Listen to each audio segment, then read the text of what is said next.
An Earl for Ellen. Blushing Brides, Book 1, by Catherine Bilson. Narrated by Catherine Bilson. Prologue. December 1817. "I'm sorry, Miss Bentley." The land steward twisted his hat between his hands, an expression of genuine distress on his weathered face. "The living's been awarded, though, and the new vicar will be arriving soon to take up residence. You've 2 weeks to vacate the vicarage." Ellen Bentley clung to the doorframe, hoping it would keep her upright as her knees threatened to give way. "My father was laid to rest just this morning, Mr. Ellis, and as a female I was not even permitted to stand at his graveside to offer a proper farewell. I'd hoped to seek an audience with the Earl this week." A distant cousin, the Earl of Havers did not acknowledge their relationship, but she'd planned to ask him only for a letter of recommendation for employment. Perhaps assistance to find a post somewhere, as a governess or companion.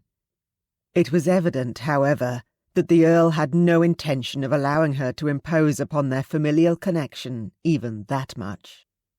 Mr. Ellis was clearly acting on his employer's orders. "I am being thrown from the only home I have ever known," was all she could think. "I'm right sorry, Miss Bentley." The steward twisted his hat again. In her state of shock, Ellen noticed minute details, the furrow of concern between the man's beetling brows, the mist hanging in the air from his quick breathing in the cold morning air, the way his twisting hands were damaging the hat's felt brim. "I understand, Mr. Ellis," she said quietly at last, and watched as he gave her a shallow bow before turning on his heel and retreating down the garden path. The church bell tolled, clear in the frosty December air, and the tears Ellen had been holding back since her father's death from the influenza 3 days earlier, not even 2 weeks after her mother was laid to rest in the cold ground, finally flowed. She sank to her knees there in the doorway of her home and bawled like a child. What in the name of God was she going to do now? Chapter 1. 8 months later. Ellen was picking tomatoes from the vines in the garden when she heard a horse trotting along the lane, regular hoofbeats punctuated by the sound of a man whistling a tune. He sounded jaunty, happy in the bright summer afternoon, and she found herself smiling, thinking that it was nice to hear someone sound so carefree.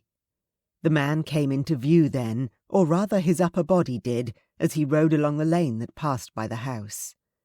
Spotting her over the hedge, he reined in his horse. "Good afternoon, miss. Could you tell me if I am on the right road for Haverford Hall?" "I'm afraid you just missed the turning, sir," Ellen said politely. "'Tis about a 1/4 mile back that way, on your left." "Much obliged to you, miss." He doffed his hat with another smile, and she noticed how handsome he was, though his horse was a broken-down nag and his clothes looked worn. She smiled with a little tip of her head, but said nothing else, and he turned his horse about to ride on. Pretty girl, Thomas thought, but he wasn't there to look at pretty girls. Riding up the long avenue lined by larch trees that led up to Haverford Hall, he paused for a moment to gaze in wonder at the building. His grandfather had described it to him many times, in loving detail, but Thomas had honestly thought the old man had been exaggerating, his memory not quite what it once was. Now that he saw the hall for the first time in person, Thomas realized that he had been doing his grandfather's memory a disservice, because the house was just as magnificent as he had always been told. Built of the local honey-coloured Cotswold stone, it glowed golden in the afternoon sun, windows all along the face of the building glinting in the light.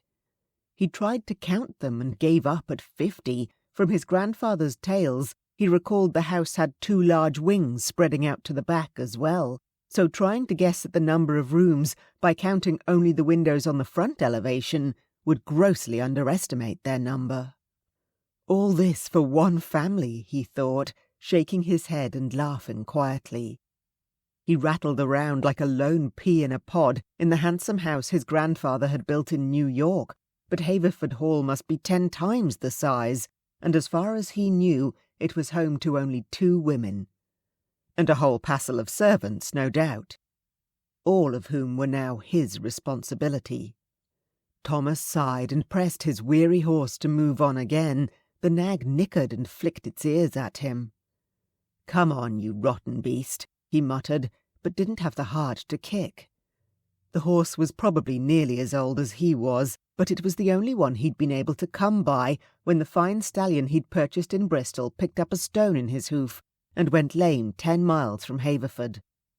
Goliath had stumbled badly, startling Thomas, who'd been riding along in a daze, and much to his embarrassment, he'd fallen off. Scrambling to his feet covered in dust, he'd groaned to see Goliath standing with one hoof held high off the ground and his noble head hanging low. "Not your fault, my fine fellow," he murmured to the stallion, searching his pockets for a tool to remove the stone. Goliath was too lame to ride, so Thomas led him on to the next village, where the blacksmith was happy to take care of him, but could only provide this sway-backed old mare to carry Thomas on to his destination. He debated dismounting and leading the horse. He was arriving in a poor enough state. He'd be lucky if he wasn't turned away at the front door as an impostor. Walking his horse wasn't likely to make much difference at this stage. He had to leave her at the bottom of the imposing steps leading up to the front door, but he was quite sure she didn't have the energy to run away anyway as he mounted the steps to knock on the huge double doors.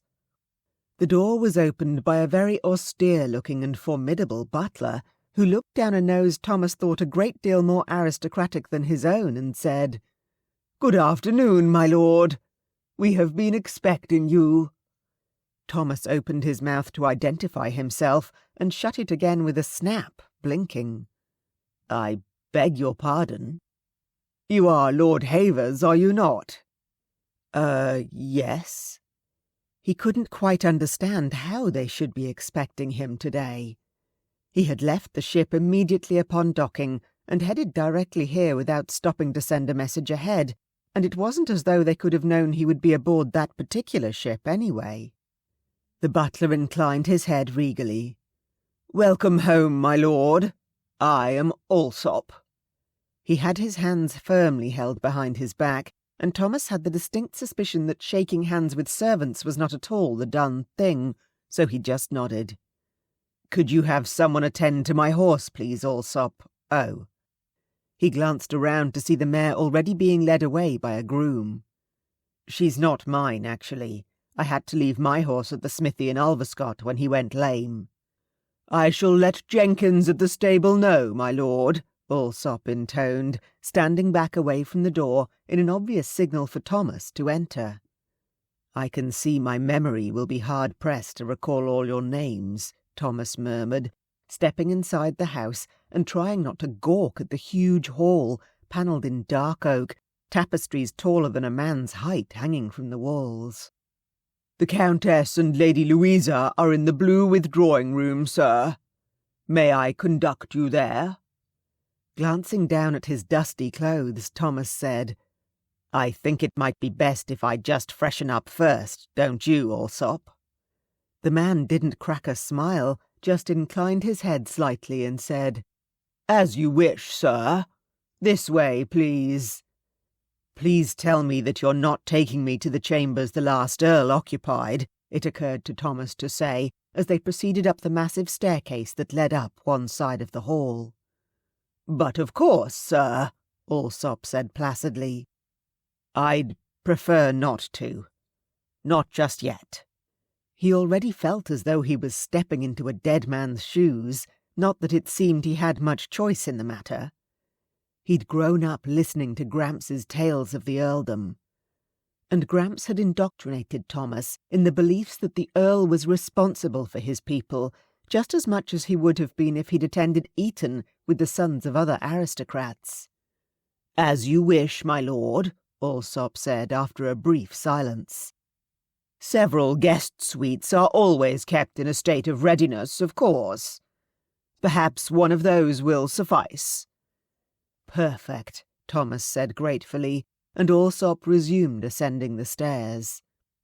"The Cromwell suite, I think, my lord. We will pass through the long gallery on the way." He was going to need a full guided tour, Thomas could see, or he would be constantly lost. Allsop led him into a room that seemed very nearly as large as the great hall below, and Thomas's jaw dropped. "Now I see why you were so certain of my identity," he murmured, gazing up at his own likeness, repeated again and again. Portraits lined the walls, and a goodly number of the gentlemen in the paintings were very obviously related to him. Dark brown hair, a strong chin, and eyes of a shade somewhere between blue and grey were apparently Haver's traits that held strong through generations. Allsop inclined his head again. "Indeed, sir." He seemed to hesitate before gesturing to one of the paintings, done in the style of half a century earlier. "That is your grandfather, Lord Matthew, I believe. The younger child on his mother's lap." Startled, Thomas walked closer to inspect the painting. There were 3 children depicted with their elegantly dressed mother, a boy of about 10 who would be Michael, Matthew's older brother, and a girl of about 7, which would make Matthew 4 in the painting. The children looked happy in the painting, the older boy standing behind his mother's chair with an open book in his hand, Matthew on her lap with a toy soldier in each hand, and their sister sitting on a footstool with an orange cat sleeping in her lap. "Is that Lady Eleanor?" Matthew had often talked of his sister. She had married beneath her station to a local clergyman, but both her brothers had been too fond of her to try and deny her when she wished to follow her heart. "The little girl with the cat?" "I believe so, my lord. The countess or Lady Louisa would be able to tell you more about them." With that it seemed he would have to be content, at least for now. Allsop resumed his stately pace, and Thomas followed along, watched every step of the way by the painted eyes of his ancestors. The Cromwell suite was rather more luxurious than the name implied, and Thomas looked about in approval as Allsop showed him in, taking in the canopied, thickly mattressed bed, the elegantly made walnut furniture, the heavy velvet curtains at the windows. "Very suitable, thank you." "I will have someone bring hot water directly, sir. Your luggage?" "My trunks should arrive from Bristol tomorrow." He smiled a little guiltily. "I'm afraid I was over-eager to see Haverford Hall and to meet my family. I do have a clean shirt and breeches in my saddlebags." "Very good, my lord," and Allsop withdrew, leaving him alone. Going to the window to look out, Thomas found that he was at the rear of the house, or at least on the opposite side to where he had entered. He was looking down onto a sheltered courtyard between the 2 rear wings of the house, immaculately manicured gardens separated by gravel walks. A gardener was carefully pruning roses. Everything seemed very orderly, Thomas thought. He'd heard stories of Americans in similar situations to himself, returning to England to find their ancestral estates in ruins, having to put their entrepreneurial skills to use to rescue the family fortunes, but Haverford Hall was a far cry from ruined. What would he even do here? Presumably the estate business was all handled by a steward, and a very efficient one from what Thomas could see. His musings were interrupted by a knock at the door. "Come in," he called, and smiled when a young man Thomas estimated to be a few years younger than himself entered, and stood with his hands at his sides to offer a bow. "Hello." "My lord." "I'm Allsop, my lord. I was your cousin Oliver's valet." "Another Allsop? Your father?" "My uncle." This Allsop was capable of smiling, it seemed, anyway, a small grin lifting the corners of his mouth. "It's going to confuse the dickens out of me. What's your first name?" Kenneth, my lord, but really—" "No buts. I shall call you Kenneth, and you shall call me Thomas, because I'm already sick of being called my lord, and I've only been on English soil since this morning." Kenneth gaped at him. "That would be more than my job is worth, my lord." "Since I'm now your employer, I beg to differ." Thomas smiled at him. "Come now, it's a nice easy name. Thomas." "Sir?" Kenneth offered a compromise with a slightly panicked expression. "I guess that'll do for now." Clearly, he'd have to work on it. Kenneth might loosen up some when he became more comfortable with Thomas. He sincerely hoped the younger Alsop wasn't going to be quite so stiff as his uncle. Another knock on the door announced the arrival of 2 burly footmen with cans of steaming water, and another came in behind them bearing his saddlebags. Idly wondering just how many servants Haverford Hall actually maintained, Thomas shrugged out of his dusty coat and allowed Kenneth to take it from him. There was a mirror hanging above the dresser on the wall. One glance in it had Thomas wincing and relieved he had made the decision to wash up before meeting the countess and her daughter. He looked even worse than he had thought after his tumble from his horse. It was a good thing that the Havers' blood apparently ran strong in his veins, or Alsop would undoubtedly have turned him away at the door like the vagrant he resembled.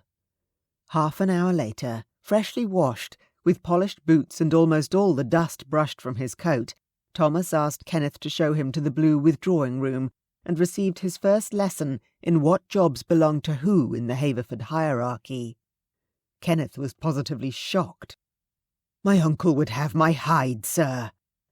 If you would like to go somewhere in the house, I shall summon one of the footmen to conduct you until you find your way around, but to be presented to the Countess and Lady Louisa, that is my uncle's prerogative." He sent one of the footmen who had returned to collect the used washwater hurrying off, with instructions to collect Alsop at once. "I'm going to make a lot of mistakes of this sort," Thomas said dismally as he waited. "Do you think everybody will just put it down to me being an uncouth American?" "I'm sure they won't use the word uncouth, sir," Kenneth said, lips twitching very slightly, and Thomas decided that his valet did have a sense of humour, however well he might try to hide it. "Not to my face, anyway." "One hopes that they will not say anything so rude behind your back either, my lord," Alsop said behind him, and Thomas almost jumped out of his skin. "Good Lord, make a noise, man." "I shall endeavour to remember to do so in future, my lord." "Does he ever smile?" Thomas mouthed to Kenneth as he left the room in Alsop's imperious wake, sighing as the valet shook his head in response. Alsop led him back through the long gallery again, but turned in the opposite direction when they reached the top of the stairs, leading him into what Thomas was fairly sure was the eastern wing of the house. They proceeded past several closed doors before Alsop came to a halt and knocked upon a door. Thomas admired the painting of a handsome bay horse hanging on the wall opposite the door, making a mental note of it as a landmark. He didn't hear anything behind the door, but apparently Alsop did, because he opened the door and stepped inside, intoning formally, "The Earl of Havers." "That's me," Thomas thought, with a sense of unreality coming over him. Entering the room, he stopped dead, his jaw falling open, as he came face to face with the most beautiful girl he had ever seen. "Lady Havers, the Countess of Havers, and Lady Louisa Havers," Alsop declared, startling Thomas and making him snap his jaw shut. He could barely drag his eyes from the vision of loveliness that had to be Lady Louisa long enough to give the Countess a bow. "It is lovely to meet you at last, my lord," the Countess said formally, and Lady Louisa echoed her in a soft, musical voice. It was an effort to keep his eyes on the older woman as Thomas said, "Please, my lady, though we have never met, you are the only family I have, and I am proud to claim you as such. I would be honoured if you would call me Thomas." The Countess was a handsome woman in late middle age. Thomas thought that she had once been a beauty to rival her daughter, though age had blurred the show-stopping nature of her good looks somewhat. Wearing an expensive-looking gown in pearl-grey silk trimmed with lavender ribbons, her fair hair drawn back beneath a lace cap, she curtsied to him, the gesture somehow regal and not deferential at all. "That is very good of you, Thomas. Perhaps you would care to call me Aunt Clarice." "I should be delighted." He bowed again, beginning to feel a little foolish with all the bobbing up and down, but at least he could now turn to Louisa. "I should like you to call me Louisa," she said, in that softly musical voice, smiling at him. "I am so happy to meet you both at last," he said truthfully, staring at Louisa. She blushed prettily under his scrutiny and followed her mother's lead in seating herself. The Countess gestured to a chair, and Thomas sat down too, feeling gauche and awkward beside their cultured, studied Grace. He really needed to stop staring, but Louisa was beyond beautiful. She was glorious, with thick golden curls framing a pale, finely boned face, soft rosy lips and deep blue eyes giving her an almost doll-like prettiness. She was no cold porcelain figurine, though, not with that lush figure that looked as though it had been poured into a lavender silk gown, a band of lace at the neckline, the only thing retaining her modesty. If dresses like that were London fashion, then Thomas was all for it. He tried to remember Louisa's age. His uncle's letters had been brief and sporadic at best, and had stopped entirely after Gramps died 5 years ago. Surely she was old enough to be out in society, though. He wondered why she wasn't married, but perhaps she had been just due to start the London season when her father died. Recalled to his duty, he said, "I must offer my most sincere condolences for the loss of the Earl and Lord Oliver. I was deeply grieved to hear of their deaths. I hope you will believe that I was perfectly content in my life in America, and never for a moment coveted the earldom." The Countess inclined her head. "Thank you, Thomas. That is kind of you to say. You look very much like a Havers, I must say. Alsop said that you saw the Long Gallery." "Yes, Aunt Clarice, I did, and I do hope that you or my cousin will have time to tell me who all those handsome fellows and beautiful ladies were, one day soon." They both smiled at that. "You will have to have your own likeness taken," Louisa said. "I suppose so." It hadn't even occurred to him. "Sir Thomas Lawrence is a very fine painter. He recently completed a portrait of Louisa, which hangs now in the music room," the Countess offered. "Perhaps you could commission him to take your likeness." "Perhaps, but after painting Louisa, surely all the rest of us mere mortals must look as ugly as mules to his eyes," Thomas said. Louisa blushed again and looked down at her lap. Busy staring at her, Thomas didn't notice the Countess's satisfied smile. Chapter 2. "I believe I have some news that may be of interest to you, my dear," Mr. Bledsoe announced at dinner, 2 evenings after Ellen had seen the stranger riding along the lane. "Well, do not keep us in suspense," his wife Demelza cried, setting down her fork.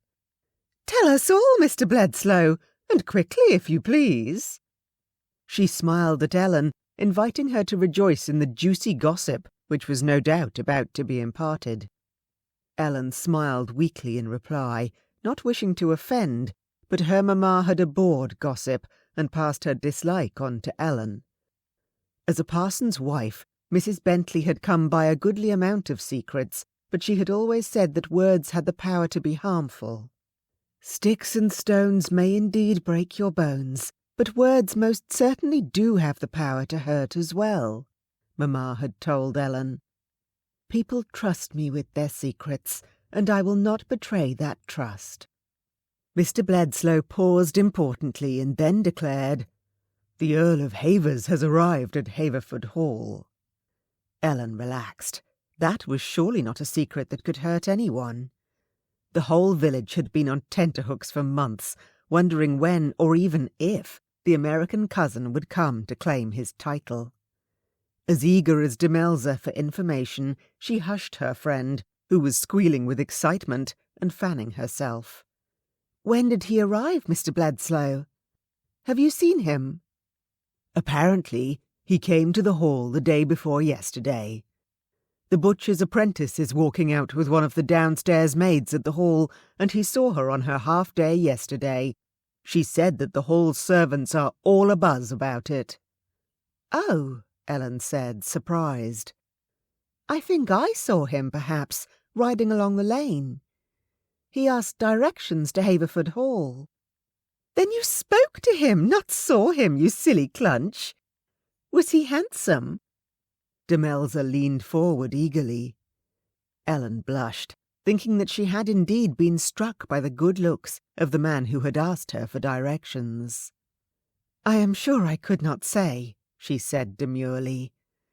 "I only saw him briefly, riding his horse. He spoke to me over the garden hedge.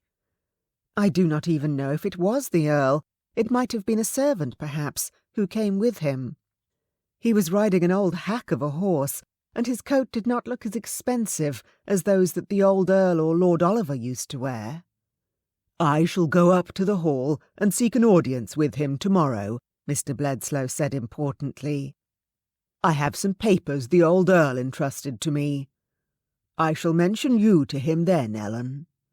She said nothing, just quietly carried on eating her dinner. She was nothing to the new Earl, a distant, penniless cousin. He was obliged to do nothing at all for her, and considering the attitude of every member of the aristocracy she had ever met, was likely to consider her of no more importance than the dirt on his shoe, that is, of absolutely no importance, and to be scraped off at the earliest opportunity. Once Mr. Bledslow had confirmed that the Earl had no interest in her, she would begin tomorrow to look more seriously for paid work. She would ask Mr. Bledslow for his newspapers, and begin writing letters, applying for situations as a governess or companion. It was time to earn her keep. Demelza was a dear friend who had come to Ellen's rescue in those ghastly days after her father's funeral, when she had nowhere else to go, insisting that Ellen must come to stay with the Bledslows for as long as she wished, but Ellen was conscious she was living on her friend's charity. The situation could not continue forever. Eating his breakfast, and managing to miss his mouth with his fork more often than not, because he couldn't stop gazing at Lady Louisa, demurely nibbling on a buttered scone, Thomas was startled when the butler announced that he had a visitor. "Who is it?" Thomas asked, discarding his napkin and rising, almost relieved for an excuse to stop making a fool of himself. He'd already smeared jam over his chin twice. "The local solicitor, Mr. Bledslow," Allsop intoned formally. "He can have no business with you, Thomas dear," the Countess said dismissively. "My husband conducted all his legal matters through our London solicitors, of course. Send him away, Allsop." "No, I'll see him, Aunt Clarice. He is a neighbour, after all." Lady Havers blinked at him, apparently quite bemused. "I do not know how things are done in America, Thomas, but here neighbours are other members of the gentry, not solicitors." The scorn in her voice made Thomas blink. Gently he said, "In America, neighbours are the folks who live close by and who we see regularly, ma'am, no matter what their station in life." Turning away, he said, "Lead the way, Allsop. To, He hadn't the faintest idea where one received visitors of any rank at all. "The study, my lord." Allsop actually cracked a little smile. "This way, if you please." "I actually think I can find the study," Thomas said cheerfully to Allsop as they left the small dining room where he'd learned the family customarily ate breakfast. "It's down that corridor and just past the really short suit of armour, right?" "Correct, my lord." Allsop didn't smile again, but Thomas was sure the butler was beginning to unbend. He'd get a chuckle from the man yet. "And Mr. Bledslow, what can you tell me about him?" "He is very well respected in the local area, my lord." Allsop paused before saying, "It's not my place to contradict the Countess, of course, but Mr. Bledslow and the Earl met regularly. The Earl was also the local magistrate, you see, so they consulted regularly on legal matters. And the Bledslow house is just past the end of the southern avenue approaching the hall." "Then he is a neighbour," Thomas said triumphantly. "Very good, Allsop. Would it be appropriate to have coffee sent in?" "Certainly, my lord. I shall have it brought in shortly." "Thank you." Thomas smiled as Alsop looked faintly startled. The servants were definitely not used to being thanked, but Thomas had no intention of changing his habits of courtesy, now that he happened to have a title tacked onto his name. Opening the study door, he entered the room with a ready smile. "Mr. Bledsoe, I am delighted to meet you, sir." The solicitor was a stout man in early middle age, his hair thinning. He jumped to his feet as Thomas entered, his expression quite shocked at Thomas's friendly greeting. Bowing, he stuttered, "Very good of you, my lord. Very good indeed. I'm honoured that you'd see me." "Nonsense. We're neighbours, and please, call me Havers," Thomas said affably. He was trying for a charm offensive. If he could catch the man by surprise at the beginning of their acquaintance, perhaps he could convince him that all the bowing and scraping really wasn't necessary. He was already thoroughly sick of it. "Yes, my Havers," Bledsoe said, his eyes wide and a little shocked. "Honoured?" He accepted Thomas's offered hand and shook. "Good, that's settled. Do sit down." Instead of rounding the huge desk and sitting imposingly behind it, Thomas caught up another chair and sat down near Bledsoe. "It's very good of you to call. I'm delighted to start meeting my new neighbours." "Neighbours? Why, yes, I suppose we are. Alsop tells me that you live at the end of the southern avenue, which must surely make you one of our closest neighbours, since the northern approach is 3 times as long, I'm told." "Not quite at the end, my Havers. A little further along the road towards Colesbourne. In fact, I believe you may have spoken to a young lady in my garden the day you arrived, asking directions." "The girl in the grey bonnet? A relative of yours?" Thomas nodded, remembering the girl and her smile, the friendly way she had spoken to him. "A friend of my wife, actually. She is staying with us for a while, since the loss of her parents. They both passed in the same tragic manner as your uncle and cousin. For which losses, please allow me to extend my condolences." "Thank you," Thomas said with a nod. "That must have been difficult, for a young girl to lose her parents both at the same time.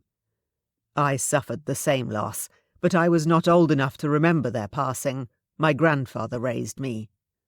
"That would be Lord Matthew." "That's right. He raised me on tales of Haverford." Thomas smiled, looking around the study, which still bore his uncle's imprint in every piece of imposingly made furniture, the choices of books on the shelves. "I'm afraid the images my imagination produced did not do it justice, though." "Indeed." Mr. Bledsoe paused, and then said, seemingly choosing his words with some delicacy, "Did Lord Matthew ever speak of his sister?" "Lady Eleanor? Frequently. I think he missed her most of all when he emigrated, and she sounded a delight. I am sorry I never had the chance to meet her. They wrote letters until her death, I believe, but that was before I was born. In fact, perhaps you can tell me. I know she married, but did she have children? I have not yet had the chance to ask my aunt about other living relatives I may have. Indeed, I am just getting used to having any." "Quite understandable, my lord. And yes, Lady Eleanor did have a daughter. In fact, if I may." Bledsoe gestured to a bookshelf behind the desk, and Thomas nodded, watching curiously as the man stood and pulled down a large, old-looking book, richly bound in gold-embossed green leather. "This is the Havers family Bible," Bledsoe told him. "The 4th Earl, that was the previous Earl's father, of course, and your grandfather's older brother, kept it updated until his death, not quite 20 years ago." Thomas nodded in understanding as Bledsoe laid the book on the desk and carefully opened it to the back pages, showing a family tree written out in several different hands. "Ah, this will be useful when I am trying to keep straight who is who in the portraits in the long gallery," Thomas murmured thoughtfully, leaning forward to look. "Here, you see." Bledsoe pointed. "The 4th Earl and his siblings, Matthew and Eleanor." A line led down from Matthew to Ellis, B. 1767, M. 1789, D. 1792. Written beneath his name was Julia Henry, D. 1792, and another line led down from there to Thomas, B. 1790. "You can, of course, write 6th Earl Havers in beside your name now," Bledslow noted. "Perhaps another day." Everything in Thomas rebelled against that right now. Maybe he'd leave it to a descendant who didn't feel like a complete imposter. He looked across the family tree and realized that he would also have to write in the date of death for Michael and Oliver. No, he wasn't ready to deal with that right now either. He moved his finger back to Eleanor's name and down from there. She had 2 daughters. Oh, one died young. How sad. 5 years old Miss Sarah Ripley had been. Looking at the dates, he realized that must have been the same year Gramps had left for America. Had little Sarah died before or after his departure? What a terrible year that must have been for Eleanor. Yes, but Miss Laura survived to adulthood. She married a Bristol merchant and they had a daughter, Susan. On a visit to her relatives here in Haverford, Miss Susan fell in love with the local curate and they married. Following the wedding, the 4th Earl bestowed the living on Mr. Bentley so that his relative Susan should be sure of a comfortable life. Thomas listened with interest as Bledslow told him about the family he had never known. Following the line written in a spidery hand in the back of the old Bible, he came to Ellen, B. 1798. The same year as Louisa on the other branch of the family tree, he noted. "Did the 5th Earl keep the family tree updated?" he asked. "He wrote in your grandfather's date of death, so I assume so. So far as I know, there were no other records that required noting during his stewardship of the title. So Ellen is still alive. Ellen is the young lady I told you about, Havers. Susan Bentley was her mother." Thomas fairly gaped at him, eyes flying back to the family tree. In all the myriad branches, so far as he could see, there were only 3 Havers descendants living, himself, Louisa, and Ellen. "Why is she staying with your wife, then, and not here with her family?" he demanded indignantly. Bledslow hesitated and then said delicately, "While the 4th Earl considered Lady Eleanor's descendants to be family, and bestowed the living on Mr. Bentley to ensure that Miss Susan should be taken care of when she married him, the 5th Earl did not." Thomas sat back and looked at the other man. "You're saying that the previous Earl, hang it, I'm just going to call him my uncle, did not acknowledge Susan and Ellen Bentley as relations?" "May I speak frankly?" "Please do, because I have the feeling that I'm missing something here. From what I see here, we hardly have any family." Thomas waved his hand over the book. "Why would my uncle not acknowledge the perfectly respectable wife of a clergyman and her daughter as members of the family? Because your uncle was a penny-pinching petty tyrant who never did a thing unless he thought it benefited him." Bledslow looked half defiant, half afraid as he said the words. A knock on the door interrupted them, a maid bringing in a tray with a steaming pot of coffee. Thomas poured a cup for Bledslow and one for himself, grateful for the interruption, since it gave him time to gather his thoughts. "What provision was made for Ellen when her parents died?" Thomas inquired. "She inherited savings of some £170, Bledslow said. "Though her grandfather was quite a successful merchant in Bristol, he married again after his first wife died and had 2 sons, who inherited his wealth.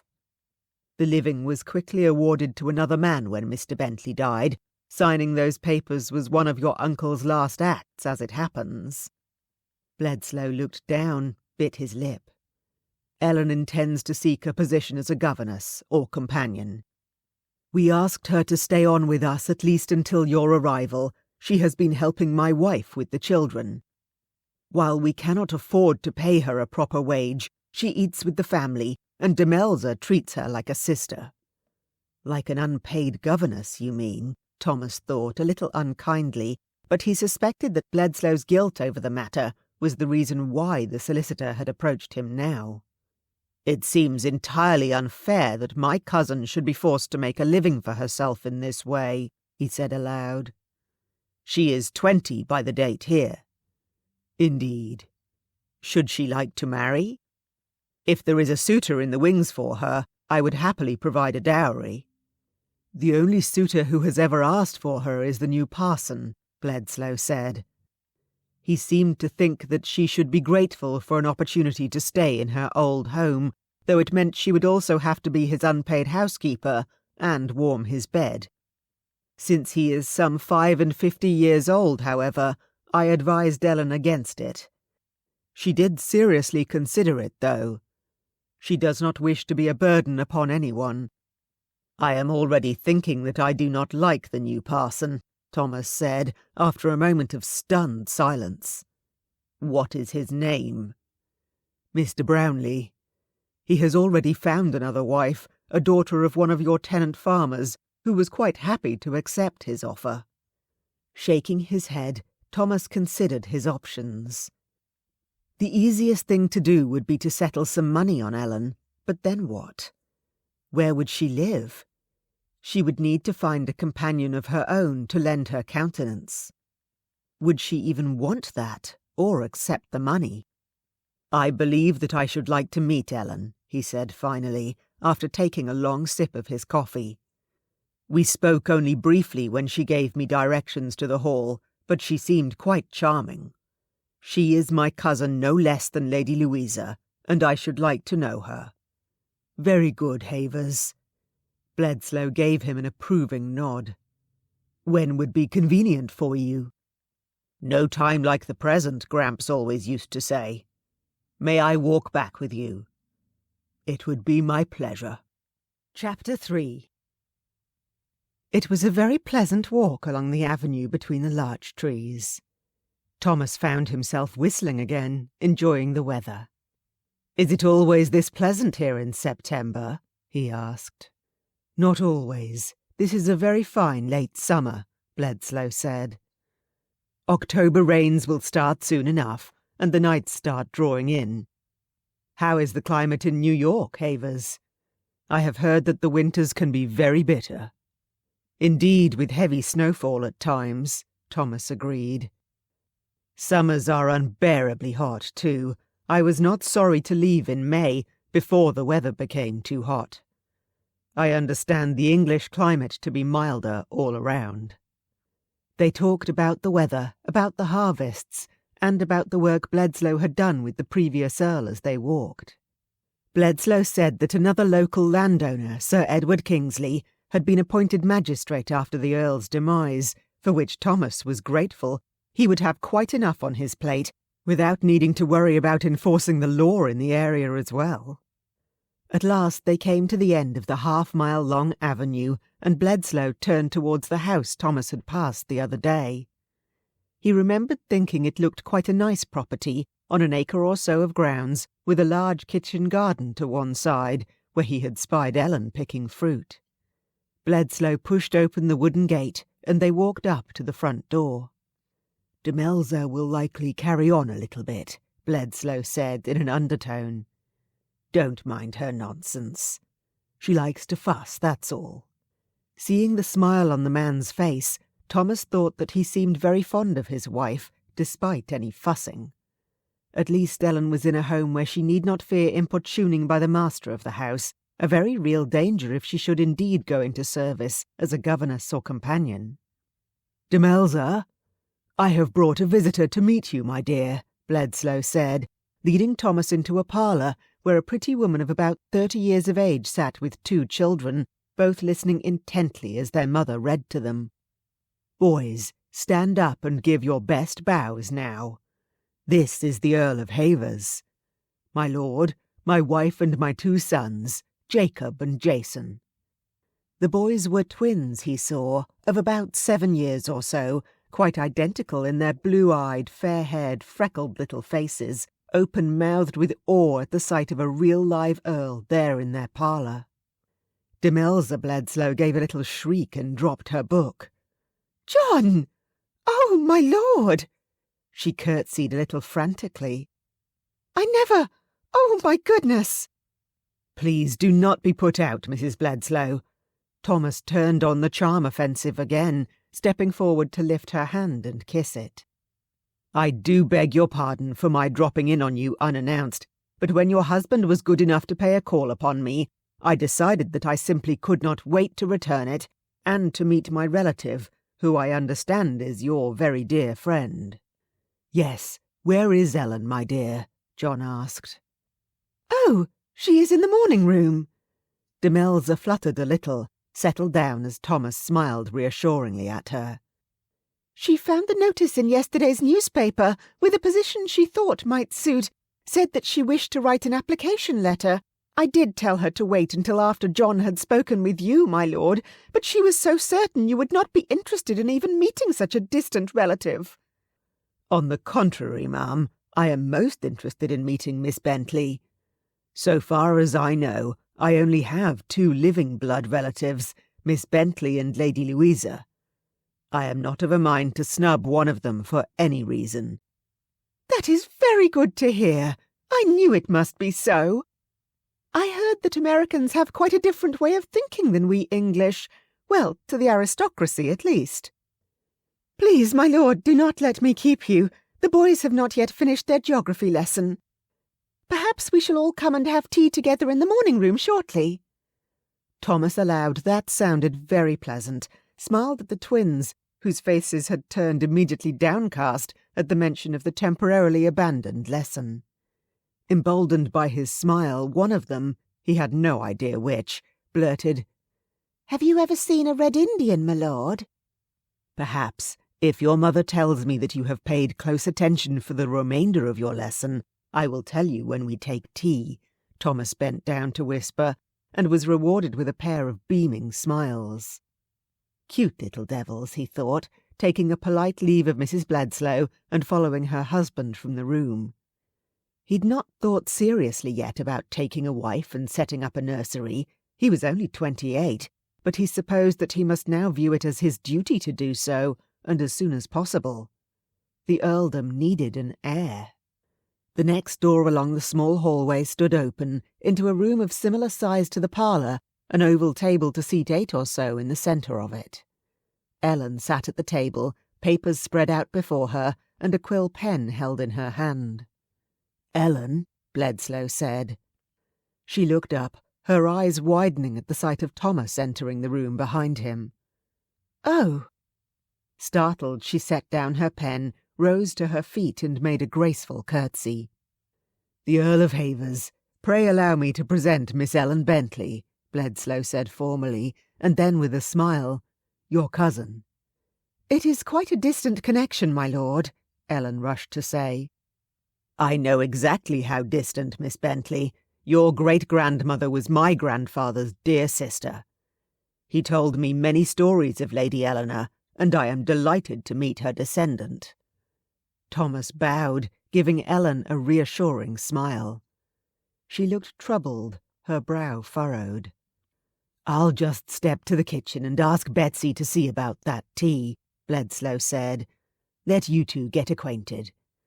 Leaving the room, he left the door standing wide open, and Ellen and Thomas staring at each other in silence.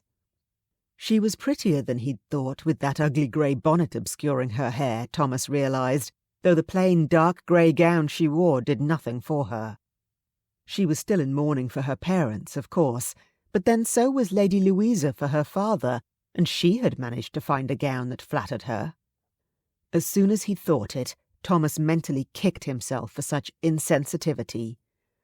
Louisa had an unlimited budget, and probably a seamstress dedicated to her wardrobe, whereas Ellen had only a paltry legacy. Undoubtedly she was making do with whatever she had, seeking to preserve her small funds for her future. "Won't you sit down, my lord?" Ellen said eventually, taking a seat herself. Thomas sat down, still taking her in. She looked thin, although Bledsoe had said she ate with the family. There were hollows in her pale cheeks and shadows beneath her eyes, a dark chocolate colour, quite unlike his own blue-grey. Her hair was darker than his, almost black, though the sunlight pouring in through the window behind her brought out some mahogany-red glints in it. He saw little resemblance in her features to either his own or Louisa, and wondered if she took after her Havers grandmother at all, or whether her looks favoured a different part of her family. Certainly, he could not immediately recall anyone in the Long Gallery's portraits who Ellen might confidently be said to resemble. "Bledsoe told me something of your situation," Thomas said awkwardly, after a moment of silence. Ellen was just sitting in silence, her hands folded in her lap, not looking at him, apparently waiting for him to make conversation. Or, he thought, issue edicts, as she might have expected the previous Earl to do. "I am very sorry to hear of the loss of your parents." "I am sorry for your loss too, my lord." He blinked in confusion. "The Earl and Lord Oliver," she prompted. "Oh, I see. I never knew them, I'm afraid. My grandfather corresponded with them to some extent while he was still alive, but since his death 5 years ago, I heard not a word until a representative from my uncle's London solicitor contacted me in New York." "I see," Ellen said colourlessly, and there was another brief silence before she said, "Do you have other family back in America?" "No, my parents died when I was very young. A fire. Gramps raised me." She nodded silently, and Thomas wondered where the friendly, smiling girl he had seen in the garden just 2 days ago had gone. She didn't know who I was then, he realized in a flash of enlightenment. She's afraid of me, of how my actions may upset her little world. "May I call you Ellen?" Thomas asked, trying to make his voice as quiet and gentle as he could. "And I should like it if you will call me Thomas, if you will. I have only 3 living relatives in this whole world, and you are one of them." Wide eyes lifted to his face, and he noticed lighter amber glints in the dark chocolate of her eyes. She said nothing for a long moment before finally saying, "I do not want to appear disrespectful in front of others, but I suppose if we are in private conversation, as we are now, I could call you Thomas." "There, that wasn't so hard, was it?" She smiled at last in response to his teasing tone. "Not so hard. I have never had a cousin before." That raised his eyebrows. "Of course you do. Lady Louisa." "I have seen Lady Louisa every Sunday at church since we were both old enough to attend, and I am quite sure she has no idea what my name is." Thomas sat back, studied her thoughtfully. Ellen looked down at her hands, biting her lip guiltily. "I should probably not have said that," she murmured. It had been decidedly snippy, Thomas thought. Very much at odds with the mild, demure girl Ellen was obviously seeking to present herself as. She had a fiery side, though she obviously sought to keep it well hidden. "No, you have every right to be resentful. I can hardly believe the way the family has treated you myself. That changes now." Her eyes were still wary as she looked at him. "What do you mean?" "What do you want, Ellen?" he asked her. "Excuse me?" Startled, she blinked at him. "What do you want? To do with your life, I mean. What are your dreams? What would you do if you could do anything at all?" She hesitated, staring at him. "I don't know. Nobody ever asked me that question before. I don't think it's a question that many girls are asked, really. We are expected to want nothing more than to be a wife and mother to some man." "That's not what you want." "Maybe." A tinge of colour touched her pale cheeks.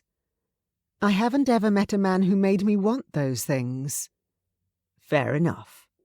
Thomas steepled his fingers, tapped his fingertips together thoughtfully. "Do I take it, then, that becoming a governess or a schoolteacher, or companion to some wealthy lady, is not in fact your life's ultimate dream?" "It is not. Until this meeting, though, I thought it was the only future that might possibly be open to me." "Are you happy here?" he asked, seeing that she seemed a little more relaxed and easy with him. "Here?" She looked puzzled. "In Haverford. I have never known anywhere else." "Staying with your friends, I mean. Mr. and Mrs. Bledsoe." "Oh, I see. Well, Demelza has been so very kind. I had nowhere else to go after Mr. Ellis told me I had 2 weeks to vacate the vicarage." Arrested, Thomas blinked. "Wait. What? Mr. Ellis, the land steward?" "That's right." "My uncle's steward ordered you out of your home? Within days of your parents' deaths?" "The very day of Papa's funeral. Mamma died 2 weeks before. She was not very strong, and once she died I think Papa just gave up the will to live." Ellen blinked back tears, remembering those awful weeks.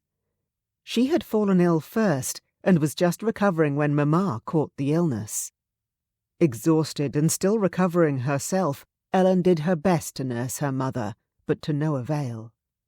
"I'm so sorry," Thomas said. "I can't believe Ellis took that upon himself."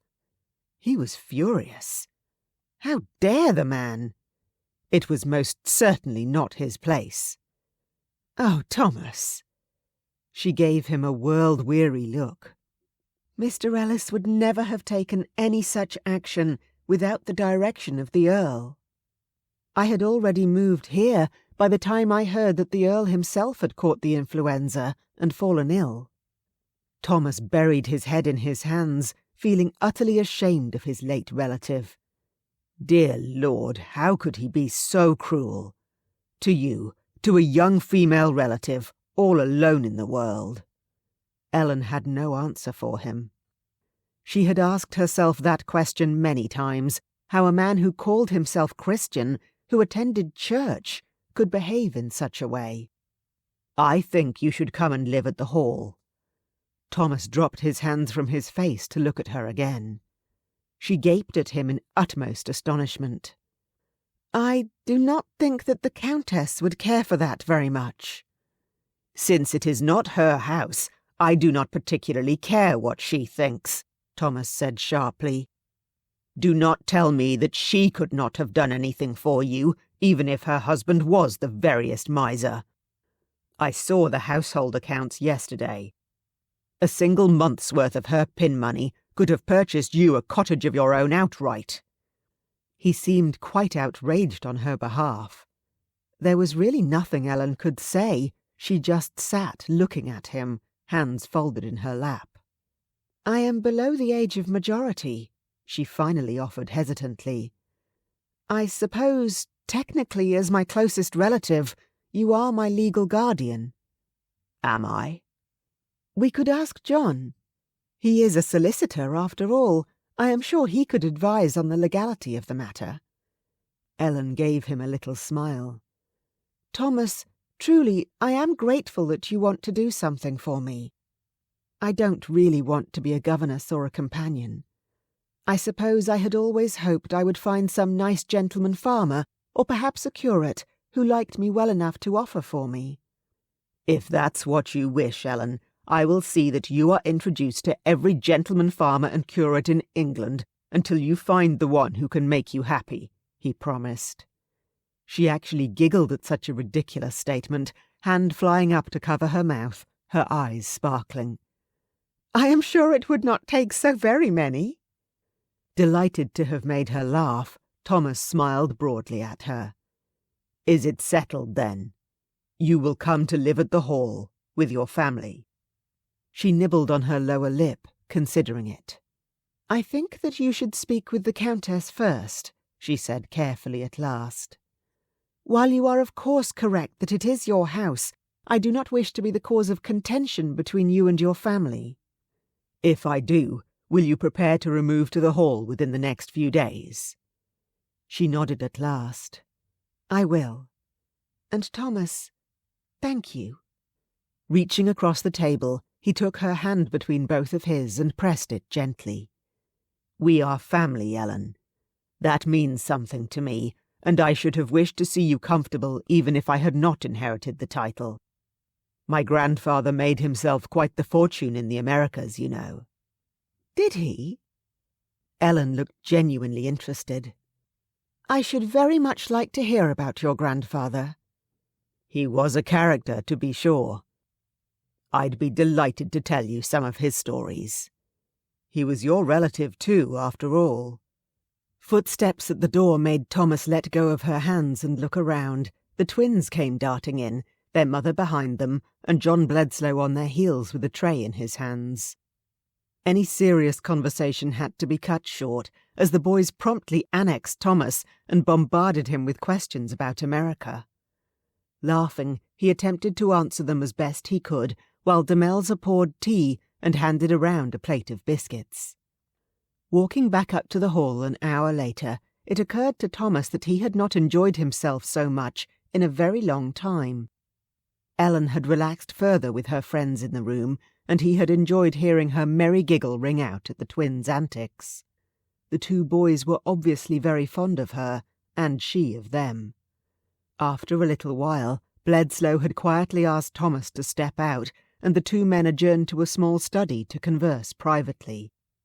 Thomas began to whistle again as he walked, feeling good about himself and the actions he'd taken that morning. Bledsoe had indicated his appreciation that Thomas wished to bring Ellen into the bosom of the Havers family. "We shall be sorry to lose her. I know Demelza quite relies upon her, but it is not fair to Ellen. She is a good, sweet girl, and she deserves the opportunity to make something of her life. I must say, Havers, I am very glad that you are not of the same mind as your late relative in this matter." Thomas was honestly ashamed that a relation of his could have treated a blameless young woman so shabbily. Ellen clearly had no great expectations, but his uncle could have made her life comfortable with barely any inconvenience to himself. Why, a dowry of a few £100 would have had every gentleman farmer and curate in the county queuing up to court Ellen. Merely dowering her did not feel like enough to Thomas now that he had met Ellen, though. Doing so would push her down that narrow path into marriage, and he wondered if she even wanted that. As she had said, women were rarely asked what they wanted from life. It was merely expected of them that they would want to be wives and mothers. Ellen deserved a chance to discover what she really wanted to be in life, and by God, Thomas was going to give it to her. Chapter 4. "You want to what?" Clarice's voice rose shrilly as she stared at Thomas, her eyes wide with incredulity. "I want our cousin to come and live here at Haverford Hall." He kept his voice even, glancing sideways at Louisa as he spoke. She was sitting with a piece of embroidery in her hands, but had not placed a stitch since he began speaking. Her face was as still and cool as a marble statue. He could not read what she was thinking. "She is a vicar's daughter!"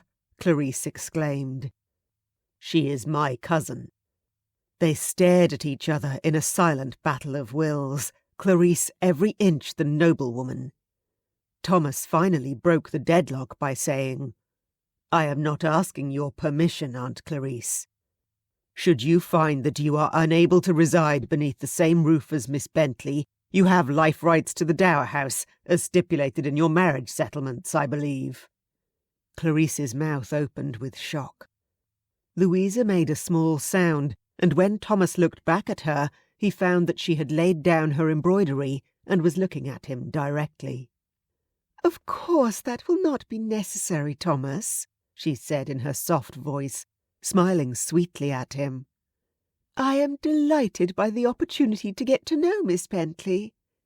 As you say, she is my cousin too. We shall be pleased to welcome her to the Hall, will we not, Mamma?" Relieved that Louisa was on his side, and pleased by her compassion and eagerness to meet Ellen, Thomas nodded happily at her. She returned her attention to her embroidery, a little smile playing about her lips, becoming colour in her cheeks. My God, she is so beautiful. Lost in gazing at Louisa, Thomas barely noticed Clarice's put-upon sigh and her eventual remark of, "Fine, then, if you must." Clarice's reaction once Thomas had left the room revealed her true feelings, however. She rose from her chair and stalked up and down, swishing her skirts about and scowling. "I cannot believe he means to foist off this girl upon us," she cried, plainly enraged at having been thwarted. "He is American, Mamma." Louisa placidly set another stitch. "I understand they have very different ideas about the lower classes. Indeed, they do not seem to think that there are any lower classes." "Utter nonsense!" Clarice harumphed.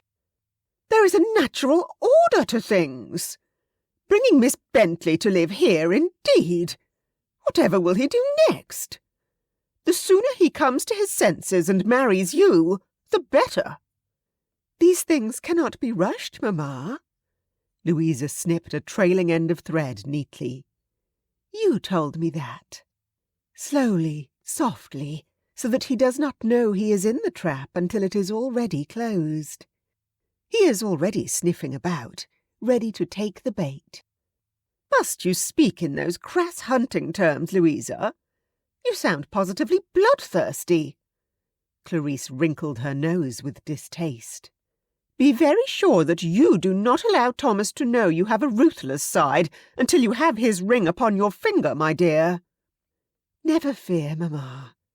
I have things well in hand. Miss Bentley will be no obstacle to our plans, I assure you." She held up her needlework, turning it this way and that to examine the tiny, precise stitches she had set. The quality of the work was undeniable, but an observer might have queried the subject matter.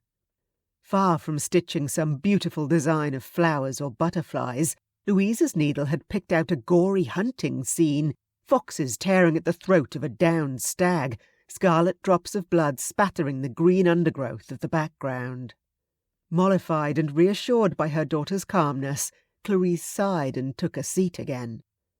"Very well, dear. For your sake I shall try to pretend I am pleased by the girl's presence." "I do not think that you need to go that far, Mamma. Let me befriend her, while you act as though you tolerate her merely because Thomas has ordered it. She will want a friend, and she will soon be willing to do anything I ask, never fear." "And then what?" "Why, then I find some suitor to marry her and take her off our hands." Louisa shrugged. "Thomas can dower her with a few £100 or so, and we will have minor squires crawling all over her in eagerness to be connected to the Havers family." Clarice looked thoughtful at that. "I suppose she might even be useful that way. I shall have a think about who might be suitable." "As you say, Mamma." Louisa picked up her handiwork and resumed stitching, the very image of a well-bred lady filling her time, as she added more blood to the hunting scene in her image. For the second time in the space of a year, Ellen found herself uprooted, but this time she was moving up in the world. She had never been closer to Haverford Hall than seeing it in the distance when walking up Wick Beacon. The previous Earl had not exactly been the type to welcome the residents of the village to his home. It truly was quite magnificent, she thought as she walked up the avenue, Demelza beside her holding her hand, John slightly ahead of them. Thomas had sent a baggage cart to collect her belongings and invited the Bledslows to accompany her to tea, doubtless hoping that their presence might help ease her transition to residing at the Hall. He had stopped by almost every day during the previous week, assuring her that the Countess and Lady Louisa were eager to welcome her to the Hall, asking when she could be ready to move. His enthusiasm was irresistible, and Ellen found herself quite excited about what the future might now hold for her. As they approached the Hall, however, Ellen found herself holding tighter to Demelza's hand.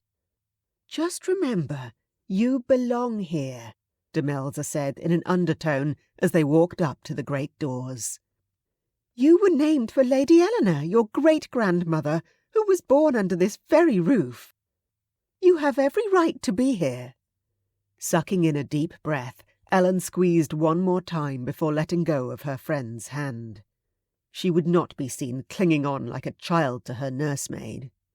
The door opened almost immediately upon John's knock to reveal a formally garbed, stern-faced butler.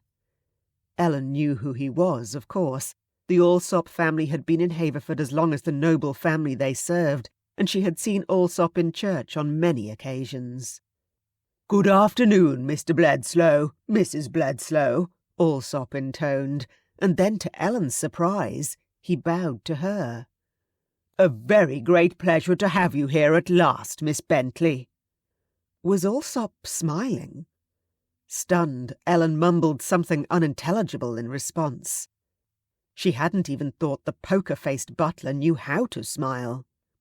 "The family are gathered in the Oriental sitting-room," Alsop informed them. "Please, allow me to escort you there." Another shock. Ellen would have thought that task might be delegated to a footman, but apparently she, was considered a significant enough guest to merit Alsop's personal attention.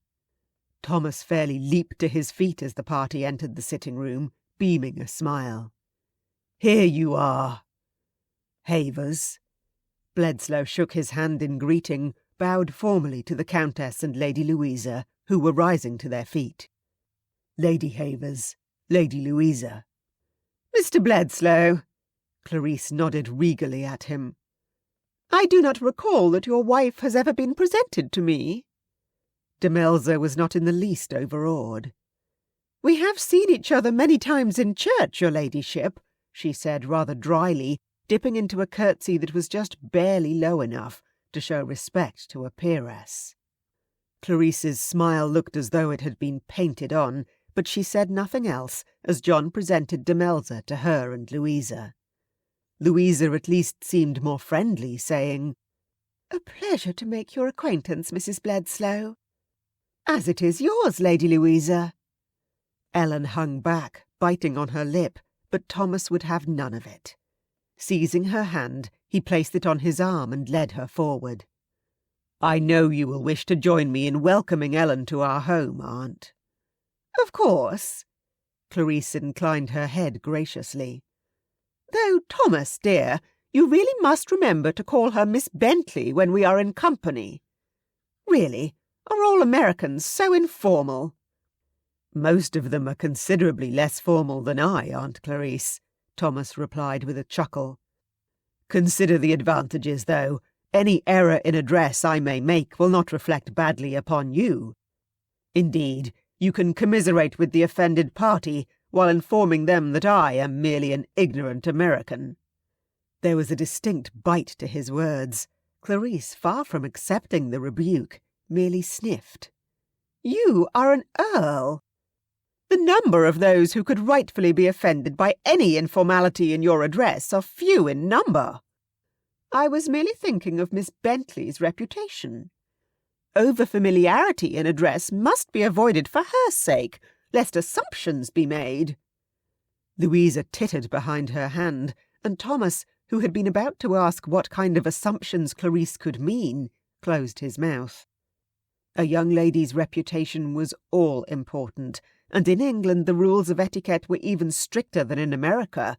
He had already worked that out. "Yes, Aunt Clarice," he said penitently at last. Ellen had not said a word since entering the room. She took advantage of the silence that fell now to curtsy and say quietly, "I am honoured to make your acquaintance, your ladyship." Clarice inclined her head regally, before tilting her head to the side and considering Ellen thoughtfully. "You have a little of the Havers colouring, though not the eyes. And the Havers nose." Ellen's hand rose instinctively to touch the feature remarked upon before she lowered it again. "So I have been told." "I have only seen a portrait of your great-grandmother Lady Eleanor as a child," Thomas put in, "but perhaps there is a picture of her in later life somewhere in the collection." "You are quite correct, cousin," Louisa said, smiling sweetly at Ellen. "It is in the music-room on the ground floor. Cousin Ellen, I must say that you resemble her quite strongly, except for the eyes, of course." Ellen smiled back, relieved that the other girls seemed disposed to be friendly. "I should be pleased to see it if you would care to show me, Lady Louisa." "Not right now, dear. We are going to have tea. Sit here by me, if you please," Clarice said, her tone making it clear that she was giving an order. Thomas frowned at his aunt, but Ellen made no objection, merely taking the indicated seat with a smile on her face, and every indication of being honoured at Clarice showing her attention. "How are you enjoying Gloucestershire, my lord?" de Melzer inquired then. "You are aware, perhaps, that the Cotswolds are considered one of the greatest beauties of England. Is there anything to compare to them in America?" Thomas smiled, turning to her. "The area is indeed very beautiful, and quite different to what I am used to. America is vast and very diverse in landscape, though I regret to say I have not travelled so much of the country as I should like. I did go once with my grandfather to see the great waterfall at Niagara, which was quite the most spectacular sight I have ever seen." "I saw a drawing of the falls once," Ellen said, a little surprisingly. "Is it not where Bonaparte's brother honeymooned with his first wife?" Everyone in the room stared at her. Ellen's cheeks coloured. "Sometimes Papa used to show me the newspapers and discuss things with me," she mumbled. "Ladies of quality do not read the newspapers, dear," Clarice said patronisingly. Thomas saw Ellen's eyes flash with rebellion for an instant before she lowered them to her hands, clasped in her lap. He immediately made a silent promise to himself to see to it that Ellen had the opportunity to peruse the newspapers whenever she wished, and to discuss them with him too. She probably had a far greater understanding of current affairs in England than he did. "Is it true that mountains of ice float in the ocean?" De Melzer changed the subject gracefully. "I have heard so, but did not see them on my voyage to England. Of course, I was lucky enough to be making the crossing at the height of summer. Winter crossings are much more perilous, I understand." Thomas turned to her with a smile. After the tea, at which Thomas and de Melzer carried the conversation with little input from the others, John and de Melzer took their leave, and Clarice summoned a maid to show Ellen to her room, while Thomas escorted John and de Melzer out. "Susan will be your personal maid, Miss Bentley," Clarice said, gesturing to the girl sunk in so low a curtsy her knees almost touched the floor. "She has been well trained as a lady's maid. I trust you will find her to your satisfaction." "I had not expected such generosity as to have a maid assigned to me at all, my lady," Ellen said. "Indeed, it is entirely unnecessary. I am quite accustomed to making shift for myself." Louisa tittered a little behind her hand. Clarice merely elevated her head a little higher. "That would be quite unsuitable," was all she said, and the conversation was at an end. Chapter 5. Haverford Hall was a maze, Ellen discovered, as she followed Susan along apparently interminable corridors and up and down several short flights of stairs. She knew that the hall had been built in several stages, the earliest part of it dating back to the 14th century, and subsequent owners adding on to it until it reached its present size. From the outside the house looked reasonably consistent, 3 sides of a square, all built from golden Cotswold stone. Inside it was something of a muddle, at least once one left the reception rooms at the front of the house. "I believe I may need a map, Susan," she said in an attempt at humour as they finally reached her new room. Or rooms, as she soon discovered, when Susan opened the door to show her inside. She had a private sitting room, a dressing room, and a bedroom beyond that, all furnished far more luxuriously than any room she had ever occupied in her life. She looked about in awe, wondering how she would ever get used to such comforts. "You'll soon find your way about, Miss Bentley," Susan said shyly. "Besides, I've a bed in your dressing room. I can take you anywhere you want to go until you have your bearings." Grateful for the consideration, Ellen nodded. Susan had already unpacked her belongings. She could see, hung her few gowns in one of the closets. They looked meagre and pathetic in the large space, and that was only one of the closets. A knock on the door to the sitting room made Ellen turn. She was halfway over to open it herself when Susan rushed past her, wide-eyed with panic. "Oh no, Miss Bentley, you must let me get that." Apparently, she was not supposed to do anything for herself. Ellen found herself wondering just what exactly she was supposed to do as Susan opened the door to reveal Thomas standing outside. "Do you like the rooms?" Thomas asked as soon as Susan admitted him. "I think Aunt Clarice would have put you up in the attics with the kitchen maids if she could, but Louisa suggested this guest suite. They call it the Yellow Room." Ellen could see why. The furniture was all upholstered in a soft shade of golden yellow, which matched the fittings on the bed and the curtains at the window. Fortunately, whoever had selected the decorations had an eye for subtlety and had not gone too overboard with the colour. The rugs on the floor were dark blue, which set the golden yellow off beautifully. "They are very pretty rooms, I thank you," she said honestly. "Far grander than what I was expecting. I do not doubt that even the servants' rooms in the attics are quite comfortable." "Not so much as I would like," Thomas said, rather unexpectedly. "I inspected them this morning.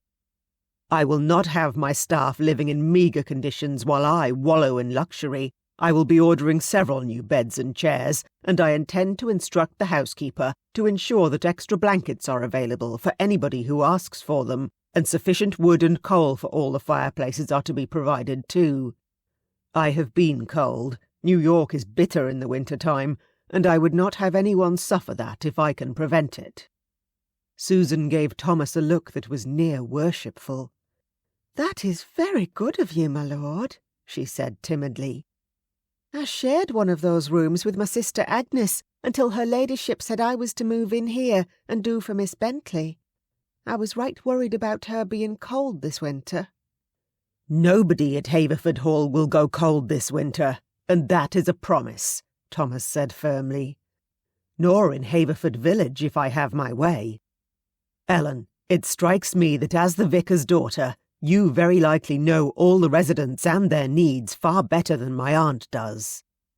"I doubt Lady Havers knows anyone with any needs," Ellen said unguardedly, before clapping a hand over her mouth. "I beg your pardon. I should not have said that," she mumbled through her fingers, her cheeks bright red. "Why not? It's almost certainly true. Aunt Clarice does her very best to only associate with the upper echelons of society. I have known her barely a week, and that much is quite obvious. Neither she nor Lady Louisa have ever visited the tenants, charitably or otherwise, I understand from the housekeeper, and I have to say that I do not approve.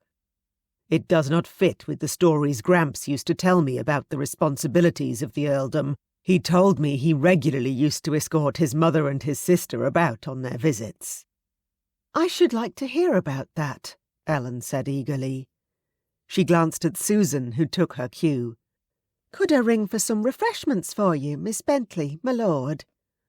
"We just had tea, thank you. What is your name?" "Susan, my lord."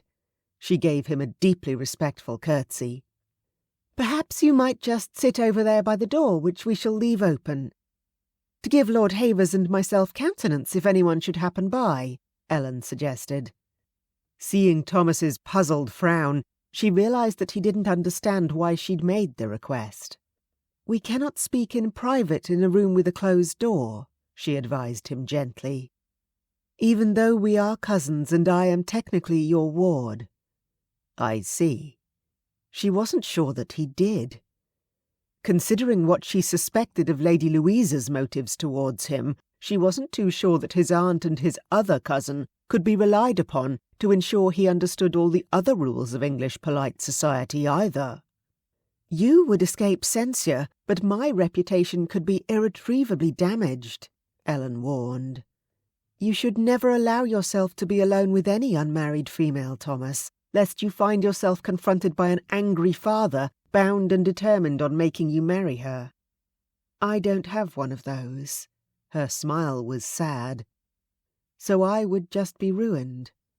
As relations we have a little more leeway than most, But you should bear in mind that there are plenty of ladies who would seek to entrap you into marriage. You are wealthy, titled, young and handsome. Avoid being alone anywhere. Lest a young lady suddenly join me, and we be found together mere moments later by an enraged father. Thomas understood what Ellen was getting at. Shaking his head at the idea of such manipulation, he smiled suddenly. You and I shall have to shield each other. You can protect me from marriage-minded misses, and I can protect you from the young men who will no doubt swarm about you. Ellen blinked. What young men? When we go to London, of course. London? She stared at him in incredulity.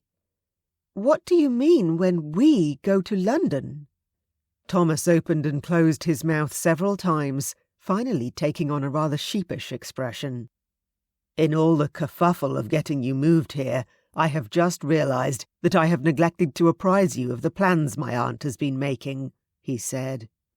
The little season is underway at the present time, and she thinks that now would be a good time for me to get my feet wet in the deep waters of London society.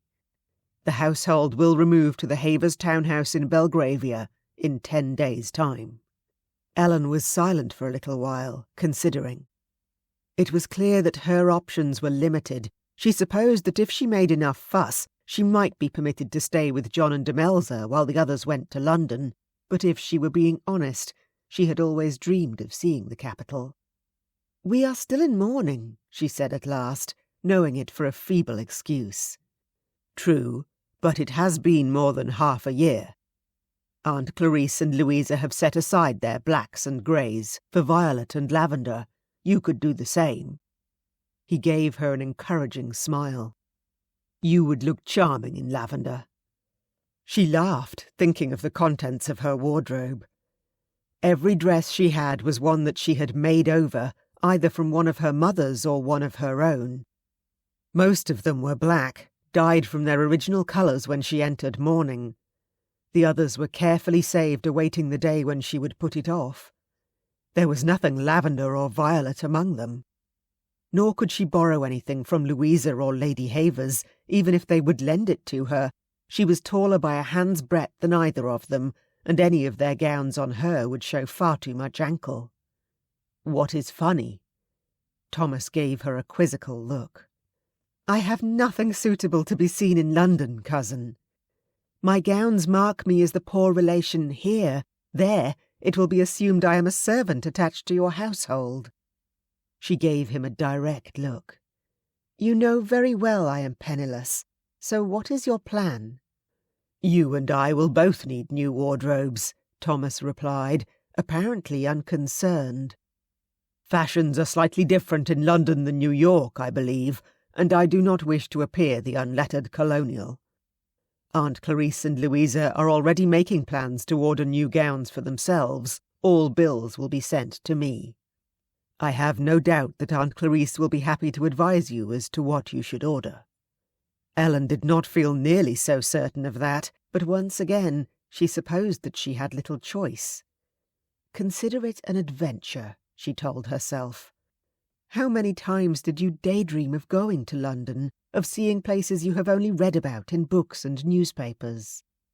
I must say that I am looking forward to seeing London very much, Thomas said, unconsciously echoing her thoughts. I have read so much about it. Bracing herself with thoughts of the adventure to come, all the new places she would see, Ellen smiled at him determinedly. So am I, Thomas. Tell me, what do you wish to see first? Chapter 6. Ellen could hardly believe the amount of baggage Lady Clarice seemed to think was necessary to remove the household to London for a few weeks. Trunk after trunk was packed and loaded onto a veritable procession of baggage carts, despite both Clarice and Louisa continually discussing the entire new wardrobes they planned to order for themselves once they reached the city. Thomas actually came out and said what Ellen was thinking when he cast an appalled eye over the mountain of trunks already strapped to one of the carts. What are you planning to do with all these things, Aunt? You have enough clothes packed here to wear 3 different outfits every day in London. Shall I take it, then, that you do not plan to visit the modistes after all?" Clarisse looked down her long nose at him and sniffed dismissively. "You know nothing about London fashions, Thomas, nor of what is required to ensure that our family remains in the first circles of society." "True," Thomas admitted with a sigh. "Very well, Aunt Clarisse. Do as you see fit." "I shall." Turning her head away from him, she called, "Careful with that bandbox, man! My favourite hat is in it." "Yes, your ladyship," the hapless footman she was addressing replied. "Come." Ellen touched Thomas's arm. "Will you walk with me, cousin?" "Indeed, I believe a walk would be just the thing right now." Thomas shook his head. "All this, I packed my clothes and moved continents on a few days' notice, with no expectation of ever returning to my old home. Everything I absolutely positively could not live without fit into just 2 trunks." Ellen said nothing as they walked along one of the curving paths that led through the hall's famous rose garden. All her belongings, treasured or otherwise, hadn't filled the single trunk she had borrowed from Demelza to transport them to the hall. She could not ever imagine owning as many beautiful gowns as Louisa and Clarisse possessed, never mind desiring more. "Are you looking forward to London?" Thomas asked. "To having some new gowns and meeting new people?" "I do not particularly care for new gowns," Ellen said, "though Lady Havers insists that I must have them, and I will accept her advice on the matter. I would not for the world bring shame upon the family, even though I am in truth a poor relation." "You are not a poor relation," Thomas said firmly. "You are one of the only living members of the Havers family." "The poorest one?" "For now." He smiled mysteriously and would say no more, even when Ellen pressed him. They had become quite friendly in the few days she had resided at the hall. It transpired that they both liked to rise early in the morning and regularly encountered each other in the breakfast room. Thomas had surprised her on the very first day by asking if she would like to see the library. Ellen agreed eagerly and was delighted when he oh so casually pointed out a table in the large room and remarked that the newspapers were always left there once he had done perusing them. "Alsop has instructions not to dispose of them for 7 days," Thomas noted. "Just in case I should think of something I would wish to review, of course." "Of course," Ellen echoed in wonder, looking around the library. She had never imagined that so many books could even exist, never mind be kept all in one room. There had to be thousands of volumes on the oaken shelves. Following her gaze, Thomas said, "It appears that the previous Earl was an inveterate reader. Much of the collection was added during his lifetime, I understand.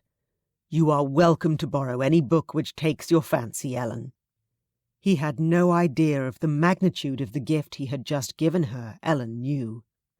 She could not adequately express her gratitude, but she tried, stumbling over her words until Thomas took her hand in his and pressed his fingers on it lightly. "Haverford Hall is your home now, Ellen.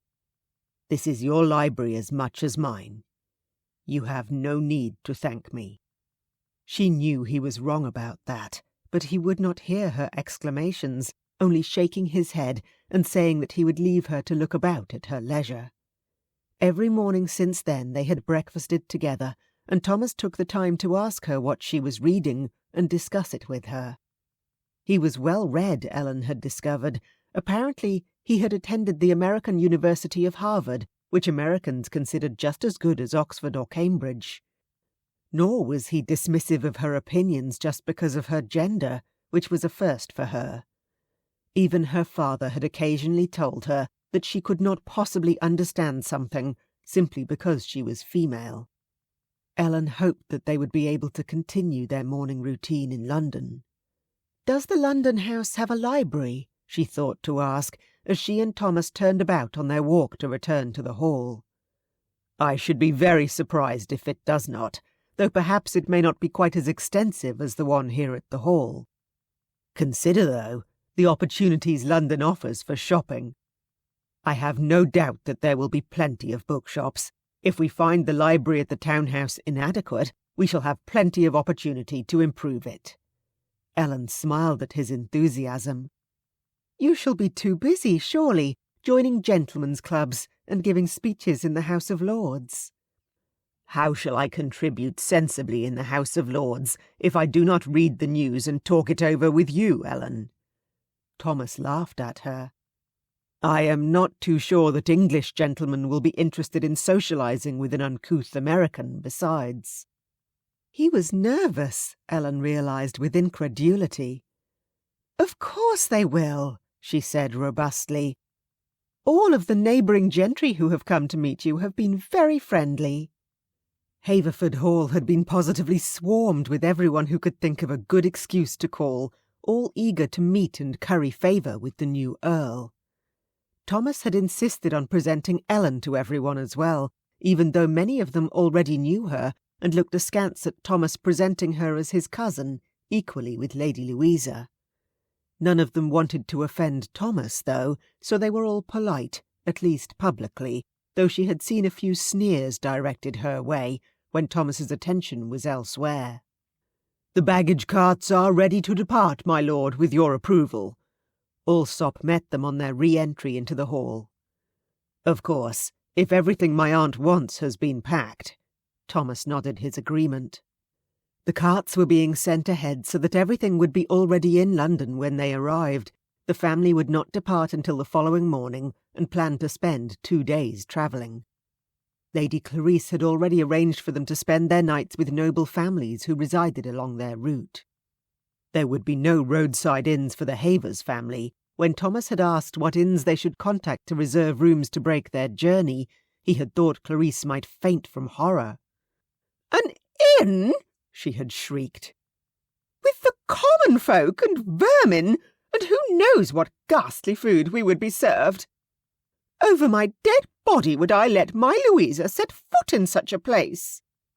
Ellen was not particularly looking forward to spending 2 days in a carriage in company with Lady Clarice and Lady Louisa. Thomas had already announced his intention to ride his stallion for most of the journey, at least so long as the weather remained clement, and she envied him the option. Peering up at the sky as they entered the hall, Ellen sent up a silent prayer for rain. Thomas's presence in the carriage would make the journey a great deal more bearable.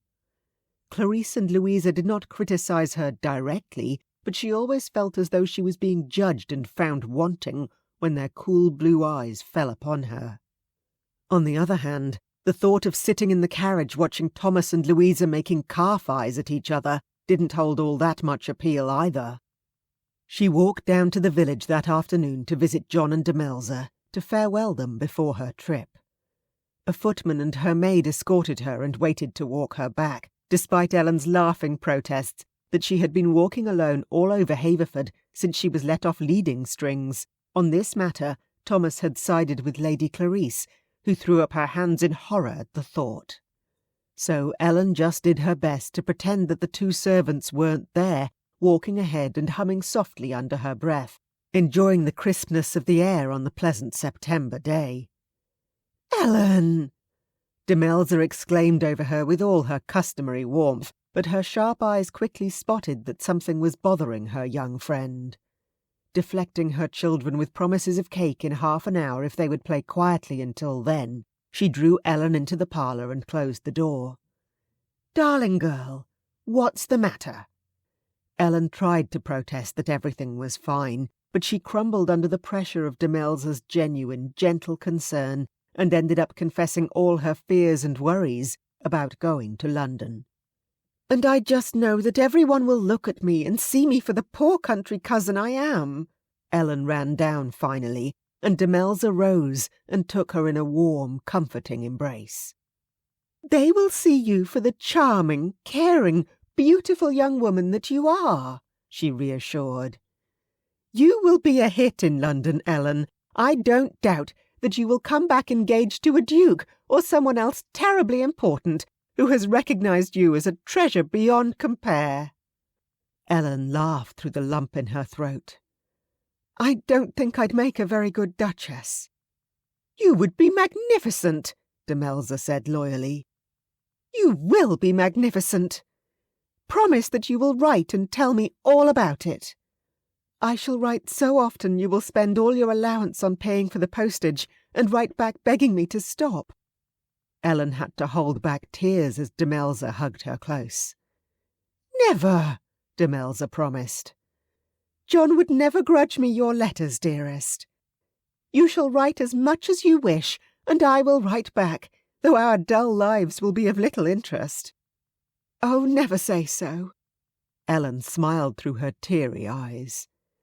"Your recounting of the boy's antics will keep me greatly entertained, I am sure." A crash in the next room made them both wince. "Talking of which," Demelza said with a sigh, "I knew it was too good to be true." "Come, they are eager for their cake, and you have reassured me." Ellen smiled bravely, and her friend took her hand, squeezed it. "You will be fine, dearest. Just be yourself, and you will soon make friends." Ellen could only hope Demelza was correct. Chapter 7. Haver's house in London was just as opulent as Haverford Hall, though thankfully not on quite such a grand scale. Susan had thankfully been permitted to accompany her, so Ellen did not feel entirely friendless, and the Havers' house staff turned out to be just as kind and welcoming as those at the Hall, at least when not under the sharp eyes of Lady Clarice. Nobody dared so much as crack a smile if she was looking. It was evident that Clarice and Louisa would, if permitted, have ignored Ellen and left her in her room when they went out, but Thomas made his expectations more than clear. Ellen was to be provided a new fashionable wardrobe, and she was to accompany Clarice and Louisa to any events to which they were invited. "We cannot accept any invitations for a week at least in that case," Clarice had sniffed in disgust. "For Ellen has not a single thing fit to be seen in, and I will not have her shame the family. It will take the modiste a week at least to put together a new outfit or two." "Nobody will have anything ready-made which could be provided sooner?" Thomas asked. "Ready-made? Rejected by other ladies as being of inferior quality or not up to the latest fashions, you mean?" Clarice's voice rose to a shriek. "Ah, very well, in that case." Thomas cast Ellen a slightly hunted look, and she smiled into her teacup. "Of course, we defer to your expertise, Aunt Clarice." "Indeed you must," Clarice harumphed, ruffled feathers obviously settling. "We shall be off to the modiste first thing tomorrow. And it is not just new gowns, you know. We must have shoes and gloves and hats and perhaps some jewels." Thomas opened his mouth and closed it again, and Ellen wondered what he had been about to say. He pursed his lips and nodded. "I will attend to the jewels. Some simple things, Ellen." "Yes, please," she said gratefully. "I am still in half-mourning after all." "Which is such a bore," Louisa put in. "Even though lavender suits me, I am so thoroughly tired of it." 3 more months, dearest, and you may have all the bright colours you wish. Perhaps we shall look into placing some orders now," Clarice said thoughtfully. "Certainly not. The fashions will have changed in 3 months, Mother," Louisa cried in disgust. Then her eyes narrowed. "Though perhaps we might purchase some of the best quality fabrics and put them by for later." "An excellent idea," Clarice approved. "Then nobody else will have them." Thomas met Ellen's eyes again, and she could see he was stifling laughter. She hid her own smile behind her cup again, though it faded when she thought that at least Thomas could escape Clarice and Louisa's snobbiness whenever he wished, whereas she was trapped and at the mercy of their whims. "What did you not say?" she asked Thomas quietly as the pair of them left the dining room. "When Aunt Clarice said I'd need jewels."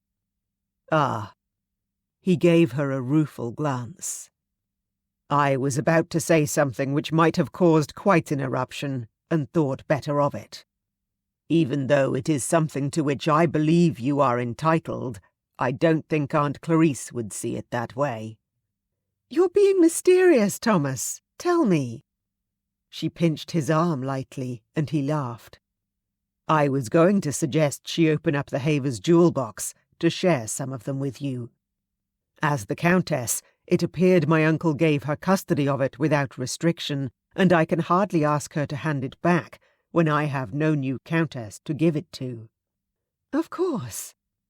I quite understand, and I'm sure everything in there would be too grand for me. I have a string of pearls from Mamma I like very much and would prefer to wear anyway." She lifted her chin proudly. "I don't need you to buy me anything." "Perhaps not," he said, his tone gentle. "But I am pleased to do it, Ellen, and as I've said before, I believe it to be no less than you are owed by the earldom. Wear your mother's pearls, and I'll buy you some earbobs and a bracelet or two, and perhaps a brooch to go with them." If it had been anyone else, her pride would never have permitted her to accept, but this was Thomas, and he was, already, quite the best friend she had ever had.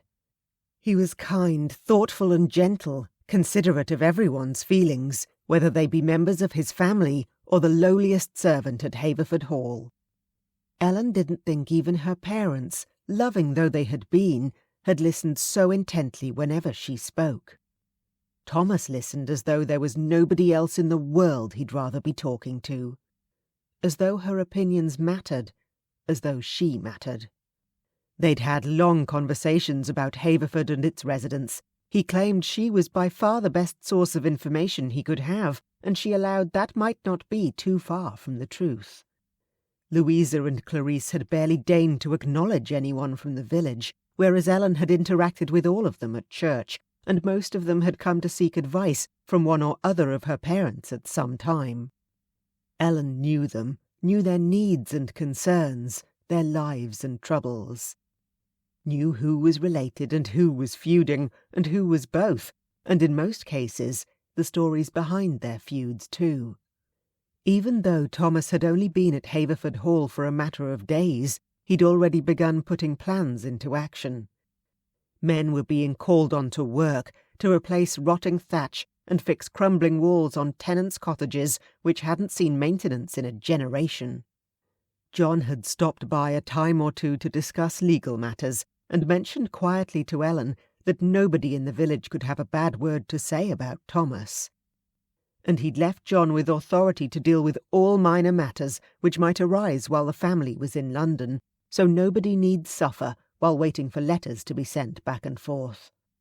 "You are so very kind, Thomas," she said softly. "And I would love some earbobs." "And bracelets and a brooch. Maybe a hairpin or two." He grinned at her unrepentantly, and she could not help but laugh. "Considering how many gowns Aunt Clarice claims I must have, all of which you will be paying for, I suppose a hairpin or two will not make much difference to your pocketbook." "My pocketbook can withstand whatever expenditure you can possibly make. I promise it."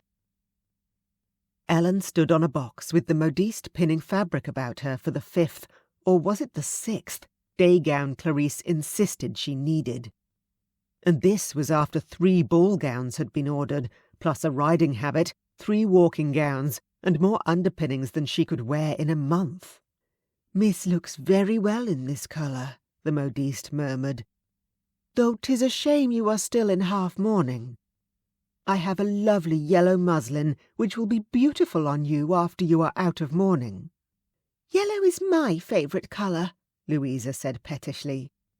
"We cannot both be wearing it. I don't like pink. You can wear pink, Ellen." Ellen blinked, looked at the row of fabric bolts set to one side, all of which Louisa had reserved for herself for when she was out of mourning. Blues, greens, orange, and yes, yellow, but there was no reason why they should ever both be wearing it at the same time, unless Ellen was allowed to wear nothing but yellow. "I like pink," she said quietly. It wasn't worth fighting over. She did like pink. She wasn't ready to wear it yet, and she wasn't sure that 3 more months would be enough for her to feel ready to come out of mourning either, but she was fairly sure Clarisse wasn't going to give her much choice in the matter. "Well, if you can really have the first gowns delivered on Friday, we shall be able to accept an invitation I've received for Saturday evening," Clarisse was saying to the modiste, looking pleased. "Of course, my lady. If it was Miss Bentley's gowns alone, I could have one delivered tomorrow." "No, no," Clarisse said hastily. "I will not have Miss Bentley in a new gown while Lady Louisa is in one of last season's creations. That would not do at all, you must see that." "Whatever you say, my lady." The modiste curtsied, but Ellen saw the slight sneer as she bent her head. "Spoiled," the woman muttered, as she disappeared behind a curtain into the back of the shop, too quietly for Clarisse or Louisa to overhear. Ellen did not disagree. She could only imagine the tantrum which might have ensued if a new gown had been delivered for Ellen while Louisa yet had none. For every item Clarisse had insisted Ellen would require, Louisa had demanded 2 for herself. "What is the event to which we are invited on Saturday, Aunt Clarisse?" Ellen inquired once they were finally back in the carriage, though they were not going home as yet, with a visit to the milliner's to occur first. "Just a small party with friends," Clarisse said with a little sniff, pinning Ellen with a hard stare. "I will need to see how you conduct yourself in a small gathering before we dare expose you to the ton at large, my girl. If you must needs have etiquette and dancing lessons so you will not disgrace us, so be it." There was little Ellen could say to that. She knew how to dance, or thought she did, having attended several assemblies and a private ball or 2 since she turned 18, but whether or not she might pass muster among the ton remained to be seen. "I will try not to disgrace you, Aunt Clarisse," she said quietly. "And of course, if you think I require further instruction, I will do my best to learn quickly." "You're meek and obedient, at least," Clarisse said with another sniff. "I dare say I might be able to find you a husband who wants a quiet wife. A widower with some children to raise, perhaps." "Oh, yes," Louisa said with a scornful laugh. "I should not want a man who already has children. Ellen may have all those suitors she pleases." "What if you should fall in love with someone who has children already, Cousin Louisa?" Ellen asked curiously. "Should you not change your mind then?" Louisa stared at her as though Ellen had suddenly begun speaking in Greek. "Love?" she cried disdainfully. "What has love to do with anything? What utter nonsense you talk! Just keep your mouth shut, Ellen, or everyone will think you a simpleton, and even the widowers will not bother with you." Crushed, Ellen subsided, not daring to say anything more. She leaned against the side of the coach and watched the London scenery pass by, de Melz's words once again echoing in her mind. "You will be fine, dearest. Just be yourself, and you will soon make friends." "I hope so," she whispered very quietly. "I do hope so." Chapter 8. 2 weeks later. De Melz's words came back to Ellen once again as she looked around the crowded ballroom, and she smiled ruefully. Her friend had never even been to London, had no idea of the ways of high society. Beauty, wealth, and connections were the only coin the ton recognised, and Ellen had none of the first 2, and little of the last. The first night wearing one of her new gowns, she had truly felt like a princess as she entered the ballroom just a step behind Louisa. By the end of the night, however, the scales had well and truly fallen from her eyes. Thomas was the only man who had asked Ellen to dance, while Louisa was constantly surrounded by a crowd of gentlemen 3 deep, clamouring for her attention. None of them had given Ellen more than a second glance. Tonight marked the 3rd ball she had attended as part of the Havers family, and she had still only ever danced duty dances with Thomas. Sipping on a cup of punch she had been forced to ask a footman to procure for her, it occurred to Ellen that she was, in fact, a confirmed wallflower. Relegated to the fringes of the room where matrons sat on uncomfortable chairs and gossiped about the gathered throng, she might as well have been invisible. With a quiet sigh, Ellen found a seat for herself. Her new dancing slippers pinched her toes, and she was glad to sit down and ease her feet. "Hello," a friendly voice said, and she looked to her left, her eyes widening as she took in the beauty of the woman sitting beside her. Around the same age as Ellen herself, she guessed, the lady wore a gown in the first stare of fashion, a choker of impossibly large diamonds around her slender throat, a mass of deep red curls artfully arranged atop her head. Hello," Ellen stuttered, a little awestruck by the lady's beauty. Why in the world was someone who looked like that sitting alone at the side of the room, engaging complete strangers in conversation? She should be on the dance floor, being fawned over by a horde of swains even larger than Louisa's.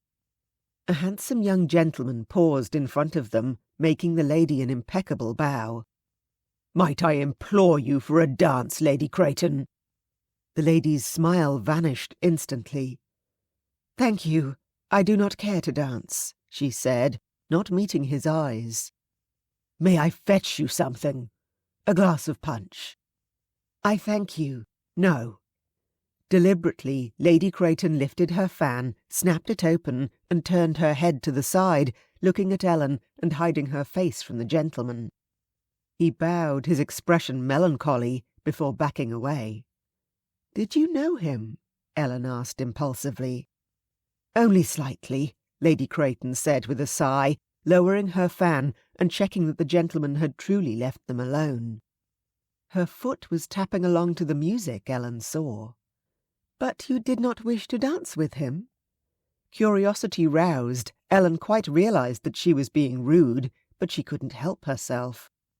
"I am not permitted to dance with anyone except my husband," Lady Creighton said with another sigh, "nor to converse with any gentleman when I am not in his presence." Ellen's eyes widened with shock. "I see," she said at last, thinking that the lady's husband must be very jealous. "So I find events like this dreadfully tedious, since generally after the first dance my husband abandons me to my own devices and heads for the card-room." Lady Creighton was lonely, Ellen realized. She offered her a friendly smile. "He does not object to your conversing with other ladies, though?" "Fortunately, no. I am Marianne, by the way." "Ellen Bentley, Lady Creighton?" "Countess of Creighton for my sins." Marianne's smile was weary. "It is a pleasure to make your acquaintance, Miss Bentley. You do not dance tonight?" "I did dance," Ellen said, a little defensively. "The second dance with my cousin, the Earl of Havers." "How nice." "And since then nobody has asked me," Ellen confessed. "I'm a wallflower, I'm afraid." "Which is quite ridiculous, for you're very pretty and cousin to an earl." "The poor relation, I'm afraid." Ellen smiled her thanks for the compliment, but she couldn't quite hide her hurt. Thomas had promised, after all, that she would be treated equally to the rest of the Havers family. She could hardly blame him for the way other people treated her, though, and how was he to know? He was from America, and no more familiar with London society and its unspoken rules than she. Marianne tilted her head curiously. "What difference does that make?" "I'm sorry, but I don't understand what you mean." "Allow me to share a story with you," Marianne said. "Once upon a time there was a gentleman with an unfortunate habit of losing at the card tables. Without particular connections of his own, he had entree into the higher circles of society through his wife's family." Spellbound and wondering who the gentleman in the story was, Ellen listened in silence. One day, the gentleman sat down to a game of cards at his club, which was particularly ill-fated. By the end of it, He had lost every possession he ever owned, and his opponents held notes of debt he could never hope to meet. He was a pauper. Desperate, he approached the only connection he had who might offer him aid in his time of need, his late wife's cousin, the Earl of Cretan. Marianne's lovely face was emotionless as she continued. The gentleman had only one thing left to offer the Earl, his 18-year-old daughter, accounted a very pretty girl by all who saw her. Indeed, her first London season was turning out a smashing success. Miss Abingdon was courted by quite a number of eligible gentlemen, all of whom were willing to overlook her lack of dowry and her father's well-known habits. Their suits all came to naught, however, when Mr. Abingdon accepted the Earl of Cretan's offer for her. Marianne's expression was remote as she finished her little story. Ellen did not quite know what to say. Miss Abingdon was evidently Marianne herself. "So, you see," Marianne said after a few moments of silence, "wealth and connections are not required in order to catch a husband, even one among the wealthiest and most highly titled in the land. There are plenty of gentlemen out there with their own fortunes, in charge of their own destinies, and I cannot at all comprehend why some of them are not looking at you and seeing a lovely young woman who would make some lucky gentleman a fine wife." Put like that, Ellen supposed it was a little odd that nobody at all approached her. There were plenty of plainer girls than she, of no greater wealth and in many cases lesser family, who regularly appeared on the dance-floor in the arms of eligible young men.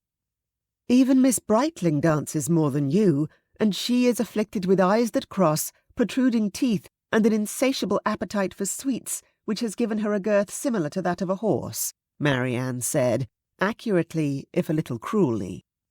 "Why does Lady Havers not introduce you to some of the young men buzzing about her daughter?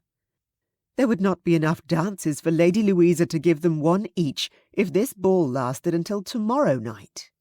I suppose maybe Lady Havers does not want me distracting from Louisa's limelight," Ellen said uncertainly. Although she was not sure why Louisa apparently needed suitors at all, her play for Thomas had been both obvious and apparently successful. Thomas stood glowering jealously at Louisa's group even now. Poor Thomas. Every time Louisa smiled at one of her swains, he looked most distressed. Ellen wished that she might say or do something to comfort him. "The Earl needs to stop pining after Lady Louisa and start making acquaintances of his own social circle," Marianne said. "I'm afraid that I may not speak to him to effect introductions, but there are some ladies I might introduce you to, if you would be willing. They have relatives near to your cousin's age, who are upstanding young men." The slightly wistful tone in Marianne's voice made Ellen wonder if the young men in question had been among her suitors before she was married off to Cretan.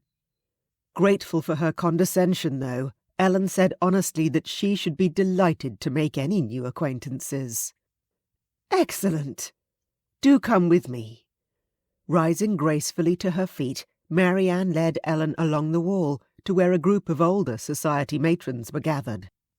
"Lady Jersey, Lady Sale, Mrs. Peabody. May I introduce Miss Ellen Bentley to your notice? She is a cousin of the new Earl of Havers." "An American?" Lady Sale said sharply.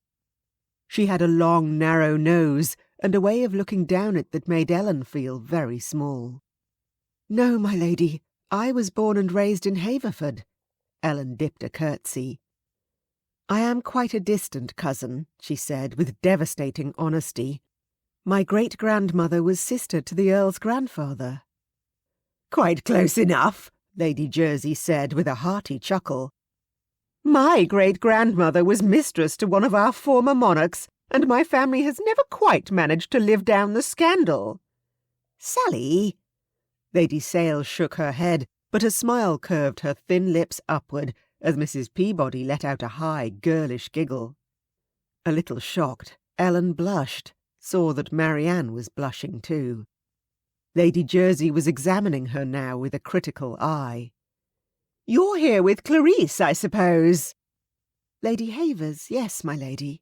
Ellen nodded. Never did like her. Why isn't she introducing you about, Worried you'll be competition for her daughter, Laura, is it? Lady Louisa, Mrs. Peabody corrected her.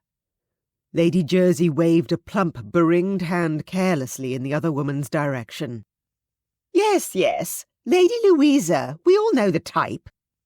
Diamond of the first water and all that. Why didn't she find a husband in her first 2 seasons, Holding out for a bigger fish, Lady Sale said knowledgeably. The other ladies hummed in agreement before all looking back at Ellen, beady eyes assessing her gown and carriage, the way her hair was dressed. The quiet loveliness of her features. You did well to bring her to us, Lady Creighton. Lady Jersey nodded to Marianne. I hoped. My situation means that I cannot be of much use, but you ladies, well, you were very kind to me at my debut. You quite broke poor Tristan's heart when you married Creighton, my dear, Lady Sale said. But I never blamed you. We know what kind of man your father was. Looking past them, Marianne paled suddenly. Excuse me, she said hastily, and walked briskly away to join a gentleman who had just entered the ballroom. Poor girl, Lady Sale and Mrs. Peabody said almost in unison, while Lady Jersey was not nearly so restrained. Wasted, she snapped. Is that Lord Creighton? Ellen asked shyly, a little horrified. The Earl, if it were he, had to be at least 70 years old, if not more, almost entirely bald, his face deeply wrinkled. He was a big man, though, tall and still powerfully built despite his age, and as Marianne hastened to his side, he put out a large hand and clamped it tightly around her wrist, almost dragging her from the room. Unfortunately, yes, Lady Jersey said. And if Clarice has her way, you'll probably end up married off to someone just as awful. Let us see to thwarting her plans, my dears. Regrettably, Almack's is closed until the season proper, or I should provide you with vouchers, but town is not entirely devoid of suitable prospects at this time of year. She gave Ellen a warm smile, raking her from head to foot with sharp eyes. At least Clarice has seen fit to outfit you properly, although lavender isn't quite your colour. Why are you still in mourning, if the previous Earl was such a distant cousin? My parents both passed away last December, Ellen said, once again having to swallow the painful lump in her throat. She did not think that she would ever stop missing them. Oh, you poor dear, Mrs. Peabody said sympathetically. I must introduce you to my godson. Now where is that boy? Edmund is far too young to be looking for a wife, Agatha, Lady Jersey said firmly. Nice boy, but still at Oxford, she informed Ellen. You need a man already set up. I take it you don't have your heart set on a title or one of England's great fortunes. Just a simple home of my own and a man with a kind heart, Ellen said. I grew up in the parsonage at Haverford, my lady. My expectations are humble. Humble indeed. Lady Sale gave her an approving look, and the other two nodded. Well, perhaps we can do a little better than that. Would you have any objections to a military man? The Ware's second son is in the Navy, and has lately received promotion to a captaincy in his own ship. Without waiting for Ellen's reply, she waved to a sturdy young man in uniform, and soon recruited him to dance the next set with her. While Mr. Ware was pleasant enough, he did not seem particularly interested in making more than polite conversation. Ellen was nevertheless pleased to dance at all, and grateful to the ladies for their condescension. Upon the conclusion of the set, Mr. Ware returned her to her new benefactresses, where Ellen was surprised to find that they already had another partner awaiting her. Lord Belmere was duly introduced, politely inquired as to whether she was engaged for the dance, and upon hearing that she was not, escorted her to the line of couples. Beginning to enjoy herself, despite the new dancing slippers still pinching her toes, Ellen smiled at Lord Belmere when he asked how she was enjoying London. "Oh, a good deal, my lord. Though I have not as yet had an opportunity to go to the British Museum, I am hoping that my cousin will be able to arrange a visit for us soon. I am very eager to see the famous marbles which Lord Elgin brought back from Athens." Lord Belmere, a softly-spoken gentleman in his early 40s, who had not particularly objected when his cousin Lady Sale caught his attention and insisted he danced with a country nobody, found himself intrigued. In his experience, the Elgin marbles and the British Museum were not generally the attractions which young ladies found of particular interest on their first visit to London. "I have a friend who is on the board of the museum," he offered. "While the public opening times are a sad crush, it is possible to obtain tickets to more exclusive viewings. I could see if my friend might be able to assist." Ellen's smile was quite radiant as the dance brought them back together to clasp hands and bow. "Why, Lord Belmere, that is a most generous offer. Thank you so much." Miss Bentley was very pretty when she smiled like that, Lord Belmere thought, deciding that he would pay a call on his friend on the morrow. And that he owed his cousin Lady Sale a thank you for bringing Miss Bentley to his attention. No dowry to speak of, Lady Sale had said, but he was more than comfortably off and had no need of a wealthy wife. A pretty one with a brain between her ears, someone who would not bore him to tears in conversation, would suit him very well. "Might I call upon you, Miss Bentley?" he inquired. A pretty colour flushed Ellen's cheeks as the dance ended, and they bowed to each other. "That would be very pleasant, Lord Belmere." Chapter 9. Partnering the pretty wife of another young earl he had lately been introduced to in the dancing, Thomas was surprised to see Ellen join the set with a gentleman he did not know. Ellen looked happy, smiling and talking animatedly with her partner, and the gentleman seemed equally taken with her. "Pardon me, Lady Hallam," Thomas said, "but do you see the couple 3 down from us in the set, the beautiful dark-haired lady in the lavender dress with the green sash?" "I see them, but I do not know her, if you are angling for an introduction," Lady Hallam said, with a cheerful laugh. "That is my cousin Miss Bentley, ma'am. I was just wondering if you knew her partner." "Ah, indeed I do. That is Lord Belmere. One of the Duke of Northumberland's grandsons. There are a whole collection of them, and though he's a long way from the ducal coronet, he has a baronetcy from his mother, and a very nice estate near Warwick, I believe." She cast another look at the pair as the dance took them around to face Ellen and her partner. "Your cousin seems to have caught his fancy. He's a very respectable gentleman, I assure you. No scandals or black sheep in that family." The news should have pleased Thomas, but he found himself frowning as he saw Ellen smiling widely at her partner again. What was the man saying to make her look so pleased? He had not thought Ellen the type to fall for empty flattery.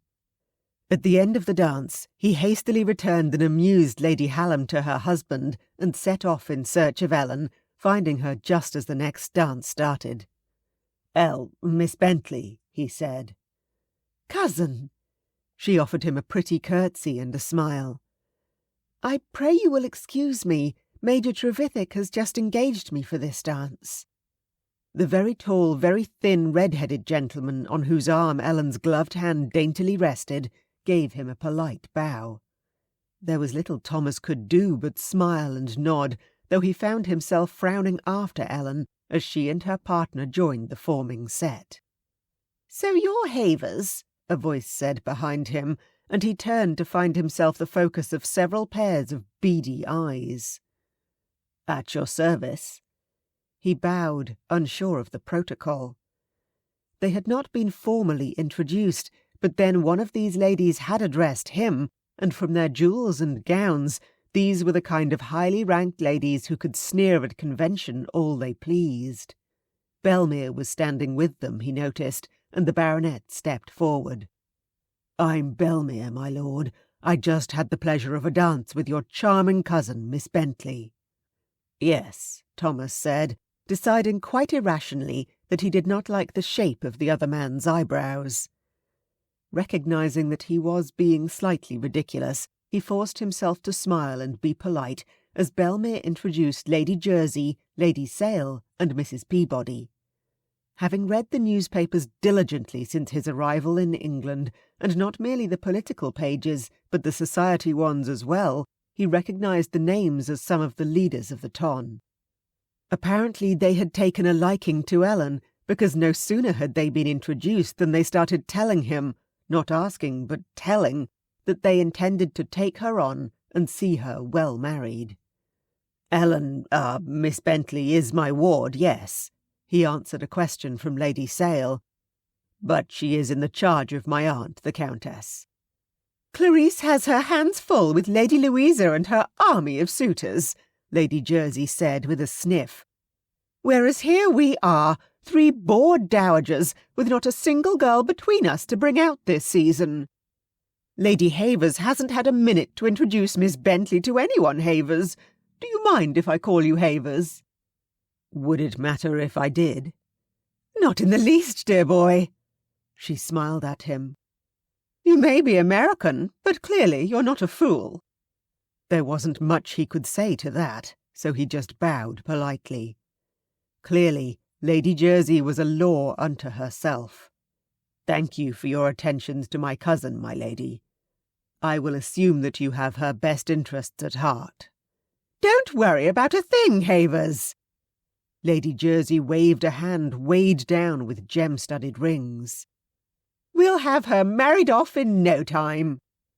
Thomas found that he could not feel as enthused about that idea as Lady Jersey and her friends seemed to be.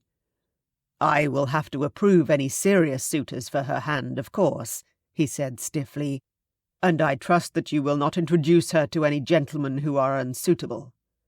Lady Jersey gave him a penetrating look, but it was Mrs. Peabody who asked, "And do you have any particular criteria for suitability, my lord?" Lord Belmere hadn't made himself scarce, Thomas noted, and was listening avidly to the conversation. "No gamblers or heavy drinkers," Thomas said, trying to think of a good reason to exclude Belmere, apart from his detestable eyebrows. His age, that had to count against him. "A gentleman with his own property, but not too high in the instep. Miss Bentley's father was a parson, and she was raised quite simply." "Pshaw!" Lady Sale said sharply. "My father was a parson too, and I managed perfectly well when I married Sale." "The Marquess of Sale," Mrs. Peabody murmured, for Thomas's edification. "Your pardon, my lady, I meant no offence." He offered the Marchioness a deep bow, and she sniffed, looking slightly mollified. From the corner of his eye, Thomas caught a glimpse of Ellen and her tall partner in the dance. The man's red coat clashing with his hair gave him another idea. "While I have the utmost respect for the courage of England's brave soldiers, I am not sure that I should care to see Miss Bentley married to a military man either. The necessities of military service must needs keep them apart, and happiness in a marriage is difficult to achieve in such cases." He carefully didn't look at Lord Belmere as he added one final recommendation. "Finally, I should prefer Ellen to marry a man reasonably close to her own age." "Well, we shall take all those things into account, Havers," Lady Jersey said, sharp eyes boring into him. "For the most part, they are not unreasonable things to want for your cousin. I note that you did not mention her preference, though. Are we to take that into account and deny her if she discovers a partiality, for example, for naval captains?" Thomas had the uneasy feeling that she was teasing him, though he could not discern precisely how. "Miss Bentley's happiness is my first concern," he said. "Of course." Lady Jersey was definitely laughing in her sleeve about him, and Lady Sale and Mrs. Peabody looked quite unaccountably amused as well. Belmere was eyeing him in a peculiar way, almost as though sizing him up. Deciding that retreat in this case would be well advised, Thomas politely excused himself and made his way back across the room, glimpsing Ellen and her partner again on the way. Ellen was smiling again, that happy, bright smile he had only ever glimpsed a few times, usually in the library at Haverford, when she discussed a particularly interesting book with him. Was Ellen truly enjoying the ball so much? Thomas could not say that he was. So far, the people he had met had been dull, sycophantic, or both for the most part. The 3 older ladies he had just met were by far the most interesting encounters of the night. "I say, Havers!" A hand caught at his sleeve, and he paused, recognising Viscount Danbury, a gentleman around his own age who he had met earlier in the week. 2 other young men were with Danbury, smiling at him in welcome. "Danbury," Thomas acknowledged. He had the distinct suspicion that the other man's only interest in him was because of his relationship to Lady Louisa.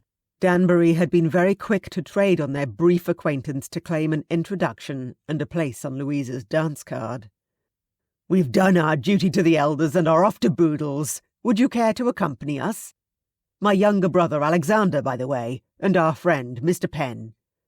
Thomas had been in London long enough to know that Boodle's was a gentleman's club, popular among the younger set, while the older gentlemen preferred White's or Brooks, depending on their political leanings for the most part. At least they hadn't said Watier's, he mused. The infamous Gamesters' Club was no place he cared to visit. Why not, he decided. When the alternative was to spend the evening here, watching Ellen dance and smile with an apparently interminable series of partners presented by Lady Jersey and her cronies, spending an evening with some friendly young men of his own age sounded really quite interesting. "Pardon me a few moments while I let my aunt know I am leaving. I can send my carriage back for her later." "No need for that, I've my own," Danbury said cheerfully. "We'll await you in the foyer." Yes, off you go," Lady Havers said, when Thomas approached her to mention he was going to leave with some other young gentlemen. "You've done your duty to Louisa. I shall take her home when she wearies of dancing, and we shall see you tomorrow." "And Ellen." "Excuse me?" Lady Havers blinked at him. "Ellen. Miss Bentley, Aunt Clarice." "Oh, yes, of course. Where is she?" "Sitting down with the other wallflowers?" Lady Havers spared a glance towards the side of the room. "No matter. I shall have a servant locate her when we are ready to depart." "She is dancing with a Major Trevithick at present, I believe." That got Clarice's attention. Her head snapped around and she stared at him. "Who introduced her to him?" she asked, her tone disbelieving. "He's one of the Earl of Exeter's sons." "Lady Jersey did, I believe," Thomas said, finding a perverse pleasure in the way Clarice gaped at him. "Although it might possibly have been Lady Sale, I am not sure." "Those 2 interfering old biddies!" Clarice's fair expression darkened to puce. She took a deep breath, though, and forced a smile. "Well, I dare say Ellen will enjoy herself for the evening, if they have taken a momentary interest in her. They will tire of her soon enough and toss her aside." "Indeed. I shall depend upon you, Aunt Clarice, to determine whether those they introduce her to are suitable gentlemen for Ellen to associate with. A Lord Belmere has already asked if he may call." "Belmere?" Clarice's eyes fairly popped at that. "He's one of the wealthiest men in England. I tried all last season to find someone to introduce Louisa to him." "Well," Thomas said, "now Ellen can make the introduction for you." For a moment he thought Clarice might slap his face, she looked so angry. He really should not prod at her so, but her unkindness to Ellen was beginning to grate on him. Making her a polite bow, he excused himself and departed to find Danbury and his cronies. Chapter 10. The gangling Major was just escorting Ellen back to the older ladies when she spied Thomas taking his leave of their hosts. He caught her eye across the room, and for a moment she thought he was going to turn away without acknowledging her, but he did nod briefly before turning away and exiting the ballroom. "Thank you so much for asking me to dance, Major Trevithick," Ellen said. "I enjoyed our dance very much." "I did too." The Major flushed, a look rather unbecoming with his red hair, and ducked his head awkwardly. "Might I call upon you, Miss Bentley?" "I am sure that would be acceptable," Ellen said, wondering what strange magic was about tonight, that two most eligible gentlemen had expressed a desire to get to know her better. "Lady Havers accepts callers on Tuesday and Friday afternoons." "I shall look forward to it greatly," Trevithick said. "And perhaps the next time we find ourselves at the same ball, you would be so kind as to reserve me the supper dance." That was a singular honour indeed. Ellen's own cheeks flushed as she curtsied and said she should be delighted.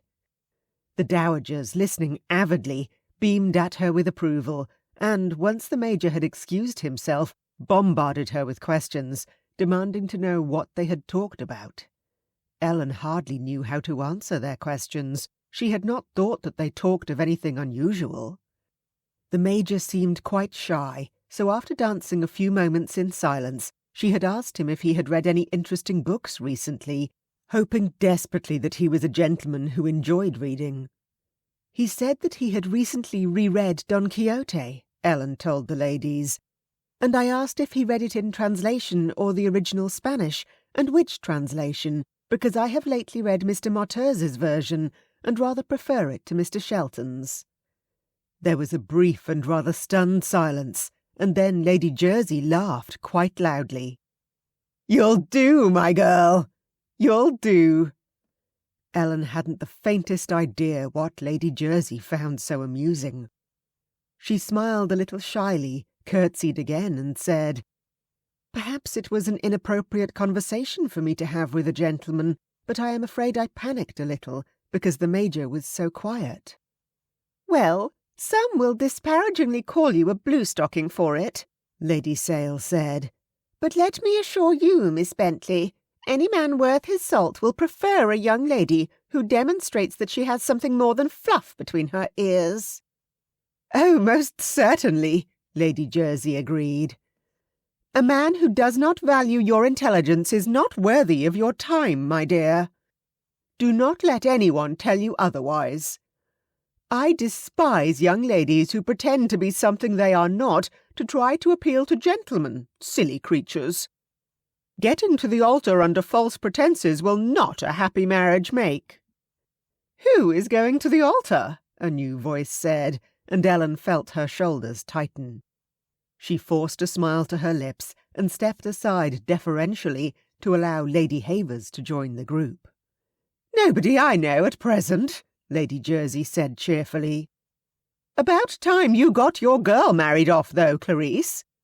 Can't bring any of her suitors up to scratch, "I'll have you know that Louisa received several offers last season," Clarice snapped.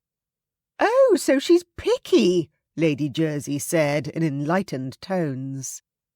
Clarice's face turned red.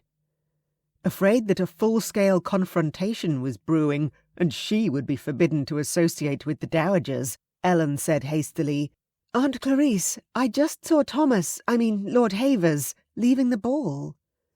"Oh, don't worry about him, girl." Clarice shook her head. "He's off to sow his wild oats with some of his young friends, I dare say." Ellen knew full well what wild oats referred to, and she felt a knot of unhappiness lodge in her chest. Still, she made herself smile and nod.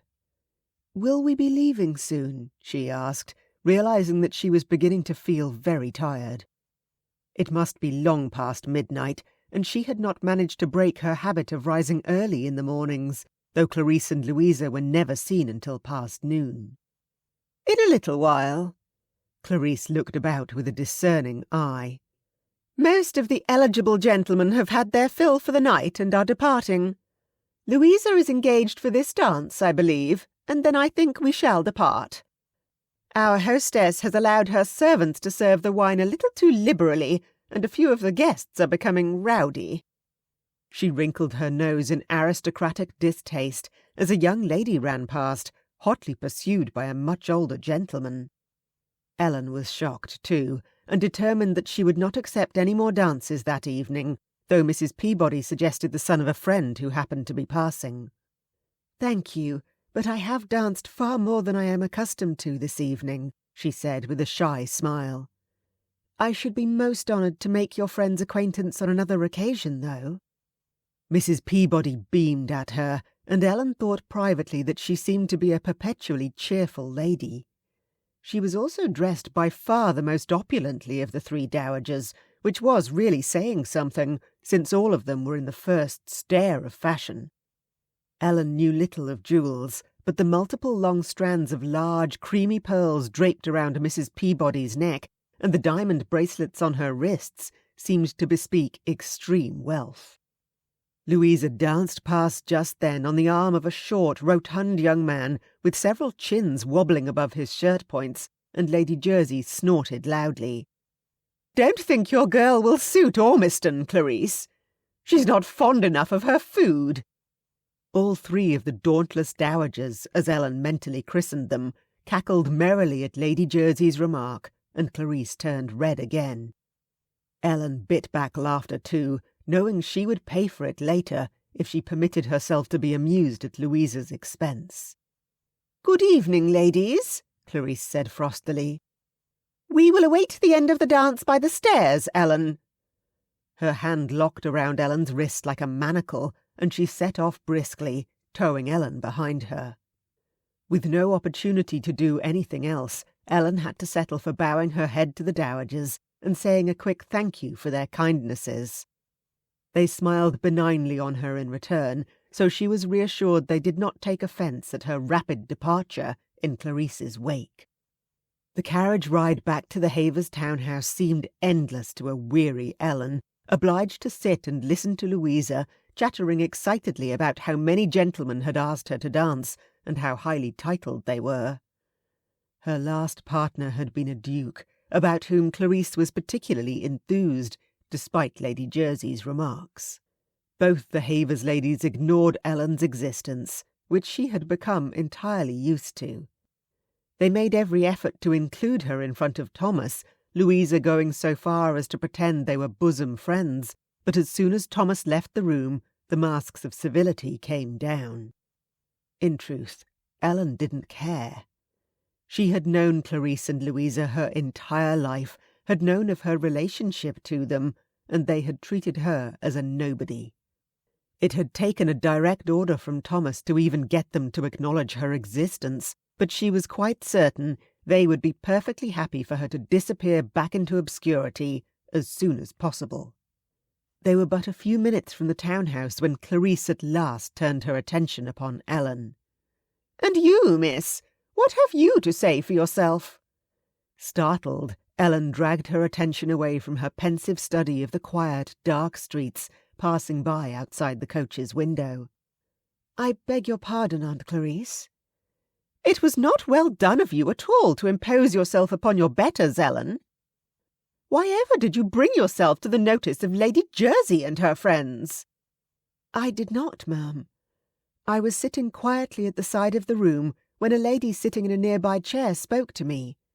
She was the one who made the introductions." "And who was this lady?" Clarice said sharply. "The Countess of Creighton, ma'am." Louisa gasped at that, and Clarice's lips tightened further.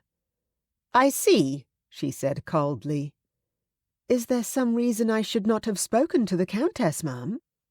She seemed perfectly respectable, and Lady Jersey and Lady Sale greeted her warmly."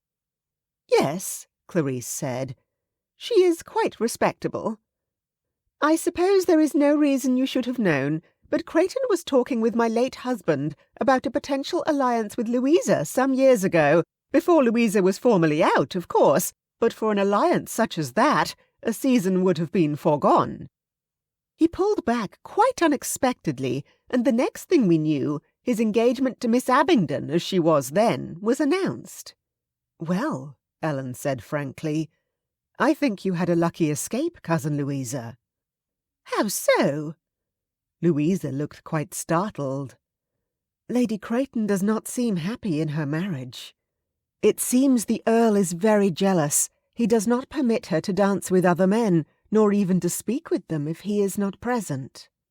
Louisa looked shocked at Ellen's revelations, looking to her mother as though asking for confirmation. Clarice shrugged a little pettishly. "How should I have known that he would behave so? Perhaps he is that way with Lady Creighton with just cause." Both girls looked at her in confusion. Clarice pursed her lips before looking forward and saying, "Perhaps he has good reason to be jealous." "Well, Lady Creighton is quite remarkably beautiful," Ellen said. "No doubt she will always attract attention." Clarice sighed impatiently. "Perhaps she encourages it. Perhaps she likes the attention. Perhaps she even disrespects her marriage vows. It is not for us to question why the Earl of Creighton chooses to keep a close watch on his wife." "Well," Louisa said pettishly, "I am very glad I didn't marry him after all, then. I shall certainly not give up dancing and having a good time when I marry." "Thomas would never ask you to," Ellen thought, turning her head away. "I only hope that I may find someone who will permit me my small enjoyments too." Chapter 11. Despite the lateness of the hour, Ellen could not sleep. She lay in bed gazing at the ceiling, her room well lit by the moonlight flooding in through the open curtains. London was never quiet, and even at this hour in the exclusive streets of Belgravia she could hear the hoofs of horses and the wheels of carriages outside, though more infrequently than during the daytime. Was one of those carriages carrying Thomas home? Would he even return home? Perhaps he would spend the night at his club with his new friends. How nice it must be to be able to make friends and go with them on a whim, to enjoy oneself without having to answer to anyone else. Ellen had thought Lady Creighton might be a friend she could talk to, but Clarice's disapproval meant she would not be able to spend time with the lady openly. There would be no visits or outings to the shops, away from Clarice's eagle eye and Louisa's unconcealed sneers. It was too warm in her room. With a sigh, Ellen flipped her pillow over, seeking coolness. Within 5 minutes her head felt hot again, though, and she sat up impatiently. She would go to the kitchen and seek a cup of milk from the pantry. Perhaps that might help her rest. She tugged her robe on over her plain flannel nightgown. Even though her room was warm, there had been a fire blazing in there all evening to make it so, and the rest of the house would likely be quite cold. Pushing her feet into slippers, she opened the door and crept quietly to the head of the stairs. Ellen was almost at the foot, her hand on the newel post, when the front door suddenly swung open. She froze, mouth open on a half shriek, even though intellectually she knew Thomas must be the one coming in. "Ellen!" Thomas seemed, if anything, more startled than she when he saw her. Placing a hand over his heart, he closed the front door, shaking his head. "You gave me a start. Whatever are you doing out of bed at this hour?" "I could ask the same of you," she replied, feeling inexplicably argumentative. "Why is it only men who may go out to have a good time, and young ladies cannot even go to the kitchen for a cup of hot milk without being questioned?" Typical for Thomas, he chuckled good-naturedly and came forward to offer her his arm. "A cup of hot milk sounds just the thing. Do you think we might find some bread and cheese as well? I'm starving."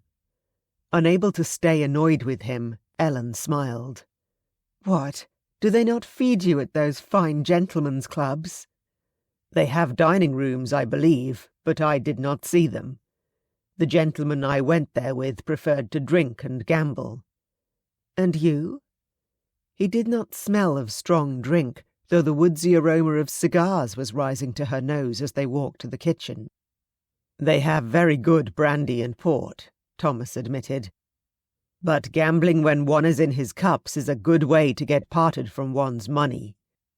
I have seen too many good men make such mistakes in America, and have no wish to fall into the same trap myself." The kitchen was quiet, the stove banked. Ellen set her candle down on the table and headed unerringly for the pantry. "How did you know where to find everything?" Thomas asked curiously, when she set a cup of milk, half a loaf of bread, a chunk of cheese and a pat of butter wrapped in muslin in front of him.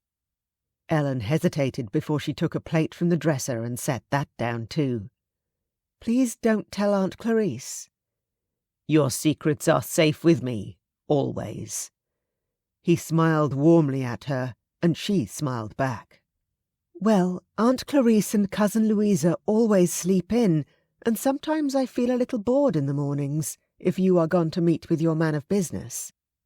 I asked Susan to show me the servants' areas of the house. I know about the improvements you wish to make to the servants' quarters at Haverford Hall," she continued in a babbling rush when Thomas said nothing. "But you have been dreadfully busy since we came to London, and I thought you might not have had time to observe here and see if there is anything that needs to be done. I am so sorry if I have overstepped my place." Chuckling gently and shaking his head, Thomas held up a hand to stop her. "Ellen! Ellen!" "Thank you." "Really? You don't mind?" "I'm grateful. You must tell me what you've observed. It's obvious Aunt Clarice does not think of such things, and neither did my uncle, or the servants at Haverford would not be so ill-served. Why would things be any different here?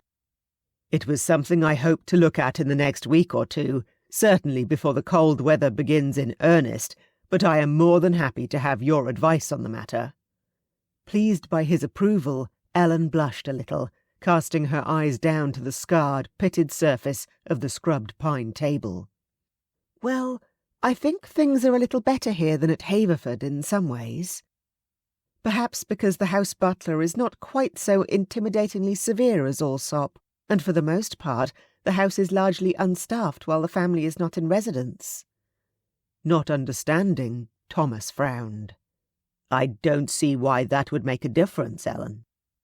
"I talked with Dolly, the under-housekeeper," Ellen admitted. "She was just lately promoted from upstairs maid, and she talked to me about how last winter, for example, because the family did not visit, the servants were able to share all the blankets among just a few of them, rather than having to divide them between a full complement. Mr. Henry, the butler, had no objection if the blanket cupboard in the servants' area was empty, you see." "I see," Thomas said, nodding. "This winter will be different, though, won't it? Since we now have a houseful." "Quite. And while the household budget has been increased to account for the meals the family eats, the kitchen budget for the servants has not, even though they have twice as many mouths to feed." Animated by the subject, Ellen leaned across the table to enumerate the points she wished to make, unaware that with every word she spoke, Thomas became more and more entranced by her passion. She was, Thomas thought, quite magnificent as the words poured forth, her anger over the injustice and inequities suffered by the lower classes animating her usually still features and making her suddenly, spectacularly beautiful. She was right, too, in every point she made, and he made a mental note to have her present when he spoke with his steward, in case he forgot anything she had said. Ellen deserved, he realized, to be mistress of a great estate. She would do far better at the task than Louisa, supposedly bred and raised for such a purpose, or any of the brainless society misses who had been thrust under his nose thus far. How many of them would even think of the comfort of the servants who saw to their every wish? Even his aunt, herself the daughter of an earl and the mistress of a great estate for many years, did not adequately do so. With every day Thomas spent in England, he found himself more disillusioned with the members of those who were supposedly his equals.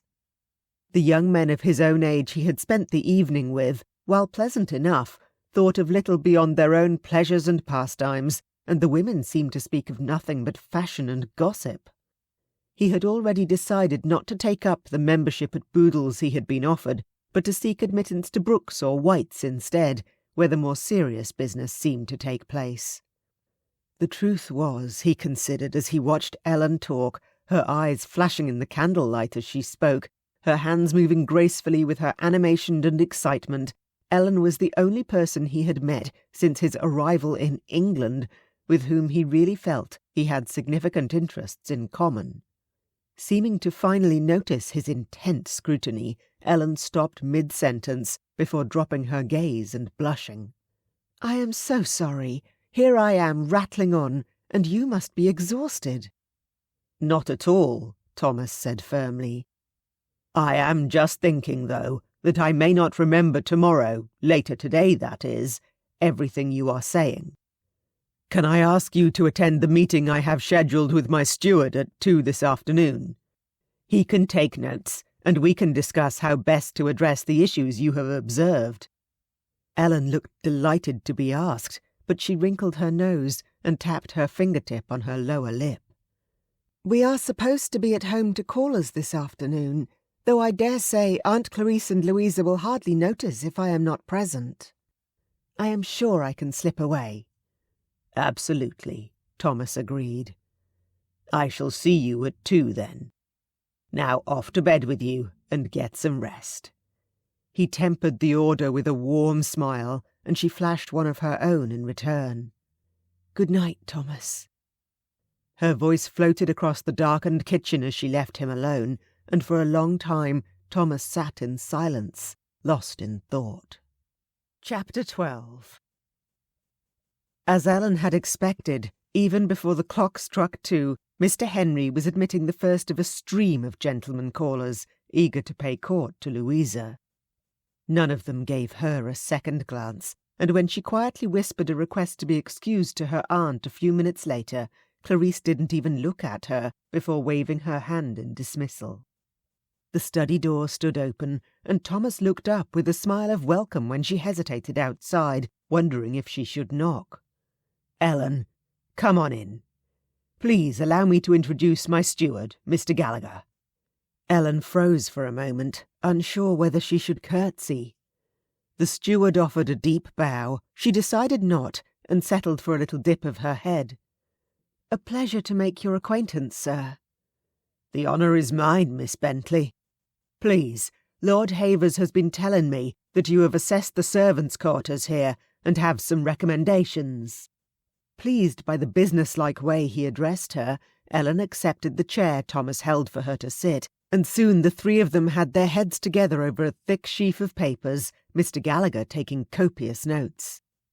"Excuse me, my lord," Mr. Henry interrupted them about a quarter-hour later. "Lady Havers is requesting Miss Bentley's presence in the Chinese drawing-room." Thomas looked up with a frown. "Why?" he asked bluntly. Mr. Henry coughed delicately. "2 of the callers who are lately arrived are here specifically to see Miss Bentley, my lord." He paused. "They have brought flowers." Thomas was on his feet before he knew what he was about. "Gentlemen callers for Miss Bentley. Who are they?" he rapped out. It was only after he had spoken that it occurred to him he did not care a whit who had come to call for Louisa. "Lord Belmere and Major Trevithick, my lord." Mr. Henry answered him with a hint of something in his expression that might have been approval. The staff appreciated his concern for Ellen's welfare, he supposed. After all, she showed concern for theirs. They would want to see her happy and well settled. "I shall escort you, Ellen," Thomas decided. "I think we've left Gallagher enough to be going on with for now, "Indeed, my lord, I shall get to work straight away," the steward agreed. "Shall we?" Thomas invited, offering his arm for Ellen. She looked at him queerly. "I thought you did not care for Aunt Clarice's at-homes," she queried softly as they left the study. "I wished for a break," he fibbed smoothly, "and some of Cook's delicious lemon tarts, which I happen to know she made this morning. And, of course, to meet your suitors, Ellen." "They are not my suitors," Ellen said at once, too quickly for Thomas's liking. The lady doth protest too much, he thought, as he watched the blush colour her cheeks. Did she already have a preference for one of the gentlemen after a single evening in his company? Silently, he cursed himself for leaving the ball last night. Clearly, one or other of the two men had taken the opportunity to get to know Ellen and had made a favourable impression. The Chinese drawing-room was packed to capacity, it seemed, as Mr. Henry opened the door for them with a bow. Faces turned in their direction, mostly gentlemen, though a few had brought their mothers and sisters along. Several female faces brightened notably at the sight of Thomas, but he ignored them all, watching with narrowed eyes as two gentlemen approached with broad smiles. "Cousin, pray allow me to introduce Lord Belmere and Major Trevithick." Ellen made the introductions. "My cousin, Lord Havers."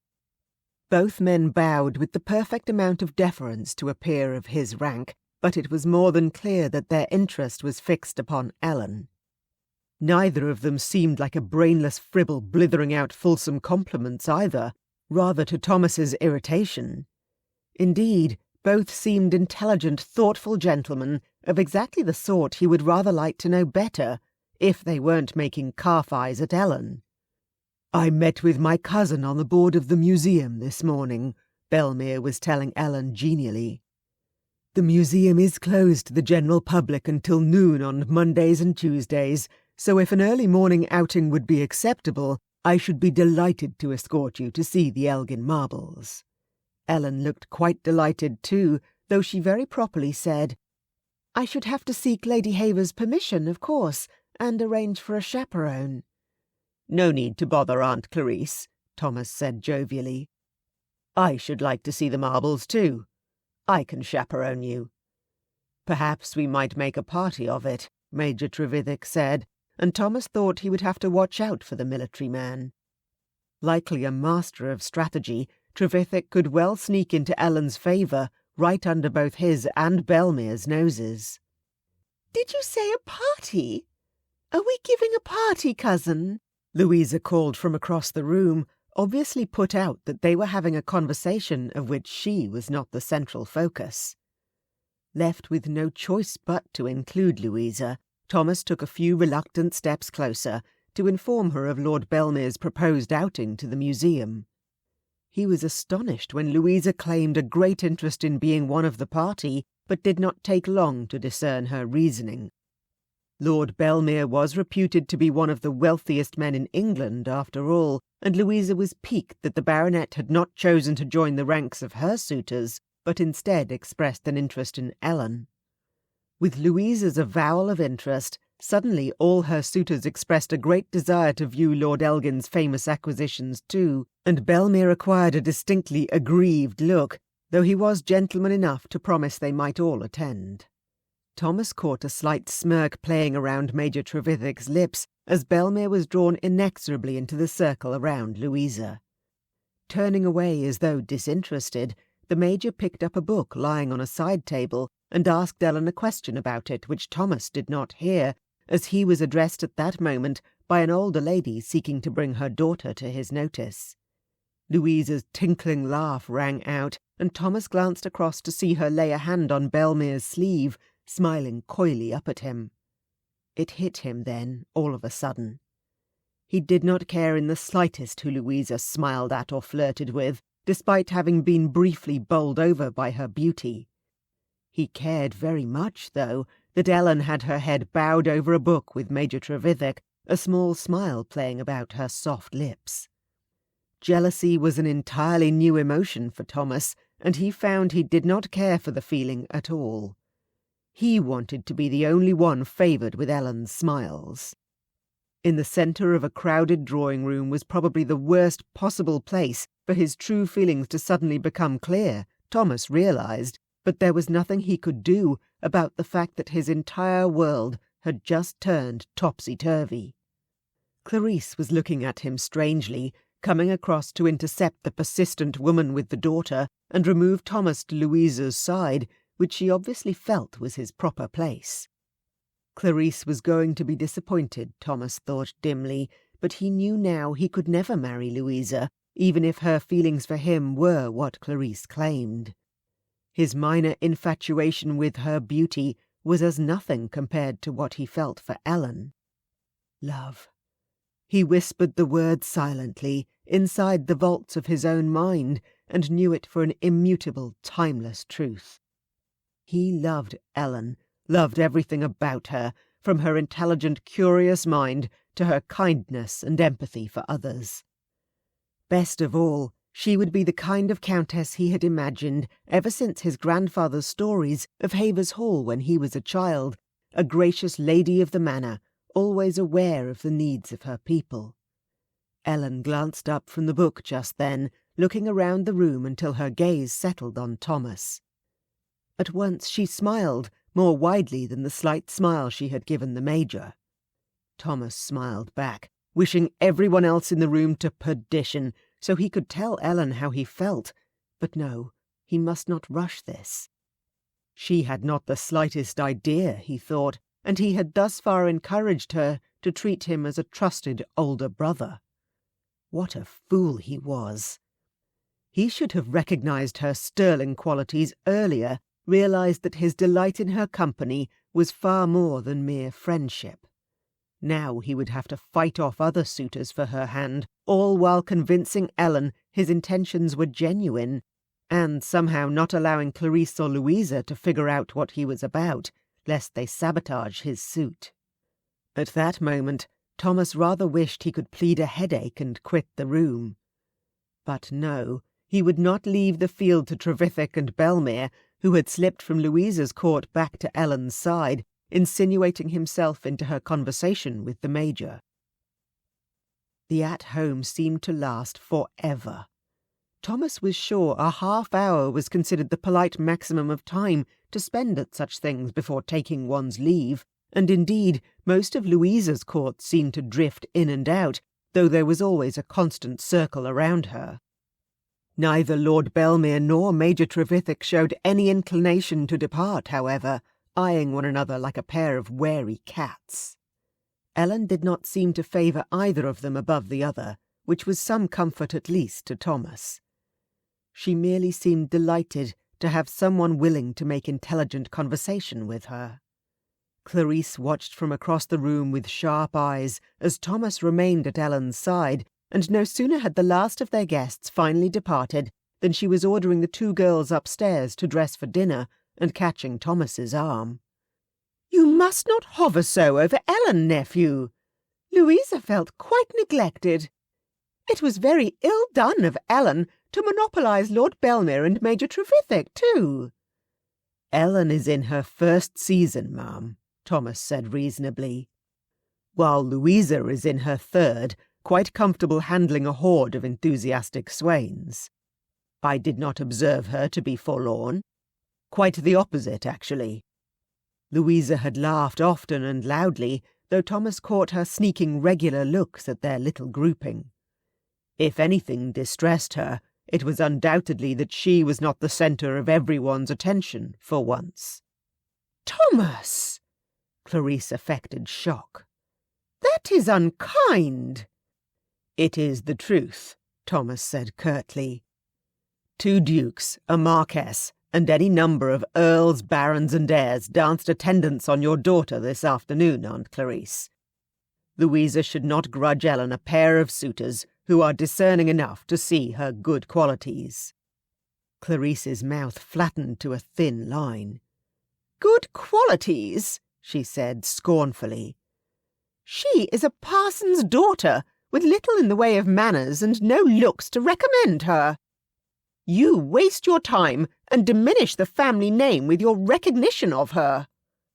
Shocked, Thomas stared at her. "Ellen Bentley is my relative by blood," he said, his tone quiet, but with a dangerous edge to it. "She has more right to my time and to the family name than you do.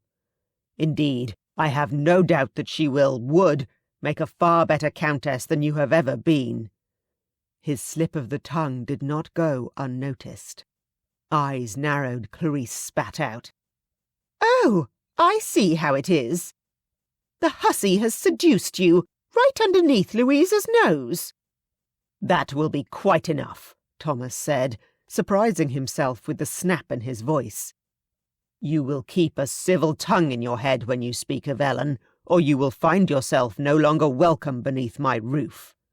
If looks could kill, he would no doubt have been struck dead on the spot. "Upstart American!" Clarice hissed. "You understand nothing of class and society." "I understand I want nothing to do with any society which cannot recognize the superior qualities of an intelligent young woman with a kind heart merely because she is 3 generations removed from an earldom rather than 1.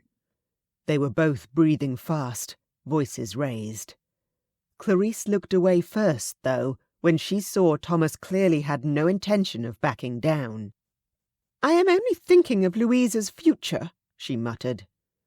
"As you should," Thomas said, gentling his tone. "There are, however, many eligible suitors for Louisa's hand. This is her 3rd season, aunt, and I do not doubt that she has been just as overwhelmed with suitors throughout the previous 2. What is she waiting for?" Clarice hesitated before sighing heavily. "I do not know," she admitted. "She seems to delight in having every man at her feet. If she chooses one, I think she fears the others will all abandon her." "That is rather the point of a marriage," Thomas said, not unkindly. "I should not want a wife who wanted to be surrounded and adored by other suitors." "Of course not." Clarice's head was down, and Thomas realized his aunt was deeply distressed about something. Gently, he took her arm and guided her to a chaise, pressing her to take a seat. "Is there something you want to tell me, aunt?" he asked gently. There were tears on her cheeks when she looked up at him. "Perhaps we spoiled her," Clarice said, her voice cracking. "Yet I too was a little spoiled by my parents, and I am sure I was not so awful as Louisa can be when she does not get her way. I saw her face when Lord Belmere left her to return to Ellen, and you followed. Someone will pay for that, Thomas." "What do you mean?" He really didn't understand. Clarice hesitated before the words spilled from her in a rush.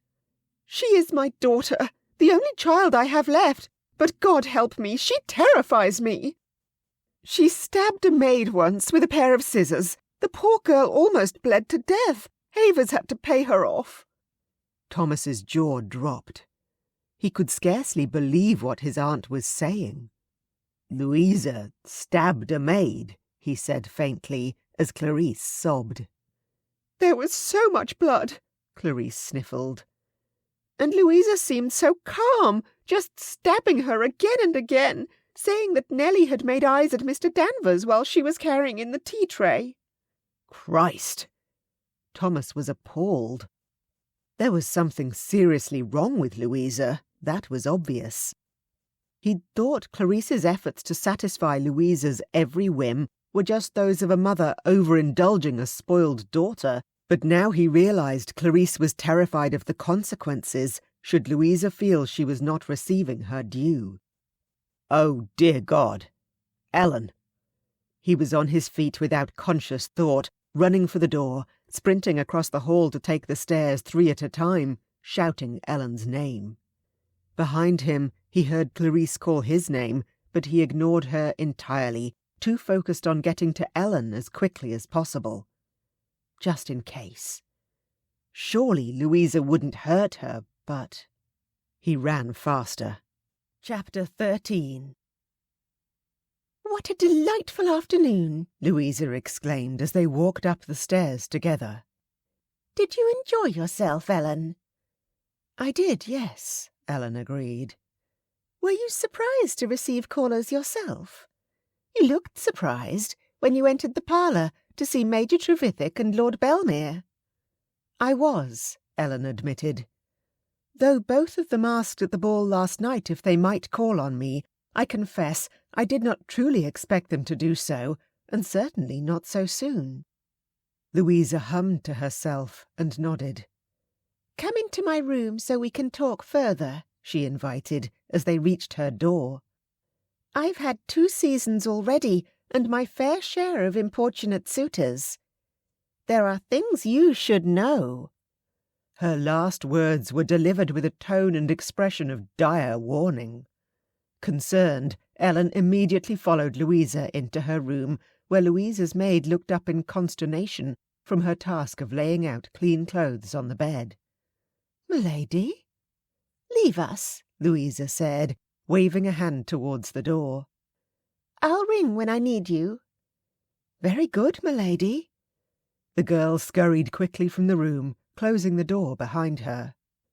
Louisa wandered over to the bed, hummed thoughtfully as she inspected the gown laid out there, and turned away, crossing the room to an elegant writing desk by the window.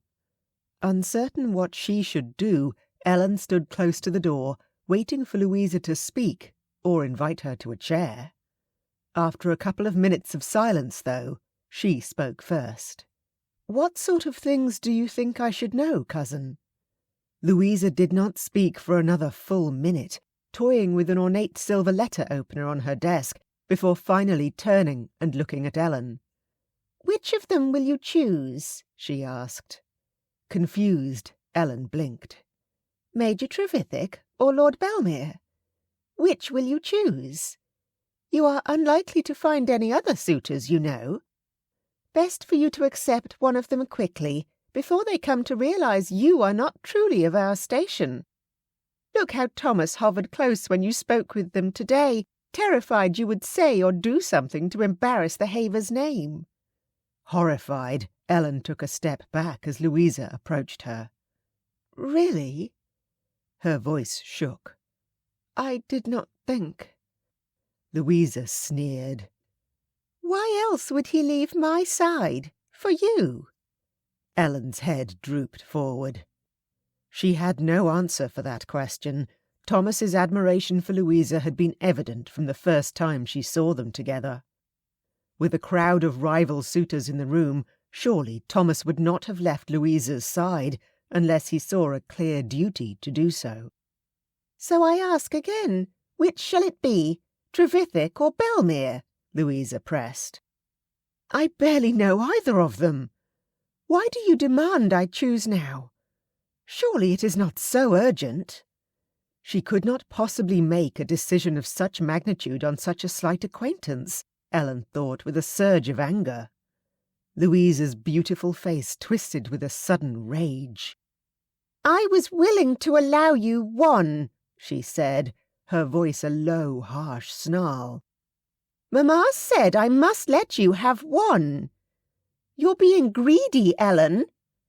She changed to a high, almost sing-song voice. "Choose, Ellen, you have to choose." Louisa was making no sense and acting very strangely. Suddenly frightened, Ellen took another step back, towards the door. A claw-like hand locked around her wrist. "You have to choose, Ellen. You're being naughty." "Let go of me," Ellen said, trying to keep her tone steady, even though panic gripped at her insides, making her knees tremble. "You're hurting my wrist. Thomas will be angry with you for hurting me." Louisa tilted her head to one side, and a dreadful rictus of a grin spread across her beautiful face. "I know your secret," she said, drawing the word out. "So foolish to think Thomas would ever look at you. Such a silly, naive little girl." Ellen swallowed. "Let go of me," she said again, but it was becoming harder to speak calmly. Louisa's grip was tight, and despite her fragile appearance, the other girl was terrifyingly strong. "You're not well, Louisa." Indeed, she was beginning to fear that her cousin was not entirely sane. There was a strange light in Louisa's blue-grey eyes that spoke of madness. "Enough!" Louisa shouted suddenly. "You won't listen!" Ellen gasped as Louisa's other hand came up between them, silver flashing as she brought the letter opener from her writing desk to Ellen's throat. "Louisa, don't!" she croaked, suddenly petrified. "You won't listen, so I have to make you be quiet," Louisa crooned. Cold metal traced over Ellen's skin, pressing lightly at first, and then harder. Frightened to breathe, wondering just how sharp the letter opener was, Ellen stood stock still.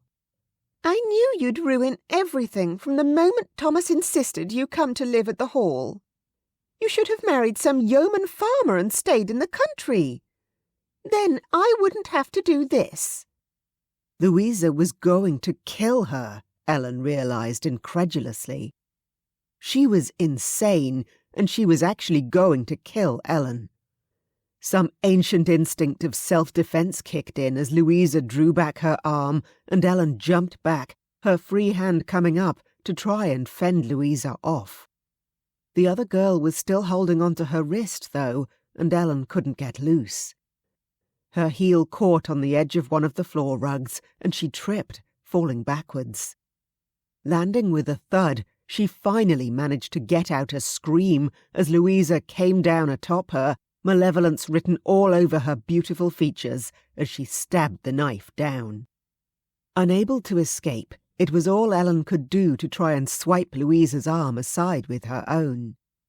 Instead of piercing her heart, the knife caught her forearm instead, driving clean between the delicate bones of her wrist and piercing deep into the floorboards with the force of the thrust.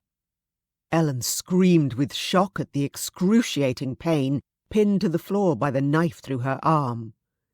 "Damn you!" Louisa shouted, yanking at the knife, but it was stuck fast. Ellen screamed again, agonised, as the knife shifted slightly inside her arm. "Damn you, just die!" Letting go of the knife, she put her hands around Ellen's neck and squeezed. "Ellen!" Thomas roared her name, cursing his legs for not carrying him faster as he took the stairs 3 at a time, suddenly absolutely certain that Ellen was in mortal danger. "Ellen!" He flung her bedroom door open without bothering to knock, startling her poor maid. "Where is she, Susan?" Susan just shook her head, staring at him with wide eyes, and Thomas spun on his heel. If Ellen hadn't made it to her room, she must have gone into Louisa's for some reason. Louisa had lured her in, undoubtedly, and Ellen, in her innocence of Louisa's true nature, had trusted her. The sight which greeted him as he flung Louisa's door wide would stay with him forever. Ellen on her back on the floor, blood spreading in a wide pool from her arm, pinned to the floorboards by a gleaming silver knife. Louisa knelt atop her still form, her hands around Ellen's throat. Ellen's face was blue. Louisa looked up at him, her mouth opening, but what she would have said would have to remain unknown. Thomas had never in his life struck a woman, but he didn't think twice before grabbing Louisa by the shoulders and throwing her bodily across the room. Falling to his knees beside Ellen's still body, Thomas cried out her name in utter despair.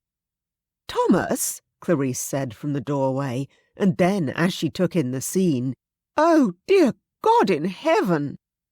"It is all her fault," Louisa cried from across the room, where she had fallen when Thomas flung her off Ellen. "She would not choose."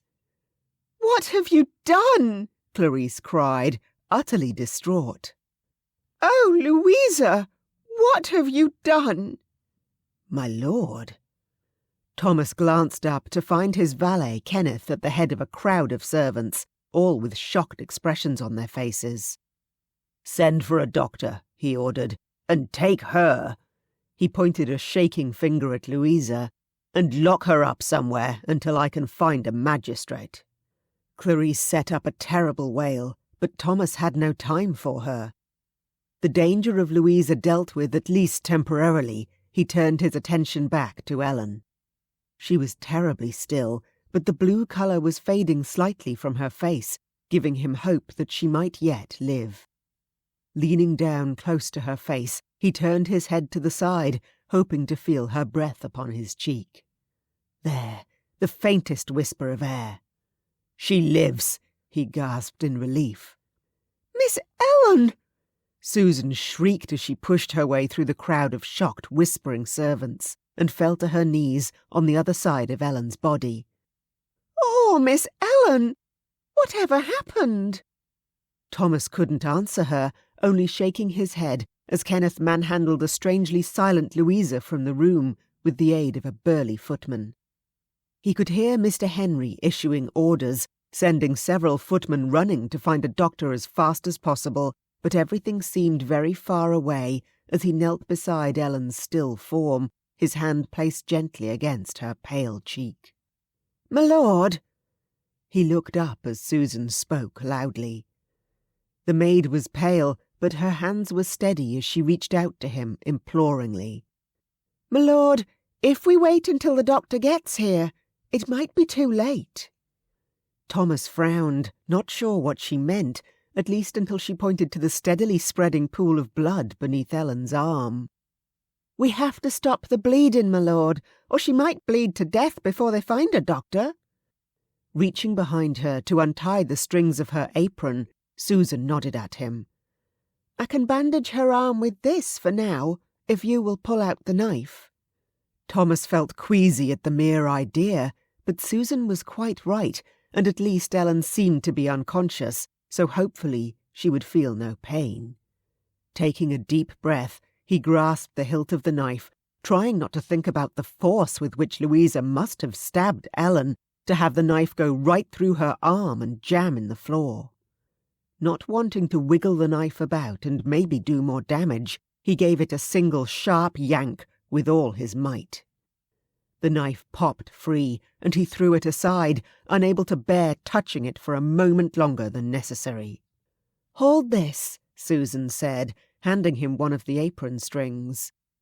Grateful that she seemed to know what to do, Thomas obeyed, watching as she wrapped the folded cloth tightly around Ellen's arm, covering both cuts.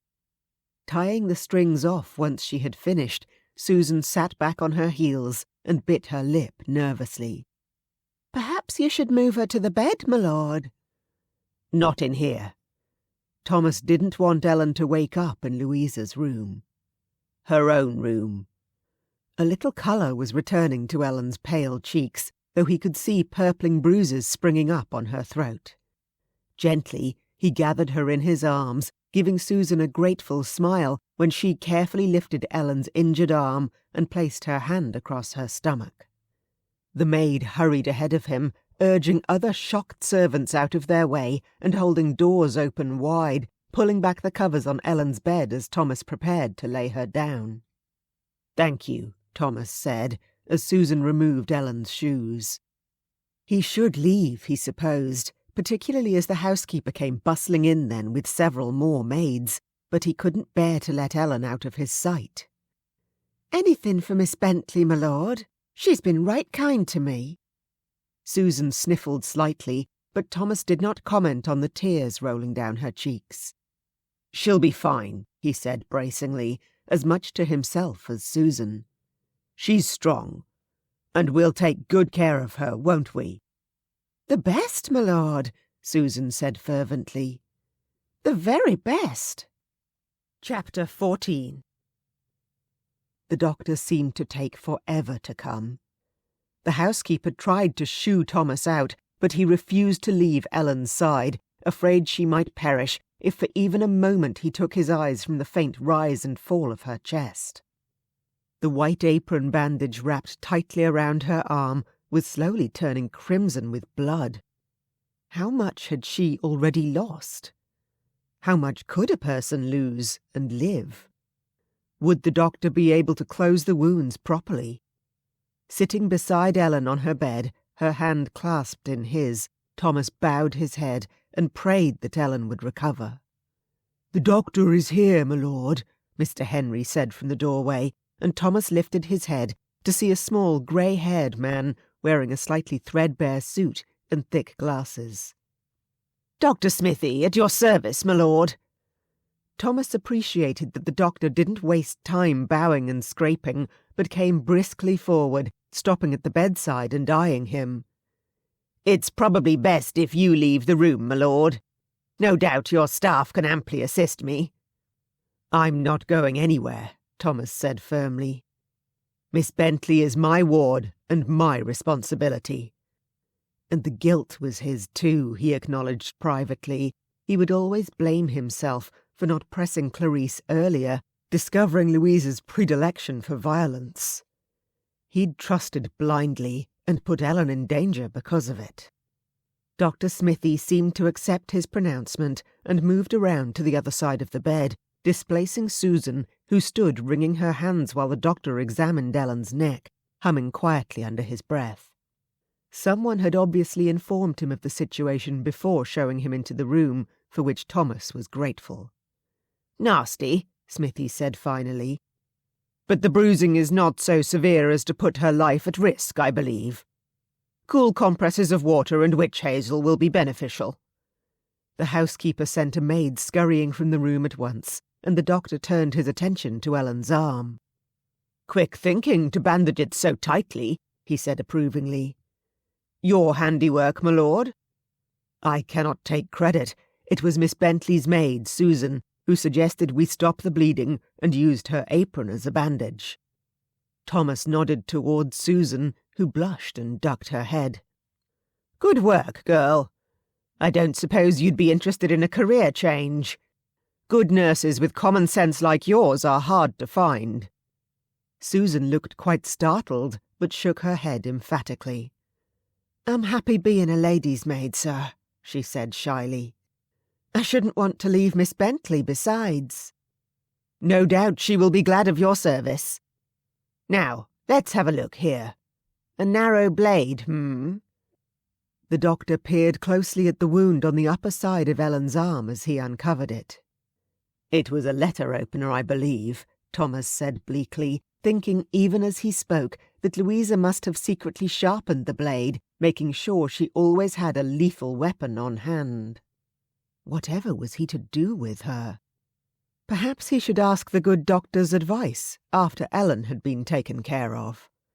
By the time Dr. Smithy had finished putting several stitches in each side of Ellen's arm, the other maid had returned with a basin of clean water mixed with witch hazel.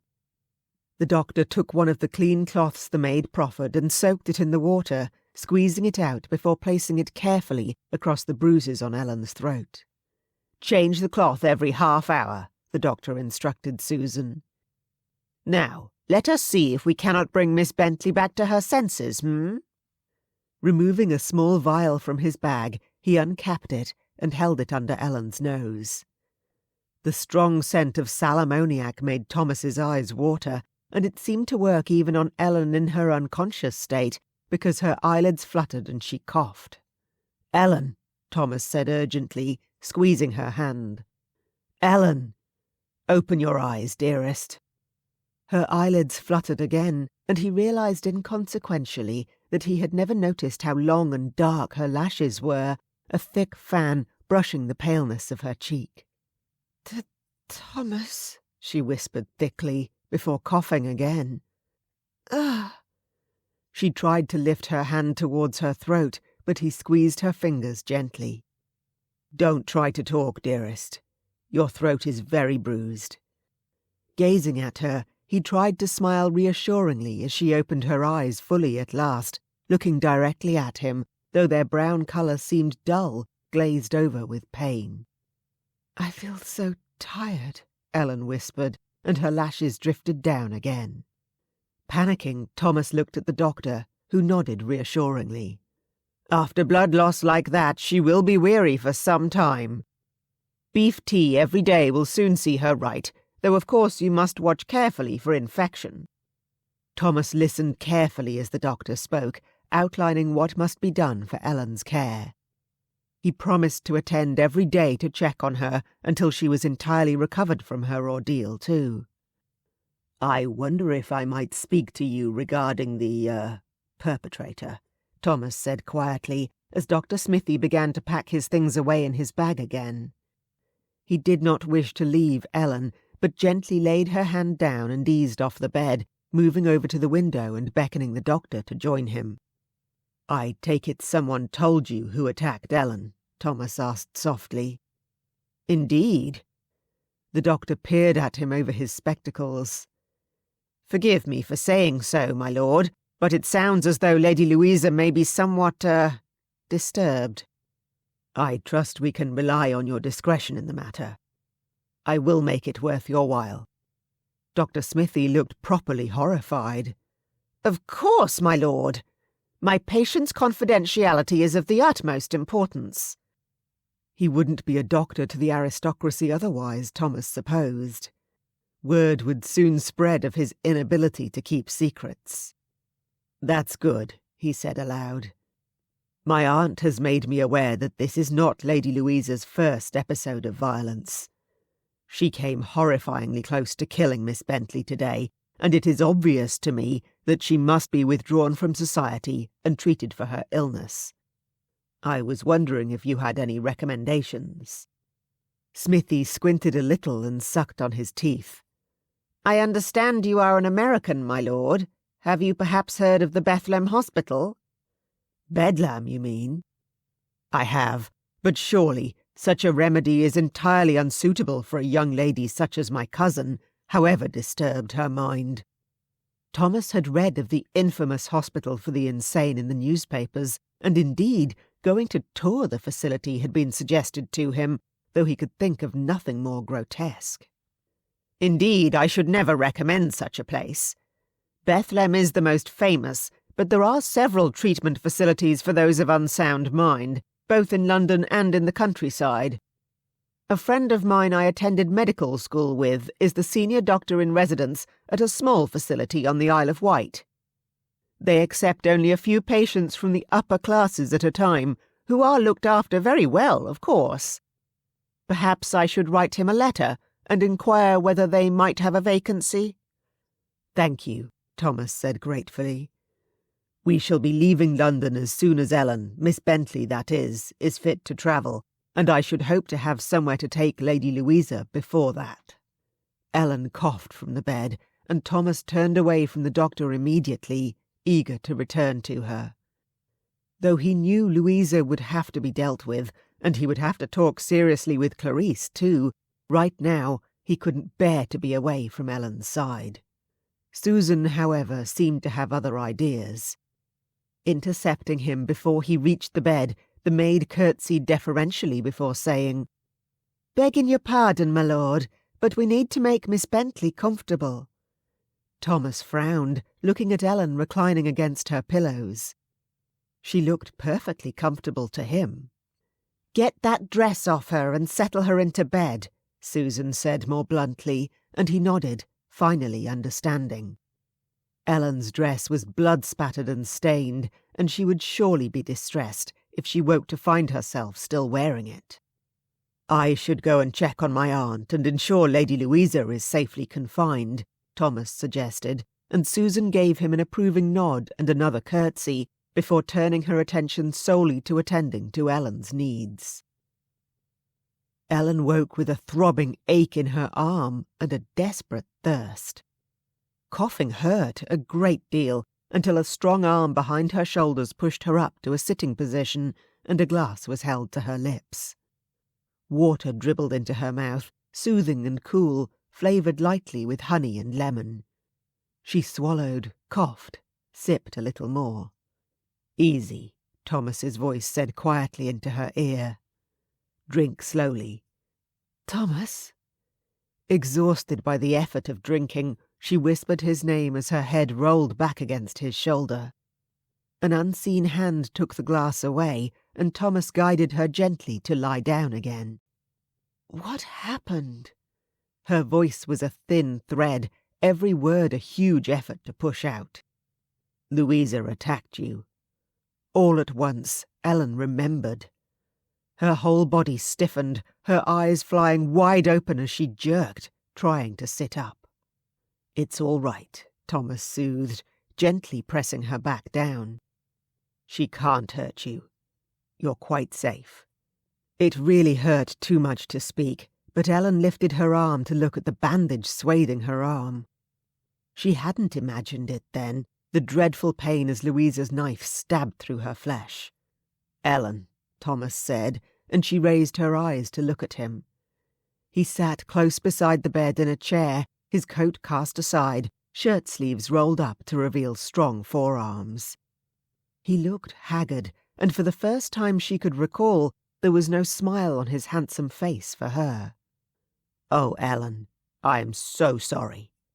She shook her head at him, forced out a few words. "Not your fault." Clarice confessed Louisa has been violent before. She attacked a maid once, stabbed her with a pair of scissors for supposedly making eyes at one of her suitors. She seems to need to be the centre of attention, and once Clarice admitted that, I realized her jealousy towards you might have turned more sinister. How could he ever have known Louisa might snap like that, though? Ellen shook her head at him again, reaching out to touch his cheek as his head lowered, though she winced as she moved her arm. "Not your fault," she whispered again. "You'll never have to see her again. I promise you that. Mr. Gallagher is looking into a hospital for the disturbed of mind, which the doctor who saw you suggested." "Not Bedlam?"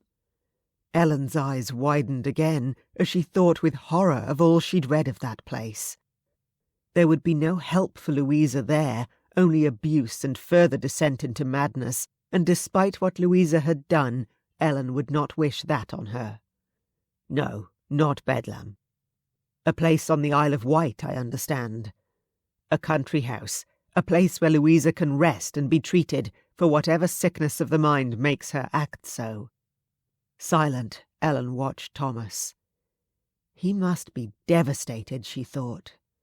"And when she is better," she whispered finally, "will you marry her?" Thomas's head snapped up, his expression pure shock. "Marry Louisa?" he exclaimed. "Good God, no! How could Louisa ever be permitted to marry anyone? What if she had children, Ellen?" "You think the madness might be passed on?" "That, or she might be a danger to them herself. I could never forgive myself if she harmed a child, knowing I had it in my power to ensure she would never have the chance. No." Thomas shook his head. "Should any man ask to marry Louisa, I would be compelled to tell them the truth." No man would marry Louisa then, Ellen knew. Or if one did, it would be solely for her dowry, and he would likely do something awful like shut her up in Bedlam. At least in refusing her the chance to marry, Thomas protected her from that. "I'm so sorry," she whispered. "You must be devastated. I know you loved her." Chapter 15. Thomas blinked in surprise as Ellen whispered her sympathetic words, her delicate hand outstretched to touch lightly on his wrist. "You think I'm in love with Louisa," he said, in dawning realization. "I am most assuredly not, Ellen." Her sidelong look expressed cynicism at his denial. "Really? Yes, I was somewhat blinded by her beauty at first, but it did not take me long to recognize she and I have absolutely no interests in common. Every time we try to talk, it ends in uncomfortable silence as I run out of things to say to her." Ellen's lips twitched. She did not think she had ever even seen Thomas reduced to an uncomfortable silence. He never seemed to have any issues talking to her. Seeing her amusement, Thomas lifted her hand to his lips, pressing a kiss against the back of it gently. "It has taken me a quite unconscionably long time, however, to realize I have already met the only woman with whom I can imagine spending the rest of my life in perfect harmony and contentment." Ellen's brow furrowed as she obviously wondered who he meant, causing Thomas to shake his head and laugh. She was too modest. "You, Ellen," he said gently. "I mean you." Her eyes widened, lips parting with shock. She did not attempt to speak, though, so he ploughed valiantly on, hoping desperately that she would not reject him without thinking it over, at least. "From our very first meeting, I was struck by your kindness and your good nature. The way you treat others, especially servants, sets an example I wish more would follow. It is to my shame that I did not comprehend until now, when 2 other men saw at first sight your eminent good qualities and immediately desired to court you, just how empty my life would be if you married another. I love you, Ellen. I cannot imagine living my life without seeing you every day, without talking to you about the issues which trouble me, sharing with you my triumphs and tragedies." Ellen's eyes welled with tears as she gazed at him, but still she did not speak. Thomas stumbled on. "When I saw you lying on the floor with blood everywhere, my heart stopped. I would have done anything in that moment, given even my own life, for you to just look at me and smile." She smiled at him as a tear trickled down her cheek. Reaching to stroke it away gently, he begged, "Forgive me for being slow to come to the understanding. There is nobody else I could possibly love." Hesitating briefly, he plunged on. "This may be the most inopportune moment I could possibly have chosen, but I love you quite desperately, you see, and if I do not ask you to marry me now, I may never pluck up the courage." Ellen could scarcely believe what Thomas was saying. It was every wistful daydream she ever had, all coming true at once. The only problem was that she could barely make a sound. "Ask me again once I can speak," she whispered through happy tears, "so that I may fully express all the joy I feel at this moment." At once, Thomas's expression of trepidation changed to pure joy, and he lifted her hand to his mouth again and lavished kisses upon it. "Dearest love," he said, over and over again, "my dearest, darling Ellen." She still wondered if she was in some sort of fever dream, but if it truly was a dream, she would be quite happy never to awaken. Thomas took out his handkerchief and dried her wet face before leaning in to press a respectful kiss on her cheek, which did more than anything else to convince her it was real. Surely, if it was a dream, he would have been a little less respectful and addressed her lips, as she had daydreamed of so many times. It was only then, when Thomas stood up and said she should rest, that he had to speak with Clarice, that Ellen realized they had never been alone. Susan had been sitting on a stool at the end of the bed the whole time. "Are you hungry, miss? The doctor recommended beef broth for you, and I have some warm here, if you think you could sip a little," Susan said, as Thomas departed the room. Blushing furiously, Ellen nodded. Susan smiled shyly at her as she came to stand by her side. "It isn't my place to say, really, miss, but congratulations," the maid said, smiling broadly. "You and my lord will be very happy together, I am sure. All the staff will be overjoyed to hear the news you are to be their new mistress." That was something she hadn't even considered. In marrying Thomas, she would become the new Countess of Havers, which was a rather nerve-wracking proposition. She was reassured, however, that Thomas would not wish her to ape Clarice, with her haughty ways and dismissal of those who did not share her exalted rank. Susan helped Ellen sip warm beef broth from a small cup with a spout, until at last she shook her head, indicating she could drink no more. "The doctor left some laudanum for you," Susan said. "He said you should have a drop tonight to help you sleep, with the pain in your arm." Ellen did not care much for laudanum, since she had seen the effects of overindulgence more than once in her work assisting her mother in parish duties. Considering the pain in her arm and her throat, though, she nodded acceptance. Poppy-induced oblivion would be welcome just now. The bitter taste lingered on her tongue, but she soon found herself drifting off, numbness overwhelming her and washing away the pain. She was on the edge of sleep when Thomas sat down beside the bed again. "Thomas." She whispered his name, fumbling for his hand. Warm, strong fingers wrapped around hers. "I'm here. Sleep, Ellen. You're safe, I promise." She wanted to stay awake, to look on his dear, beloved face, but the poppy had her deep in its thrall. Her eyelids were so heavy. They drifted closed to the sound of Thomas humming a soft, soothing lullaby.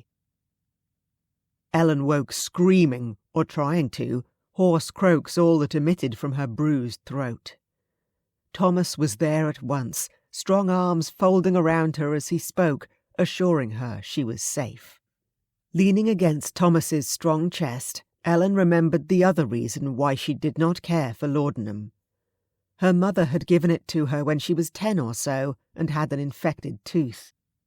The nightmares had woken her screaming 5 times that horrible night. What she had dreamed she could not say. Nameless horrors with sharp teeth and tearing claws teased the edges of her consciousness. "It's all right," Thomas was whispering, stroking her hair, and she realized he had moved to sit on the edge of the bed, the better to comfort her. Daringly she put her arm about his waist and leaned in closer, feeling to her amazement the way he placed tender kisses against her hair and brow. The room was quite dark, lit only by the faint glow of the banked fire and a single candlestick on her dresser. "What time is it?" she whispered finally. "Sometime after midnight. I sent Susan to get some sleep. Do you need anything?" She shook her head against his chest. "It was just a nightmare." Her eyelids were already beginning to droop again. "Sleep," Thomas told her softly. "You're quite safe, I promise." He kissed her hair again and drew her gently down to lie among the pillows. Comforted by his warmth, Ellen snuggled close to him and let herself drift off again. "My lord, the doctor is here." Susan's voice woke Ellen from slumber. She was warm and comfortable and quite disinclined to move. Unfortunately, her bed seemed to have other ideas as it shifted beneath her. "What the... oh." Opening her eyes, she discovered it was not her bed which was moving, but Thomas, upon whose chest she was currently reclining. He shot her a sheepish smile as he laid her back gently against the pillows, and she looked around the room, face flaming. Only Susan appeared to be witness to their very compromising situation, though, and the maid stood with face averted, firmly not looking at them. "I'll just go and make myself presentable," Thomas told Susan quietly as she passed. "I'll wait outside. Please call me in once the doctor has completed his examination." Ellen was, for the first time, grateful for her sore throat, because it meant she had an excellent excuse not to try and explain away the unexplainable.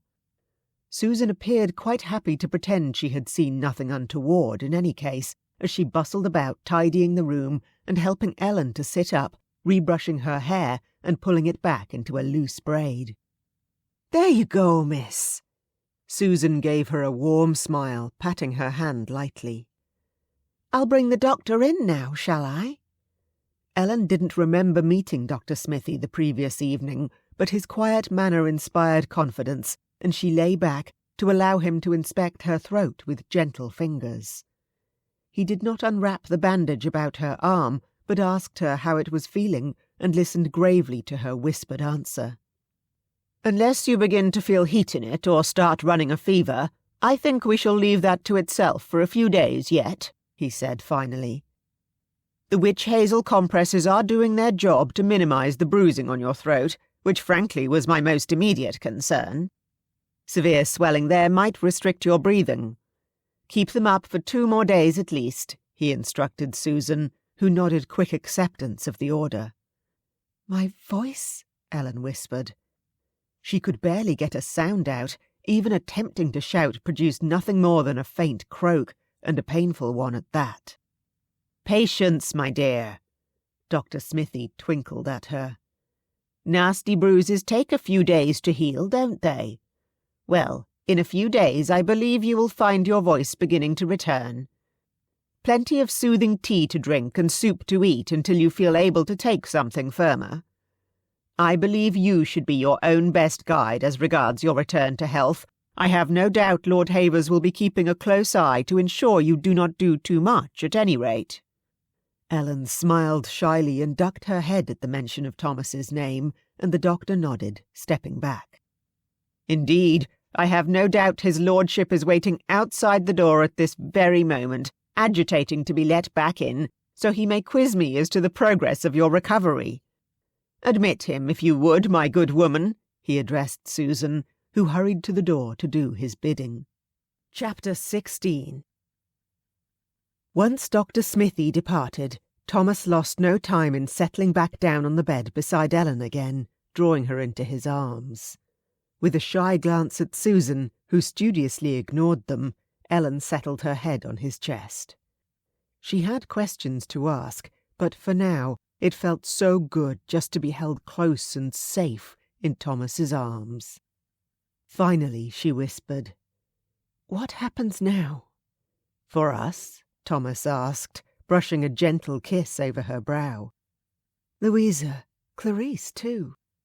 Though she had racked her brain, Ellen could see no way out of the current situation without some sort of scandal enveloping the family, one Thomas did not deserve. "Ah, yes. Well, I have sent off an inquiry to the hospital the good doctor told me about on the Isle of Wight, and I hope to hear back from them in a few days. Should they be able to accept Louisa for treatment, I will have to escort her there. Clarice has expressed a desire to remain close to her daughter, so she will accompany us, and I will find her a house, set her up with some servants and the like." Ellen squeezed his hand, glad of his consideration, but questions still remained. What would people say if Louisa and Clarice just up and vanished in the middle of the little season? "As to what story we should put about, I had a thought on that subject I wished to run by you," Thomas said, almost as though he had read her mind. "Obviously, letting it be known that Louisa is dangerously insane is not ideal." She snorted at the understatement, though it made her cough. "So I thought we could tell people she ran away with a footman." Ellen choked. Wide-eyed, she stared at Thomas, who chuckled at her reaction. He was absolutely serious, she realized as he spoke again. "Clarice obviously will choose to retire from society in shame. She intends to live secluded on the Isle of Wight anyway, and anyone who might recognize her or Louisa while visiting relatives of their own at the asylum is unlikely to speak out for reasons of their own secrecy." Though the idea seemed wild at first, Ellen soon saw the sense in it.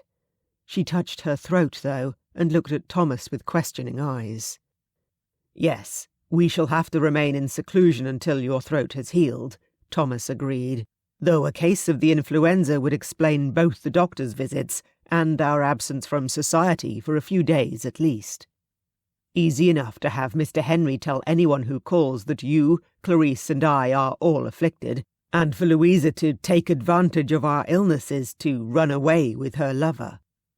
It was actually a very clever plan, Ellen thought, as she ran through some of the issues in her mind. While it would certainly be a scandal, Louisa would hardly be the first heiress to disgrace herself with a lover from the servant classes, and Clarice retiring from society would be a perfectly natural reaction to her daughter's fall from grace. "The servants?" she asked hoarsely, glancing across at where Susan was now sitting by the window, quietly sewing. "Have no wish to see the Havers family as a whole disgraced by the madness of one member. You have endeared yourself to them greatly, Ellen. You should have heard the celebrating below stairs when Susan told them our news. I believe I have been congratulated by almost every member of the staff on my excellent choice of bride." She blushed at the compliment and cast her eyes down shyly. Thomas waited patiently for her to look back at him, at which point he took the opportunity to steal a kiss. Ellen was even redder when he moved back, and he chuckled warmly. "You have to marry me now anyway. You are hopelessly compromised, not that anyone who knows would ever breathe a word of it." She expressed her opinion of his poor humour with a light slap to his arm. Thomas smiled before continuing. "And we have the perfect ally to help us sell the story. Your new friend, Lady Jersey." Ellen gave him a wide-eyed look of dread. Lady Jersey's reputation as a gossip was unparalleled. If she didn't buy the story, they were doomed. She would undoubtedly dig until she uncovered the truth, and she had the resources and the contacts to root it out. On the other hand, Lady Jersey had shown no particular liking for Louisa or Clarice. If Ellen and Thomas offered her a salacious piece of gossip, delivered with suitable regret, of course, for a situation that could not be helped and a scandal that could not be hidden, why would she look any further? "You seem to have thought it all through very well," Ellen whispered at last. "It is merely the bones of a plan, Ellen, and one I would not even think of executing without talking it over with you first. You know well that from the very first I have valued your counsel above all others. Doing this without your approval is unthinkable." Ellen reached up to touch his face in gentle wonder. He'd obviously had his valet shave him while the doctor attended her, for his cheek was smooth, her fingertips skating lightly over his skin. "I love you, Thomas," she whispered. The expression on Thomas's face was one of pure joy and adoration as he pulled her closer and kissed her again, this time until she thought she might swoon from sheer delight. "Ahem," Susan said eventually, and Thomas let Ellen go with a quiet laugh. "Do not fear, Susan. I do not intend to ravish Ellen before we have said our vows in a church." "I would never doubt you, my lord," Susan replied, a thread of laughter in her voice. "Excellent, Susan. Excellent.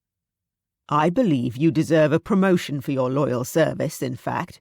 How does being the Countess of Haver's personal maid sound to you?" "As long as it is the future Countess and not the present one, I shall be delighted and honoured, my lord," Susan said gravely. Laughing hurt too much, so Ellen swallowed it down and rested her head against Thomas's shoulder again. Her eyelids felt heavy, and she realized sleep was approaching once more. "Sleep," Thomas whispered, kissing her cheek tenderly. "I will have more news once you wake up again. For now, I need you to rest, regain your strength. I will need your wise counsel when you wake, if we are to pull this off." The plan to remove Louisa and Clarice to the Isle of Wight went off without a hitch. Thomas had his secretary write polite refusals to all invitations they received, explaining that influenza had laid them all low, and the staff told anyone who asked the same. Dr. Smithy's regular visits to the house only confirmed the fact in everyone's minds. Clarice came to see Ellen once before their departure. "I'm sorry," was all she managed to say, through tears streaming down her cheeks. "I hope you and Thomas will be happy together, truly." She could not look at Ellen directly as she spoke. "I hope Louisa finds peace," was all Ellen could think of to say. She pitied Clarice deeply, but the older woman's decisions made to protect her daughter had almost caused Ellen's demise, and even with Ellen's forgiving nature, she could not find it in herself to entirely absolve Clarice of guilt. Thomas had to escort Clarice and Louisa to their destination, of course. They slipped out of London in a closed carriage, one without the family crest emblazoned on it, late one night. Still weak and easily exhausted, Thomas made Ellen promise to remain in bed until he returned, charging the servants with her welfare. He hated leaving her, but there was nothing for it. She was not well enough to travel, and he had to see Clarice and Louisa settled. Letters sent ahead to arrange Louisa's residency at the psychiatric hospital and have a house arranged for Clarice would, he hoped, minimise the amount of time he would need to spend on the island. Dr. Smithy had prescribed herbs and teas which they had been using to keep Louisa calm ever since her attack on Ellen, and she spent the journey in a quiet, dreamlike haze. Once or twice she murmured something about a honeymoon by the seaside, and Thomas realised she thought they were married, or soon to be so. Not wishing to disrupt her calm state of mind, he said nothing to contradict her, but made sure to keep his distance, riding alongside the carriage rather than in it for most of the journey. The hospital was in a large, elegantly appointed country house close to the centre of the island. Considering the fees they charged to enrol patients, the property should be well maintained, Thomas considered, and was pleased to note the exceptional cleanliness of every room. While the residents were permitted to mingle with each other, they did so only under supervision, and no resident was allowed to roam alone outside or to leave the estate's grounds under any circumstances. "You should go," Clarice told Thomas quietly, as Louisa inspected the large, well-appointed suite set aside for her personal use. Her maid was a specially trained nurse, a large, no-nonsense countrywoman with a thick Hampshire accent, who was well aware of Louisa's occasional violent proclivities, and, she assured Thomas privately, well equipped to handle them. "You have not seen your house yet," Thomas protested, turning to look at his aunt. "I'll not leave Louisa here alone yet. Her rage when you leave will be ugly to witness. I may be able to calm her somewhat. Once she is settled here, I'll have the carriage take me to the house. You have been more than kind, Thomas, giving me my own carriage and buying a house and arranging all this." Clarice seemed a different woman, Thomas thought. Yet, what would she have done to conceal Louisa's terrible secret if she had been able? Her silence almost cost Ellen's life, and he could not, would not trust her. He had already assigned a man to ensure neither she nor Louisa would ever find passage back to the mainland without his express authority. With a last look at Louisa, examining a delicate writing desk fully fitted out for her with papers, pens and ink, though any letters she sent would never reach their destination unless it was to him, Thomas nodded. "Take care, Clarice. If there is anything you ever need, anything at all, I pray you will let me know at once." She did not offer an embrace, only inclined her head regally and said a single word. "Goodbye."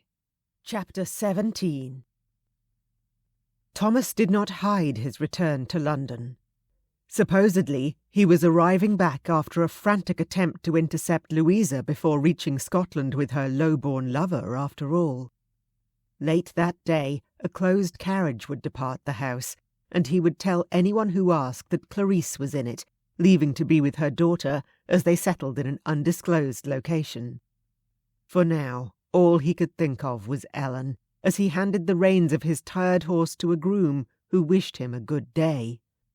Taking the steps to the house 2 at a time, he strode past the smiling Mr. Henry and headed for the interior stairs. "Not that way, my lord," Mr. Henry called after him. "I beg your pardon." Thomas paused, one foot on the bottom step. "In the parlour, my lord." Mr. Henry gestured. "I dare say you don't need me to present you." The butler was talking to thin air. Ellen looked up from her book as the parlour door opened.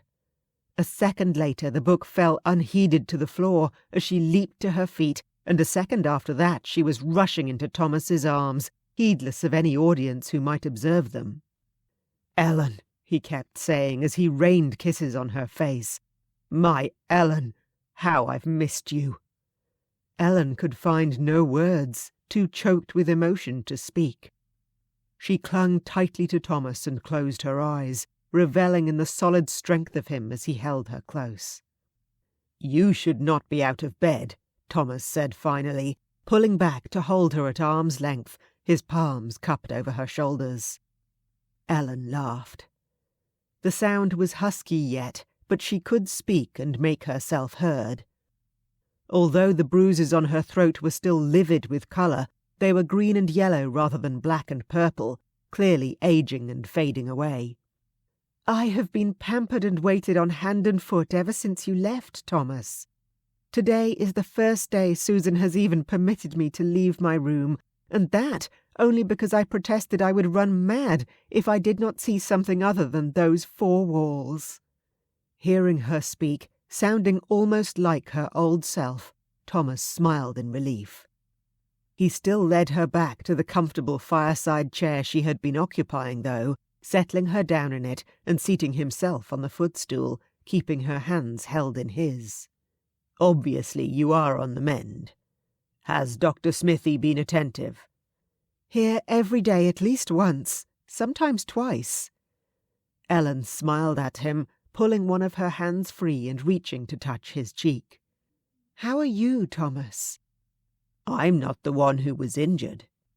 "No, but you have still had a long journey, and I have no doubt settling Louisa and Clarice did not go entirely smoothly. So I ask again, how are you?" He stared into her eyes for a long moment before bowing his head and laying it in her lap. "Did I do the right thing, Ellen?" "It was the only thing you could do," she replied at once, stroking her fingers through his hair tenderly. "I have thought on it a great deal since you left. I have had little else to do other than think, and no matter how many different possibilities I considered, none of them ended any better than the path you chose." Thomas sighed deeply, nodding slowly against her lap. "I know. I have had a great deal of time to think too, and I could not think of anything else either. Short of shipping Louisa off somewhere even more remote and locking her in a cottage in the Highlands or something, where there is no chance of her ever being seen again by someone who might possibly recognize her." "Which would be too cruel a fate, even for her," Ellen said quietly, as he trailed off. "Even if it were not, I believe Clarice would have insisted on going with her, and that would most definitely have been unfair." Thomas lifted his head to look at her. "I know she was unkind to you, Ellen, but she is, after all, family." "And neither you nor I have so many family members that we are willing to let any of them suffer unnecessarily." "Exactly." Taking her hand, he pressed a kiss to her fingers. "To tell the truth, my joy in loving you is so all-encompassing, I cannot consider anything which might make anyone in the least distressed." For a long moment they sat lost in each other's eyes, so glad to be reunited, all worldly cares fell away. At last, though, Thomas shook himself and addressed the most pressing item on his mind. "I tasked Gallagher with obtaining a special license when I sent him back to town, and if he is half as efficient as I think him to be, it will even now be lying on my desk.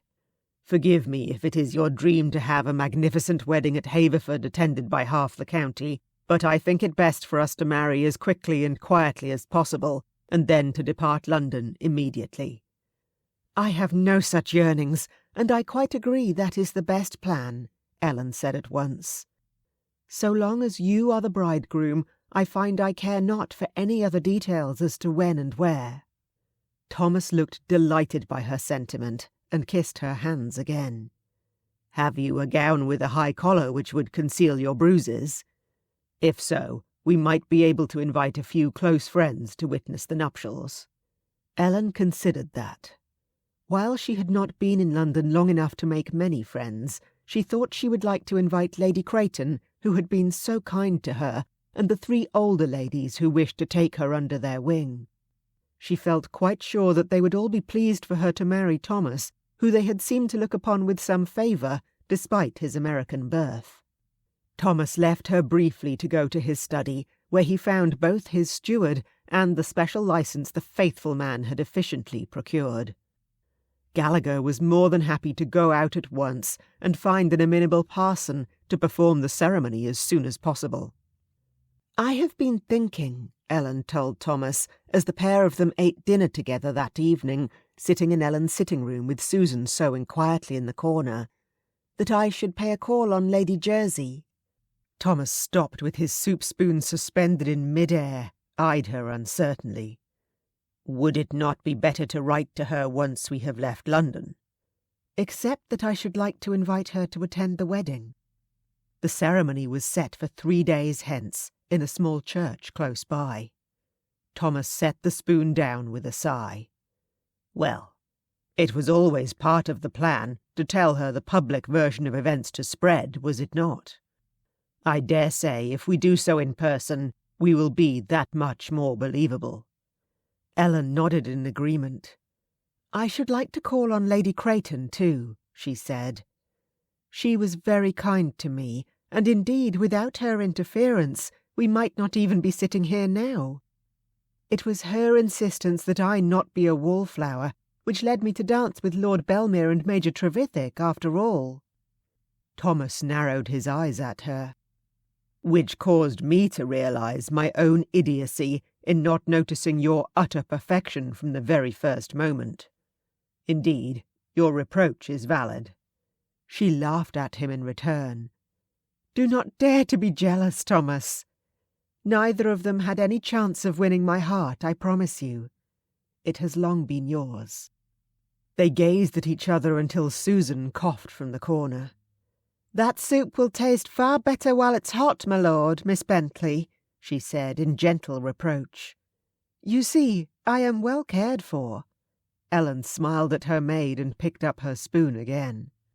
"Susan has coddled me like a hen with one chick in your absence." "Good," Thomas said emphatically. Choosing to change the subject, and given a new one because of Susan's gentle reminder, Ellen remarked on the gossip already beginning to circulate.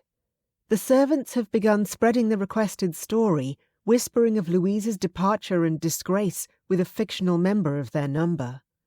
Shaking her head, Ellen said, "It's a sad indictment of her behaviour towards them that they are positively eager to begin crowing of her downfall." "Let them enjoy their revenge, Ellen. Who knows how many servants Louisa had dismissed, or even hurt more seriously, like that maid Clarice told me about. Frankly, I think we should just be thankful they are not trumpeting the truth of her madness all over London." "They would not," Ellen denied firmly. "I happen to agree, mainly because you have endeared yourself so greatly to them, both here and at Haverford Hall." They paid a call on Lady Jersey the following morning, Ellen's still bruised throat well covered by a lacy shawl wrapped high, the huskiness of her voice explained away by the lingering effects of influenza. The Countess asked a few probing questions about Louisa, and Thomas and Ellen answered carefully, their story well rehearsed. They both expressed regret at their cousin's disgrace, shock at her abrupt departure. "I had not the slightest idea she planned anything of the sort, I assure you," Ellen told the Countess. "I do know Lady Havers was pressing Louisa to settle on one of her suitors. Perhaps that prompted her to take her chance when we were all ill abed with influenza." "Foolish chit!" Lady Jersey shook her head. "Well, it is certainly a scandal, but I do not believe it shall touch you particularly, especially since you plan to marry so soon. You sly thing, Miss Bentley, you gave no hint of that at all." She tapped Ellen's hand with her fan, chuckling to herself. Ellen blushed, glanced sideways at Thomas, who grinned at her in return. "In my defence, my lady, I had no idea Thomas returned my affections until after Louisa's disgrace came to light. Emotions were running high at that time." "No doubt, no doubt." Lady Jersey seemed highly amused. "Well, it is a charming outcome for the pair of you, to be certain, though I quite understand why you feel it necessary to marry quickly and return to the country." Waving a languid hand, she declared, "I shall make sure the new Countess of Havers can move in society without any hint of scandal attaching to her from her cousin's foolishness. You leave that to me." "We defer to your expertise, of course, Lady Jersey," Thomas said, amused. "I knew you were a smart young man, Havers, despite hailing from the colonies. You'll do well enough, I dare say." Ellen stifled a little giggle as Lady Jersey accepted the compliment imperiously. She could only count herself lucky that the formidable lady was disposed to believe their story. "You will come to the wedding, won't you, Lady Jersey?" she asked hopefully. "I would not miss it, dear girl, and I shall bring Eliza Sale and Charlotte Peabody with me, and anyone else I can scoop up." "Oh, thank you," Ellen said gratefully. "We will not have time to call upon everyone who I should have wished to invite, though we go from here to the Creighton townhouse. I should very much like to invite Lady Creighton to attend." "Good luck with that. Her husband does not permit her to accept many invitations. Only those events he wishes to attend." Lady Jersey favoured Ellen with a smile. "She deserves a friend, though, so I hope he will persist. Flatter Creighton's vanity, and hopefully he will allow you some small friendship with his wife." "I'll try my best," Ellen vowed. "As will I. "I look forward to meeting this friend of yours," Thomas noted as they left the palatial Jersey townhouse. "She's the one who introduced you to Lady Jersey and her friends, is she not?" "Indeed, but you must promise not to be stunned by her beauty when you meet her. I should take it very ill, but I promise you her husband would take it worse, and he takes out his temper on poor Marianne. Turn your charm upon him instead, Thomas, if you will." "Anything for you, my love." Despite her teasing words, Ellen really did feel a little nervous about how Thomas would react on meeting Marianne. Beyond a single startled blink, however, he showed no reaction to the stunning redhead's looks, only telling her how pleased he was to meet her, and thanking her for her kindness to Ellen before excusing himself to seek out Lord Creighton. "You look so very happy, Ellen." Marianne came straight to the point as she poured Ellen tea in a delicate Sèvres cup. "I suspected from the outset that you had a tendre for Lord Havers, and I am very glad he has the good sense to see you for the treasure you are." "Thank you. Though I am very sorry to hear about your cousin's disgrace." Ellen blinked, startled by the remark. "Where did you hear about Louisa?" she asked, stalling for time. "Servants' talk." Marianne gave her a small smile. "I cannot say that Lady Louisa and I were ever friends, but I hope she is happy with her footman." "Really?" Startled again, Ellen set down her cup. That was not a reaction she had expected from anyone in society. "Long ago there was someone." Marianne lowered her voice. "A soldier. If he had asked me to run away with him, I would have, without a second thought, and considered everything I gave up well lost for love. So yes, I hope your cousin is happy with her choice." "She is safe and well, that much I know. And Thomas would never let anything bad happen to her, nor let her go hungry or be ill-treated." Ellen stuck to half-truths, and Marianne seemed happy enough to accept them. It was tempting to confide in Marianne completely, but Ellen did not dare. She and Thomas had agreed it was a secret the two of them must keep close, forever. Chapter 18. The day of the wedding dawned dull and raining, though Susan claimed it would clear up later. Refusing to let the weather sour her mood, Ellen smiled and insisted it would not matter if it rained all day. She had no doubt Mr. Henry would have arranged things so that no guest would risk so much as a single raindrop touching their hair or clothing. "Perhaps, but your shoes would be all over mud, miss," Susan muttered direly. "Come, into your bath, and let's get your hair washed and drying in front of the fire. Betty will be bringing your breakfast up directly." Smiling as her maid took charge, Ellen slipped into the prepared bath and relaxed in the warm water as Susan massaged flakes of Castile soap into her hair before washing it out with apple cider vinegar and a rosemary and lavender rinse. "I wonder if Thomas is being fussed over as much as I," she murmured, as Susan helped her dry off and slip on a robe. "I've no doubt he is having a bath, miss. There were a great many jugs of water being warmed by fireplaces all over the house this morning." Susan squeezed water from Ellen's hair with a linen cloth before taking a comb and carefully beginning to separate the strands, using a little lavender oil on her fingers to smooth out tangles. "Though for sure his hair will be quicker for Kenneth to dry." For some reason, Ellen found that ridiculously funny. Giggling, she picked up the cup of chocolate Betty had brought with her breakfast tray to take a sip. "'Tis good to hear you laughing on your wedding day, miss," Susan said. "And look, the rain has stopped." "So it has," Ellen agreed, peering out of the window. "Happy is the bride the sun shines upon," Susan quoted the old saying.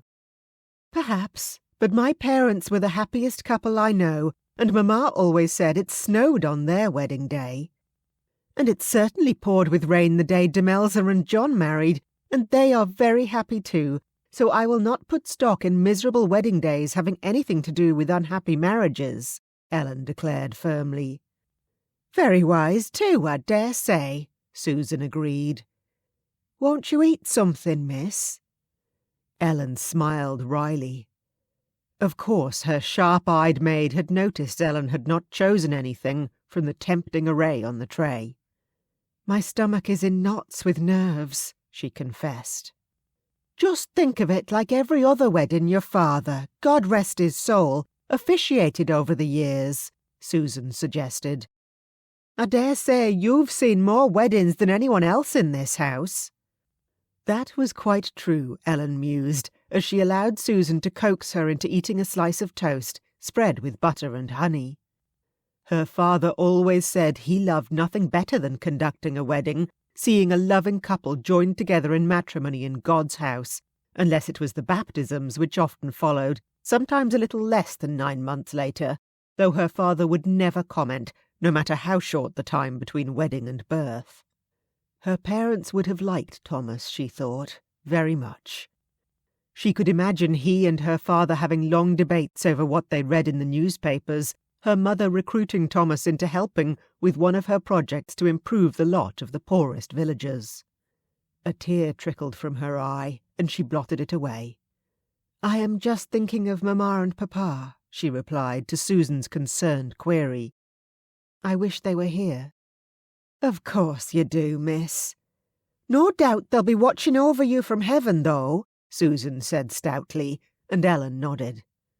No doubt, she agreed quietly. No doubt the old Earl would be rolling over in his grave, too, if he could see his upstart American heir marrying the impoverished parson's daughter he had never deigned to acknowledge as his relation, but she did not voice that thought aloud. The servants had filled the little church with foliage, purchasing all the hothouse blooms they could find, with Thomas's purse opened for the purpose, and adding beautifully woven wreaths of greenery. The sweet scent of the blossoms filled Ellen's nose as she took a deep breath before stepping over the threshold of the church. Smiling faces greeted her, the servants at the back of the church, and a surprising number of higher society at the front as she walked up the aisle. Lady Jersey, in a position of honour in the front row, was positively beaming, Lady Sale and Mrs. Peabody beside her, looking just as pleased to see Ellen married. Marianne Creighton was directly behind them, her older husband at her side looking less than pleased with the occasion, but Marianne's smile was bright. Ellen thought she would be sure to write Marianne very often. Lady Creighton seemed very much in need of a friend. At last, she reached the end of the seemingly interminable walk to where Thomas awaited her before the altar, a broad grin on his face. Seeing how joyous he looked soothed the butterflies in Ellen's stomach, and she smiled happily back at him, the last of her worries falling away. Together, she thought, as she placed her hand in Thomas's, and the curate began intoning the words to the marriage ceremony, they would deal with whatever trials and tribulations might come their way. They might well set the ton on its ear with their new-fangled ideas and determination that the common folk should be treated just the same as the aristocracy. But Ellen found she did not care in the slightest what the spoiled scions of the upper class might think of them, and she knew Thomas did not either. I love you, Thomas mouthed as the curate droned on. I love you too, Ellen mouthed back. If any man here knows any reason why this couple should not be joined together in holy matrimony, the curate said, frowning at them both, let him speak now, or forever hold his peace. For a wild moment, Ellen half expected Louisa to leap from behind one of the pews, knife in hand, and she flinched slightly. Thomas tightened his grasp on her hand, concern entering his expression, but she shook her head and smiled at him again. The church was absolutely quiet.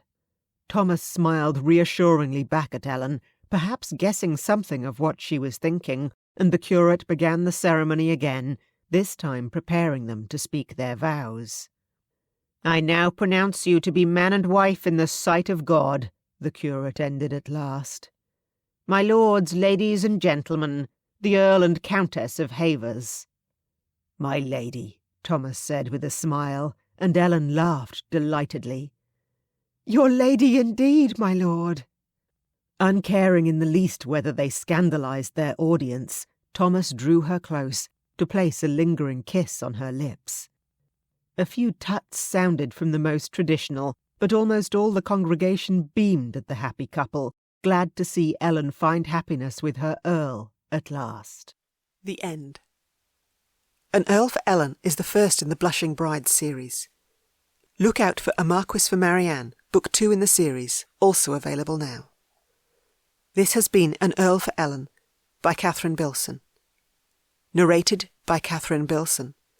Copyright 2019. Audiobook production copyright 2019.